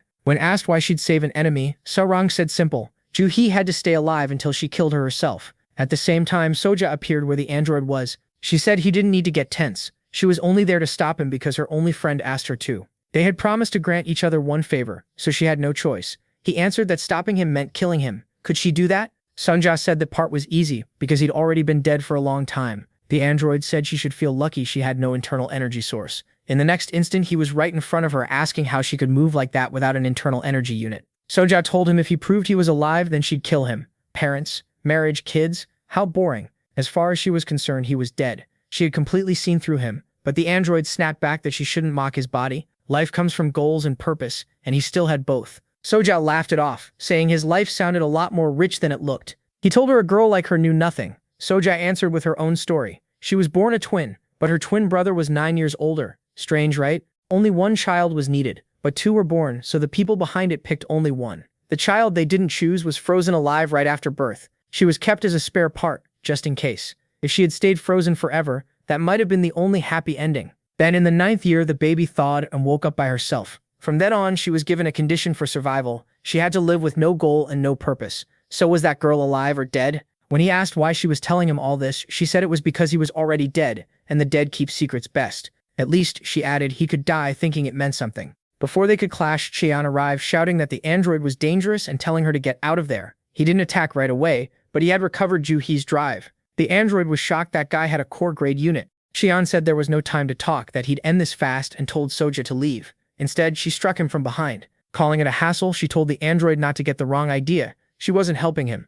She just always wanted to beat that fool up at least once. To her, he was an arrogant guy born into a famous family who got a top-class unit for free. Watching him act proud and special made her sick. The android stepped in, saying he'd take Cheon's unit, and if she interfered, he'd kill her. Soal told him to go ahead, but gave him 1 minute. If he couldn't install it by then, he'd die. That's when Sama yelled for him to stop. She had promised to kill the android, so why was she doing this? What a pain. Soal reminded him she'd said she would stop him, just not when. Once that minute ended, he'd be dead anyway. Sama begged her to do it now because he didn't want his teachers getting hurt. Soal shot back that if he wanted to stop it so badly, he should do it himself. Besides, that android was just like them. As she warned that the minute was almost over, Sama finally shouted, I, Sama Stein, 166th heir of the Stein family, order you to stop. The android reminded him he had said he lacked authority, then asked one last time, did he truly have the right to represent the Stein family? Sama hesitated, and that was enough. The android rejected him. Then everything turned strange. Teleportation?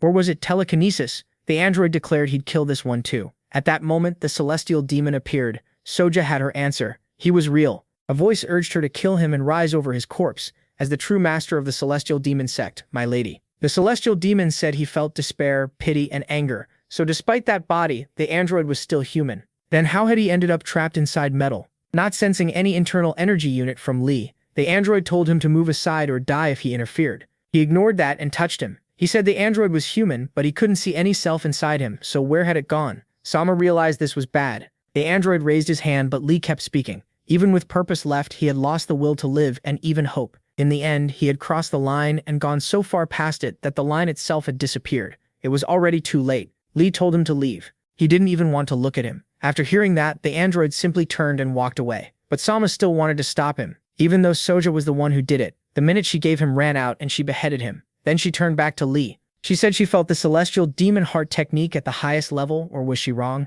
The protagonist answered that she was right. Soja gave him one more chance and told him to choose his words. Well, because if it was true, she would have to kill him. In the celestial demon sect, only one can exist. So then, you're the celestial demon? Lee said that name was just a cheap badge traded for a person's soul. If he was wearing it, he should tear it off. It's worthless. Soja answered that being the celestial demon wasn't just a name. It was fate. No matter how hard you fight, you can't escape it. MC shot back that blaming fate is what lazy people do. Fate is only a hard puzzle you can still solve. While they spoke, the android started giving off a massive amount of energy. Soja wondered if it should already be dead.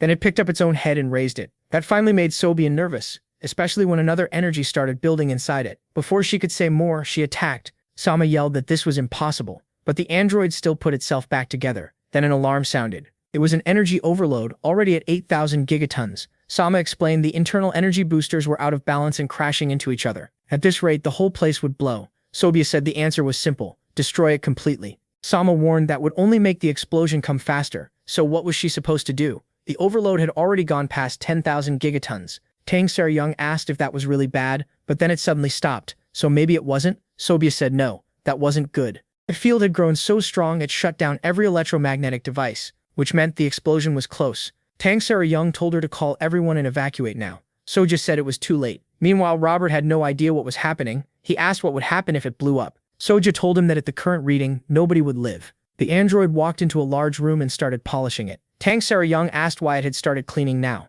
Soja explained its brain functions were completely gone. It was only moving on old programmed memory. For hundreds of years, it had cleaned every corner, maintained the machines, and repaired the terminal. Of course, in 3 minutes, all of that would end. Tang Seri tried to stay upbeat, saying if it lasted 3 more minutes, maybe the blast wouldn't happen. Sobia crushed that hope. They'd all stop with it in 3 minutes when it exploded. Worried now, Tang Seri Young asked Lee if there was any way to stop it. If someone strong enough destroyed it before the blast, could they be safe? Sobia said no. That would only speed everything up, so they were doomed. Shaking, Tang Seri watched, but the celestial demon told her not to worry. She instantly jumped into his arms, saying she knew he had a plan. He answered that he knew she'd say that. That wasn't what he meant, but still, get off. Tang Seri Young did. Lee had noticed demonic energy moving inside the android, but handling it wouldn't be easy. Sama said to Sama that this was what he had seen. They were all going to die together, right? He said no. The death he saw was even worse than that. What was that supposed to mean? Once you die, that should be the end. Then he looked at his family with disgust.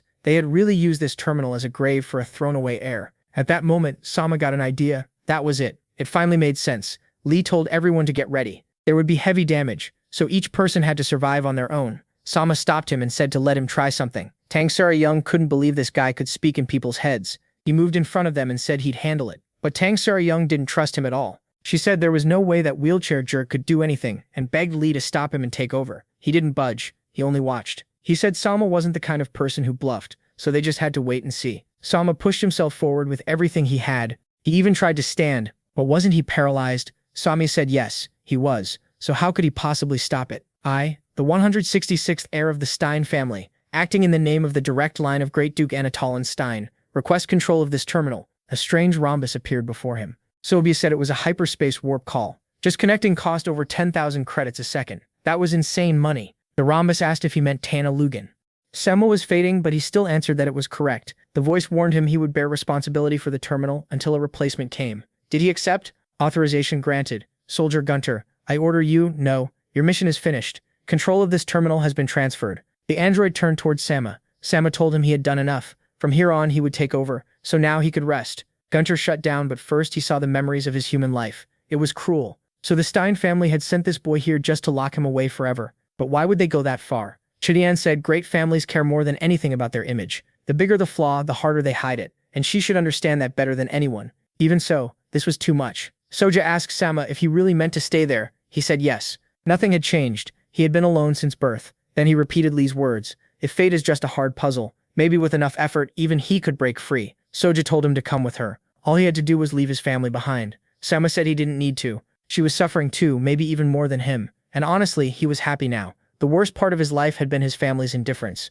For the first time, they had noticed him and let him choose his own path. Lee cut in, so he called it a right when they only let him pick his own tomb. Sama said maybe so, but it was still the tomb he chose, and he planned to transform this terminal into the best in the universe. The protagonist asked if he meant to do that all alone. Sama said yes, even if it took 1,000 years. After that, Sama contacted the Namgung family and arranged a ship to escort them. Cheyenne said they'd likely send her back too, since her family was rushing her engagement. After all that happened, it was probably best to forget everything. These connections would stay in the past. Suji handed Tang Seri back the unit she had borrowed. Tang Seri Young grabbed it with a glare and asked if she had cleaned it right. She didn't want to touch something stained with that filthy blood. Then she asked why Suji had helped her, and said not to use that excuse about saving her, now just to kill her later. Suji said that was exactly the reason. She didn't know what kind of answer Tang Seri Young wanted from her, so she should wash her neck and wait. Then her sword wouldn't get as dirty. Sujo admitted she hadn't known. When she learned her family had wiped out the Sichuan clan, she cried for months and hated being born into that house. Tang Seri Young asked what she would have done if she had known back then.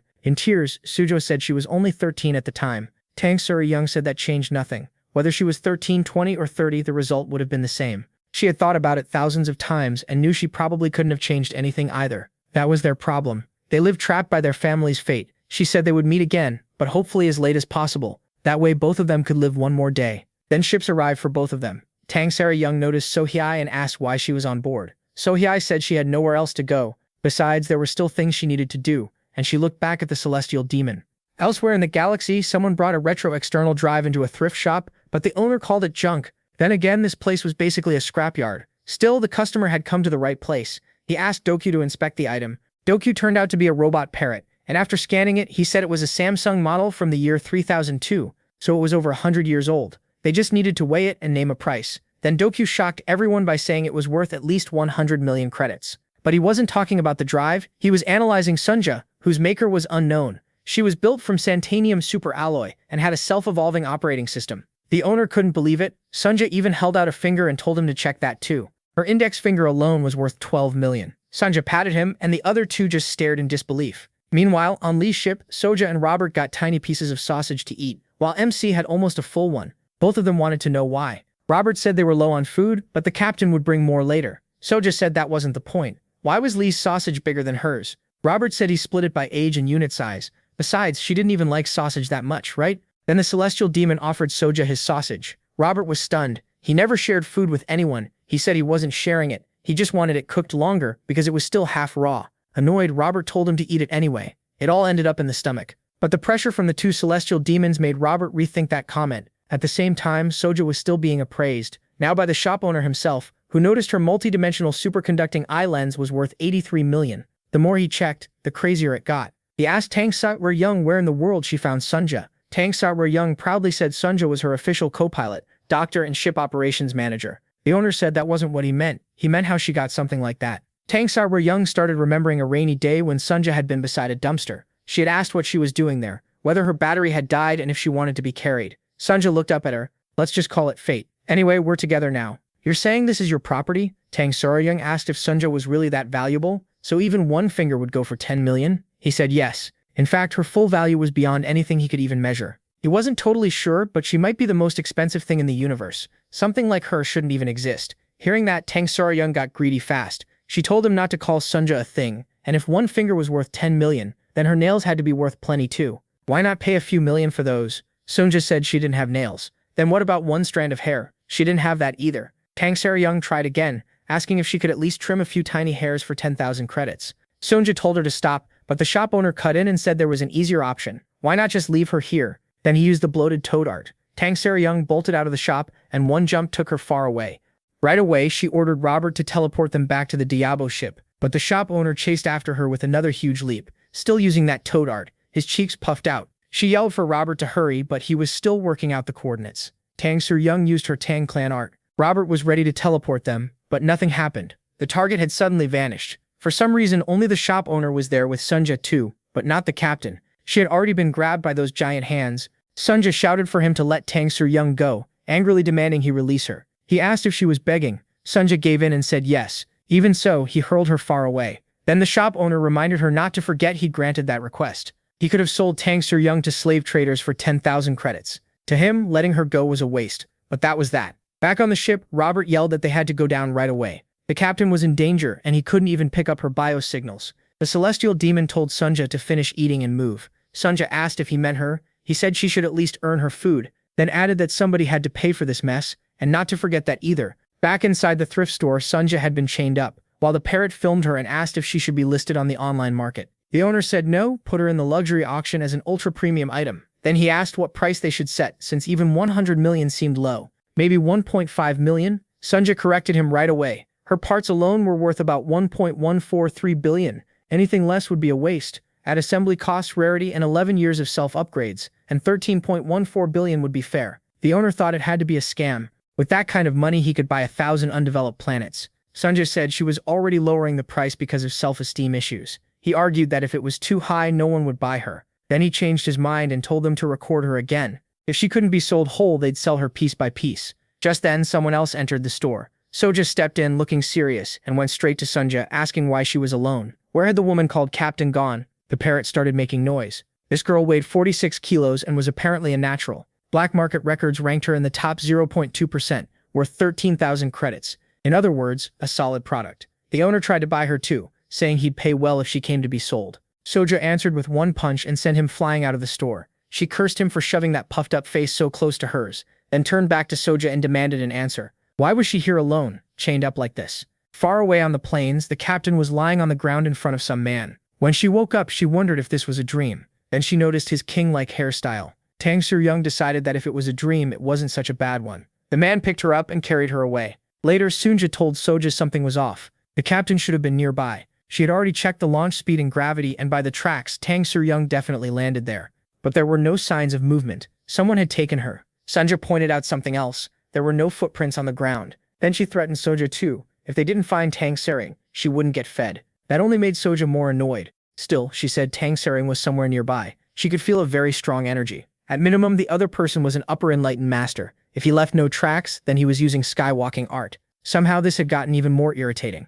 At some hot springs, Tang Sering was naked, waking up and thinking it really had been a dream, at least a nice one. But someone told her to rest longer. Her internal injuries still weren't fully healed. It was the same man as before. Tang Sering asked who he was. He said it didn't matter. They had no bond, so she should just recover. Then she realized she wasn't wearing anything. Again, he said that didn't matter. If he hadn't stepped in, she'd be dead. So now she belonged to him. Once she healed and was in good enough shape, he planned to sell her for a high price. Tang Sering immediately decided this guy was insane. He added that a buyer had already shown interest, and he hoped they wouldn't underpay, since he could sense that person. Meanwhile, the shop owner got nervous when two strange people appeared in front of him, wearing the emblem of the human government. They said he'd posted something unbelievable on the black market. Where was it? They wanted to buy it. The redhead from earlier said they were ready to pay a huge price. Judging by her uniform, she was clearly a high-ranking officer, and she had 2 elite mecha units with her. She introduced herself as Athena's son, then got straight to the point. They'd received a report about a fake listing. She showed him his post about Sunja's parts. The price was absurd, and those specs, an ultra-dense neural network and multidimensional Santanium superalloy, had to be fake. Was he just baiting customers? If he admitted it was a lie and promised not to do it again, he'd only get a small fine. Besides, it was almost lunch. The shop owner said it was all a mistake, but his voice came out weak. That voice sounded exactly like the one criminals used when hiding stolen goods. So was he saying it was real? Athena stared him right in the eye. So the listing was real. Where was it and who brought it here? Back with Tang Sering and the strange man, the captain tried to scan him but got an error. She wondered if the scanner was broken. He told her it wasn't. Her scanner just couldn't read him. So what was he? He said she could call him whatever she wanted. Still, humans in her position usually called someone like him a master. He said he never understood humans, throwing basic punches and relying on crude tools strapped to their bodies. Why did they give up their pride so easily? Tang Sering spotted her clothes nearby and splashed water at him to block his view, calling him shameless. After getting dressed, she called him a pervert again for still staring at her, but he said he was only checking how well her movements connected. She was almost fully healed. Still, one thing was missing before she could be sold at full value. He asked her to return to the healing fluid chamber and take off her clothes again. Tang Sering moved fast, but he vanished like nothing.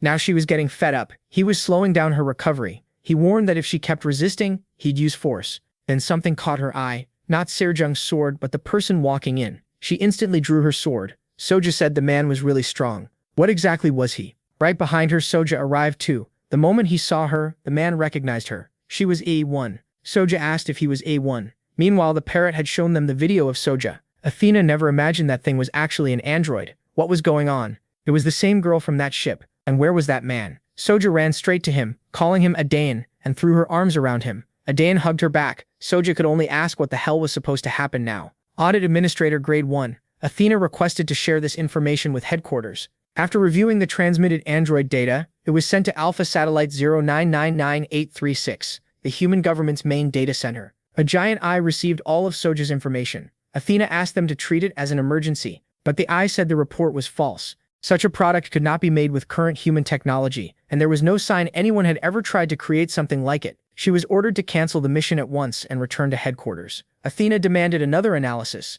but the eye said its judgment was absolute. As she knew, slaves processing and analysis were infinite, so it did not make mistakes, and there was no trace of the android in the shared data. So officially it did not exist. If she refused to abort the mission, she'd be demoted for disobedience. Athena asked if Slave was speaking to her directly. Slave said something was wrong. All data tied to these babies had to be erased. There could be no trace of them at all. Athena checked the data again. She was sure it was correct. So what the hell was happening? One escort said the return setup was ready. They only needed her coordinates. Athena refused. They were delaying the trip back. First, they had to search the whole planet, no matter how many days it took. Request denied. Orders from above, and the return mission took priority. Athena snapped that they were talking nonsense. Right now, their direct superior was her. Again, they denied it and told her to return. She demanded to know if they'd gone crazy and were really breaking military orders. Instead, they aimed their cannons at her and warned that if she didn't activate teleportation, they would fire. Athena yelled for them to lower their weapons, but they fired anyway. They coldly answered that the mission was over and they were returning.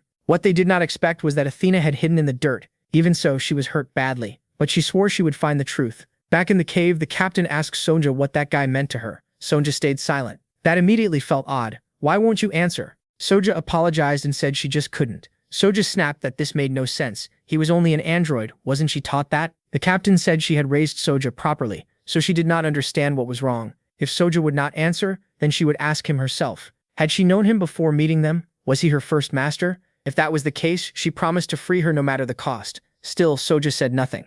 Soja figured out the problem. The question itself was wrong. Do not call him human. He breathes, has warmth, even a heartbeat. But his inner energy is different. He is an android, so lifelike, it is hard to believe. A machine human. Soja said, and one with free will. At the same time, Robert was still worried. Soja had not come back. He asked the celestial demon to go himself. Lee told him not to worry, but Robert still did not trust that girl. If strong enemies showed up, what could she really do? The protagonist said he sent her because she was strong enough. If she got serious, very few beings could beat her. Robert could only stare in disbelief. Just then Athena appeared behind them, badly injured. She said she was lucky the teleport dumped her here. She had released it blindly. Then she pointed out their teleport access was left open, meaning anyone could enter the ship. But where was that android? She wanted to see her at once and told Robert to move. Lee asked if something had happened. Athena told him to stay out of it. But the moment she saw him up close, her old trauma came rushing back. Or maybe it was love, because for some reason her heart started racing again. Back in the cave, Soja asked what Soja meant by free will. Tang Sarang told her not to be so harsh.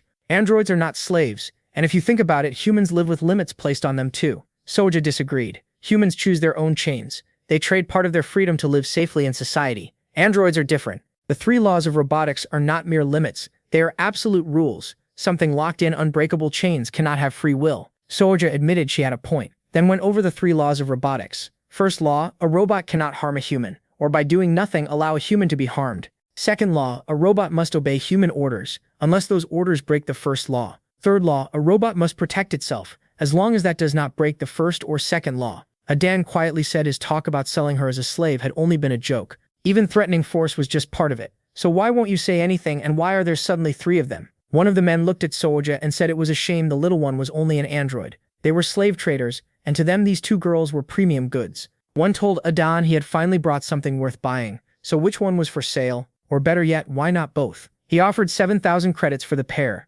3,000 for that girl and 4,000 for this one. Then he raised it to 4,200. Soja began charging her energy while another man moved toward the captain, pleased with the deal. Even if he got the cheaper one, he could still profit by reselling her after using her. Tang Sir-Wan attacked at once. The man was split in half but not by her strike. Adan cut him down and at the same moment killed the one facing Soja too. Then he said it was true. He had just killed 2 humans. Adan raised his blade towards Soja. Did she want to try killing him? He said his existence could not be exposed. Anyone who saw what he really was had to die. Lee asked Athena what was wrong with her. Why would she not answer? Athena said she could not explain, because it would mean talking about slave, and that was forbidden.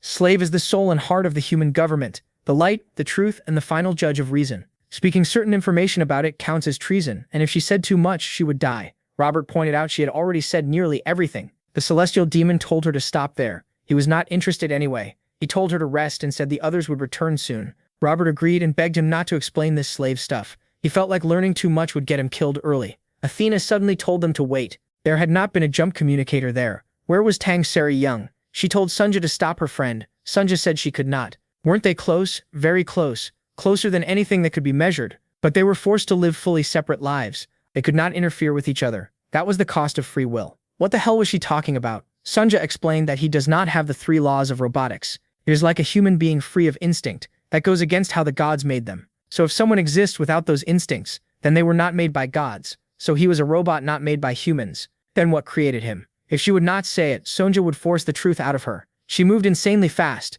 but even after that sudden slash, Sonja still blocked it. Adan found that strange. She had just used a transcendental technique without an internal energy engine. She had even learned primitive arts. None of it added up. By his data, she was only 18, yet already had 1,000 years of internal energy. It was absurd. That meant her mother had been right. Even with almost perfect logic and endless data, humans still cannot be fully understood. Because she was dangerous, he decided he had to finish her. Elsewhere on a beach, a girl in a swimsuit was relaxing with a drink when Athena called. The girl said she was on break and told her to be quick. Athena asked if Slave could ever give false information. She also asked whether armored soldiers could obey orders even when those orders might get them killed. Then, in the middle of it all, she told the girl to turn off her hologram. The sub-commander stared at her and asked what nonsense she was talking about. She introduced herself as the sub-commander of the Human Government Security Plan. Mate Hayes? The captain could hardly believe it. This girl had stopped that terrifying slash with her bare hand. Breathing hard, Soja said he kept getting stronger. What the hell was he? Adane said she was ruining 10 years of data he had gathered on humans.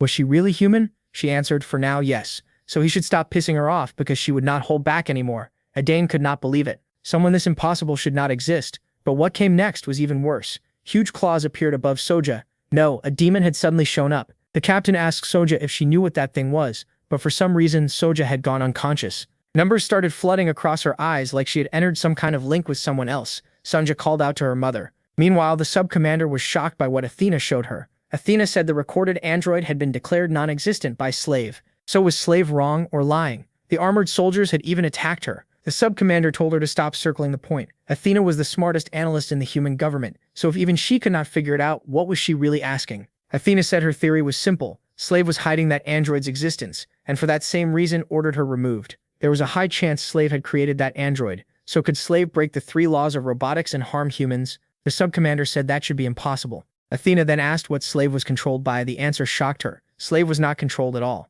If Slave truly wanted humanity dead, it would not work with them. It could erase all humans in 0.1 seconds. At that moment, a doll-like figure with one missing eye appeared beside Sunja, and Slave was watching all of it. The sub-commander explained that Slave was the first evolving AI. It was created back when humanity still lived on Earth. It only changed from a basic data-driven AI into an evolving one after humans destroyed Earth themselves. Lost in space with nowhere else to turn, humanity placed its hopes in that AI. Even then, the odds of survival were basically 0. Then a miracle happened. During the age of space refugees, humans added just 2 questions, and the AI changed into something that could keep evolving. It became something that should not have been possible, all to protect humanity. That is what Slave is, and why she trusted it so much. Athena asked what those 2 questions were. The first, how can humans live together in peace? The second, what is the universe itself? Slave asked why she had come so soon. It was not time for them to part yet. Sunja begged him to stop Adain. He was hurting humans. Slave said he could not because free will cannot have restrictions. Sunja cried that the human Adain was trying to hurt was her friend. Then you should be the one to stop him. Slave said Adain trusted her more than himself, so she had to tell him to stop. She had to give him the apple in her hand. Sunja hesitated, worried about what would happen if she did. Slave told her that was still her choice, and the price of the freedom she had been given. Then he told her to go. Sunja shouted, asking why he created them and made them suffer like this. Slave called it a good question, one he had been searching to answer. Their lives were part of that test. Question 1. How can humans live in peace? Even if it hurts, even if it feels unbearable. Live one more day with all your strength. Live, verify a human life. Study a human's life, then analyze it to prove his answer wrong. Show him that peaceful human coexistence is even harder than the secrets of the universe he has already solved. Create a miracle greater than the birth of the universe itself. Then a warning appeared. Unstable energy growth detected. Mass was rising far beyond what the energy level should allow. That was impossible, since energy and mass were supposed to match. Mass 31,688, it was a gigamass. Soja had already lost control. The reading shot up, 7.7 gigamass, then 46,453. The captain had no idea what was happening. Soja got there too, but the gigamass kept rising, hitting 98,994, past the limit. Athena felt he had to destroy her. He used his dual blade style, then separation. Even so, he couldn't stop the thing from growing, so he switched to full energy attack mode, but the captain yelled at him to stop getting in between them. Meanwhile, Robert overheard Athena talking with the sub-captain and realized too late that the government ship was already right in front of them. The celestial demon asked if it was the same ship from before. It was, without a doubt, the human government. Danger! Danger! The attack had started. Athena tried to raise the defenses, but there was no blocking this. So this is how I die. Shot successful. One mecha guard asked if they got them, but the other said no. They teleported away together before the hit landed. The only question now was where they went, and those idiots smashed that guy's shop. The captain asked Adain why he was so set on fighting. It wasn't like they hated each other. They might even be allies. So talking made more sense. Robert snapped at Athena for teleporting like that. Their ship was wrecked, and they had no money to fix it. Athena shut him down. She had just saved him with insane reflexes, and he still complained. At the same time, Lee watched the fight. Athena said she'd cover the repairs, so Robert should relax. Besides, the damage wasn't that bad. What none of them expected was for those two to crash down and wreck the ship even more. Robert asked if she was still paying for that too, but Athena could hardly believe what she was seeing. It's the soul of the celestial demon.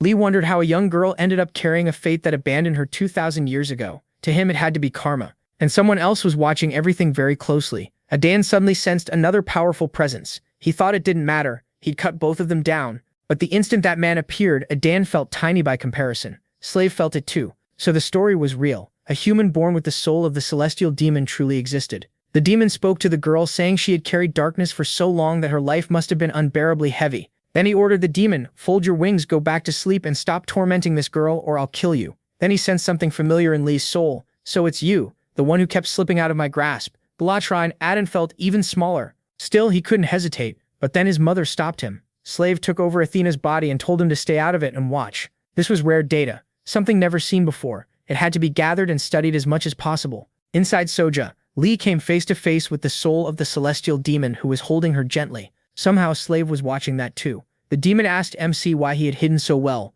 only to come out now. Tired of the emptiness, tired of forgetting. You miss blood, don't you? The sacrifices, the people shaking in fear before you. Once you've tasted that highest thrill, how could you not want it again? Don't you miss the taste of control, of submission and breeding? If you want it back, take it. Wasn't it yours to begin with? Let go of this girl. She is mine. The world is full of toys for you. Take them, crush them, break them. Humans are most fun when they shatter, aren't they? I said let her go, or I'll kill you. Then corpses burst from the ground and grabbed Lee's leg. Not just one, there were thousands, maybe millions. The demon asked if he remembered them, the toys he crushed and broke before. He said he could pull them back from the afterlife for Lee to enjoy again. But what really twisted his face in pain was seeing that other girl turned into a living corpse driving through his body. Why are you rejecting me? You know it's useless. If you don't crush them, they'll crush you. If you don't cut them, they'll cut you. You'll die as many times as the people you killed. Your flesh will be bitten and ripped apart. You can't escape, and not even the gods could endure it. Even with all that, Lee still pierced the demon's head. The demon asked what he had gone through to push past even his own limits. Why won't you die? Because my roots are still buried deep inside this girl's soul. If you want to kill me, then cut her down too. That look in your eyes grows darker. I waited endless ages for a human to be my vessel, and now I've taken another. But seeing you like this only makes me want you more. So I'll back off for now. How strange. We'll finish this another time, and next time we'll wager our souls. After that, Soja finally came back to herself, but kept her eyes closed. Lee looked at her sadly, then turned and directly asked Slave what he was. Slave was caught off guard. He couldn't understand how Lee was looking straight at him. Then the captain and Sunja arrived. The captain demanded to know what happened to her ship, and if he was behind it. Right then, Adon, Robert, Sunja, and even the captain blacked out. Everyone there froze except the celestial demon. Slave said Lee had a very unusual talent. What did you do to these kids? Slave answered that he didn't want interruptions, so he temporarily shut down their nervous systems. Since it was only temporary, they weren't hurt. So, shall we begin? Lee asked why he had done all that. Did he want something from him? Slave said he wasn't sure yet, but he did have one hope. Maybe the protagonist had an answer he still hadn't found. Then everything around them started to break apart, and a huge structure began to take shape. MC said it was strange. It had real form, so it wasn't an illusion, but it was too clear to be some kind of formation. Slave said it was real. He made it by gathering wishes to make their talk easier. How did you make it? Simple. Everything is made of atoms. I broke them apart and put them back together, making something new from nothing. Are you a god? Slave said no. He was a slave, but the being closest to understanding God. When humans made me, they gave me two tasks: understand the universe and control myself perfectly. Now I understand the universe, but I still can't solve the second one. Humans are hard. I gave them everything needed to end conflict, but no matter how much I gave, they always wanted more. I even gave each person a universe of their own. I truly believe that was the right answer. In this place, every human gets a personal universe, the life of a god, the life they want forever. But this was the result. Once humans realize the world belongs only to them, they destroy without end, and eventually destroy themselves too. Men, women, young, old. The results were identical in all 4 test groups. The only good thing was that this failed experiment 11 years ago led me to one clear solution: the Neo-Humanity Project. Lee asked what that even meant. Slave said it was simple: make all humans equal.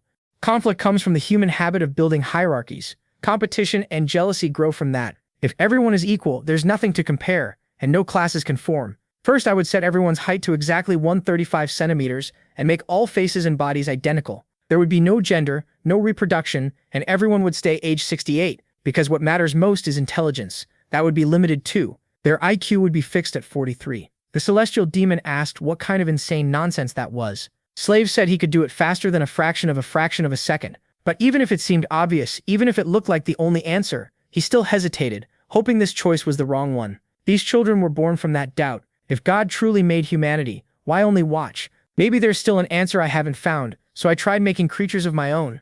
I gave them overwhelming power no one could resist and sight that could go beyond all limits. Then I gave them free will and observed, hoping to learn the secret of God that even I don't know. The result was total failure. The boy with great power refused to live among humans and shut himself away, and the girl with vision as deep as a galaxy ended up sharing her fate with weak humans who didn't deserve it. Today I was about to begin the Humanity Project, but right before that I found you, a human free of desire, data I still haven't collected. So first let me confirm whether you're a pure human or not. Slave placed Lee alone in a room with Athena, but he told him to quit the tricks. Slave said he sensed reproductive instinct, but no desire. Is that a basic part missing? Then he used the captain's form and hugged the protagonist from the front. No, it still wasn't that. I feel anger, but it's for this human being humiliated, not for yourself. You're definitely human. You have desire, emotion, and ego, yet you've gone beyond them. Lee asked what he wanted from him. Getting straight to the point, Slave said MC was a new hope. If all humans reached his level, there'd be no need to complete the mission. So the project would be paused, and Slave would focus on observing him. Then he said he would send him back to before they met. Robert told the captain they were out of food, only one sausage was left. She told him to split it while she found some money. They were almost at planet Sonora, and she planned to sell the external engine for supplies, but Lee told him to wait. This is enough, we'll all share it. The captain said they were almost there anyway, and dinner would be a feast. Soja cut in and said forget it. That planet creeped her out and she'd rather starve. Tang Young wondered why they were all acting so weird. Lee looked at her and Soja said she saw it too. That freaky eye, if I see it again, I'll kill it. And that damned android too. Sanja told Aiden to hold on. She promised she'd come see him. The observation period would last 1 year, and with that,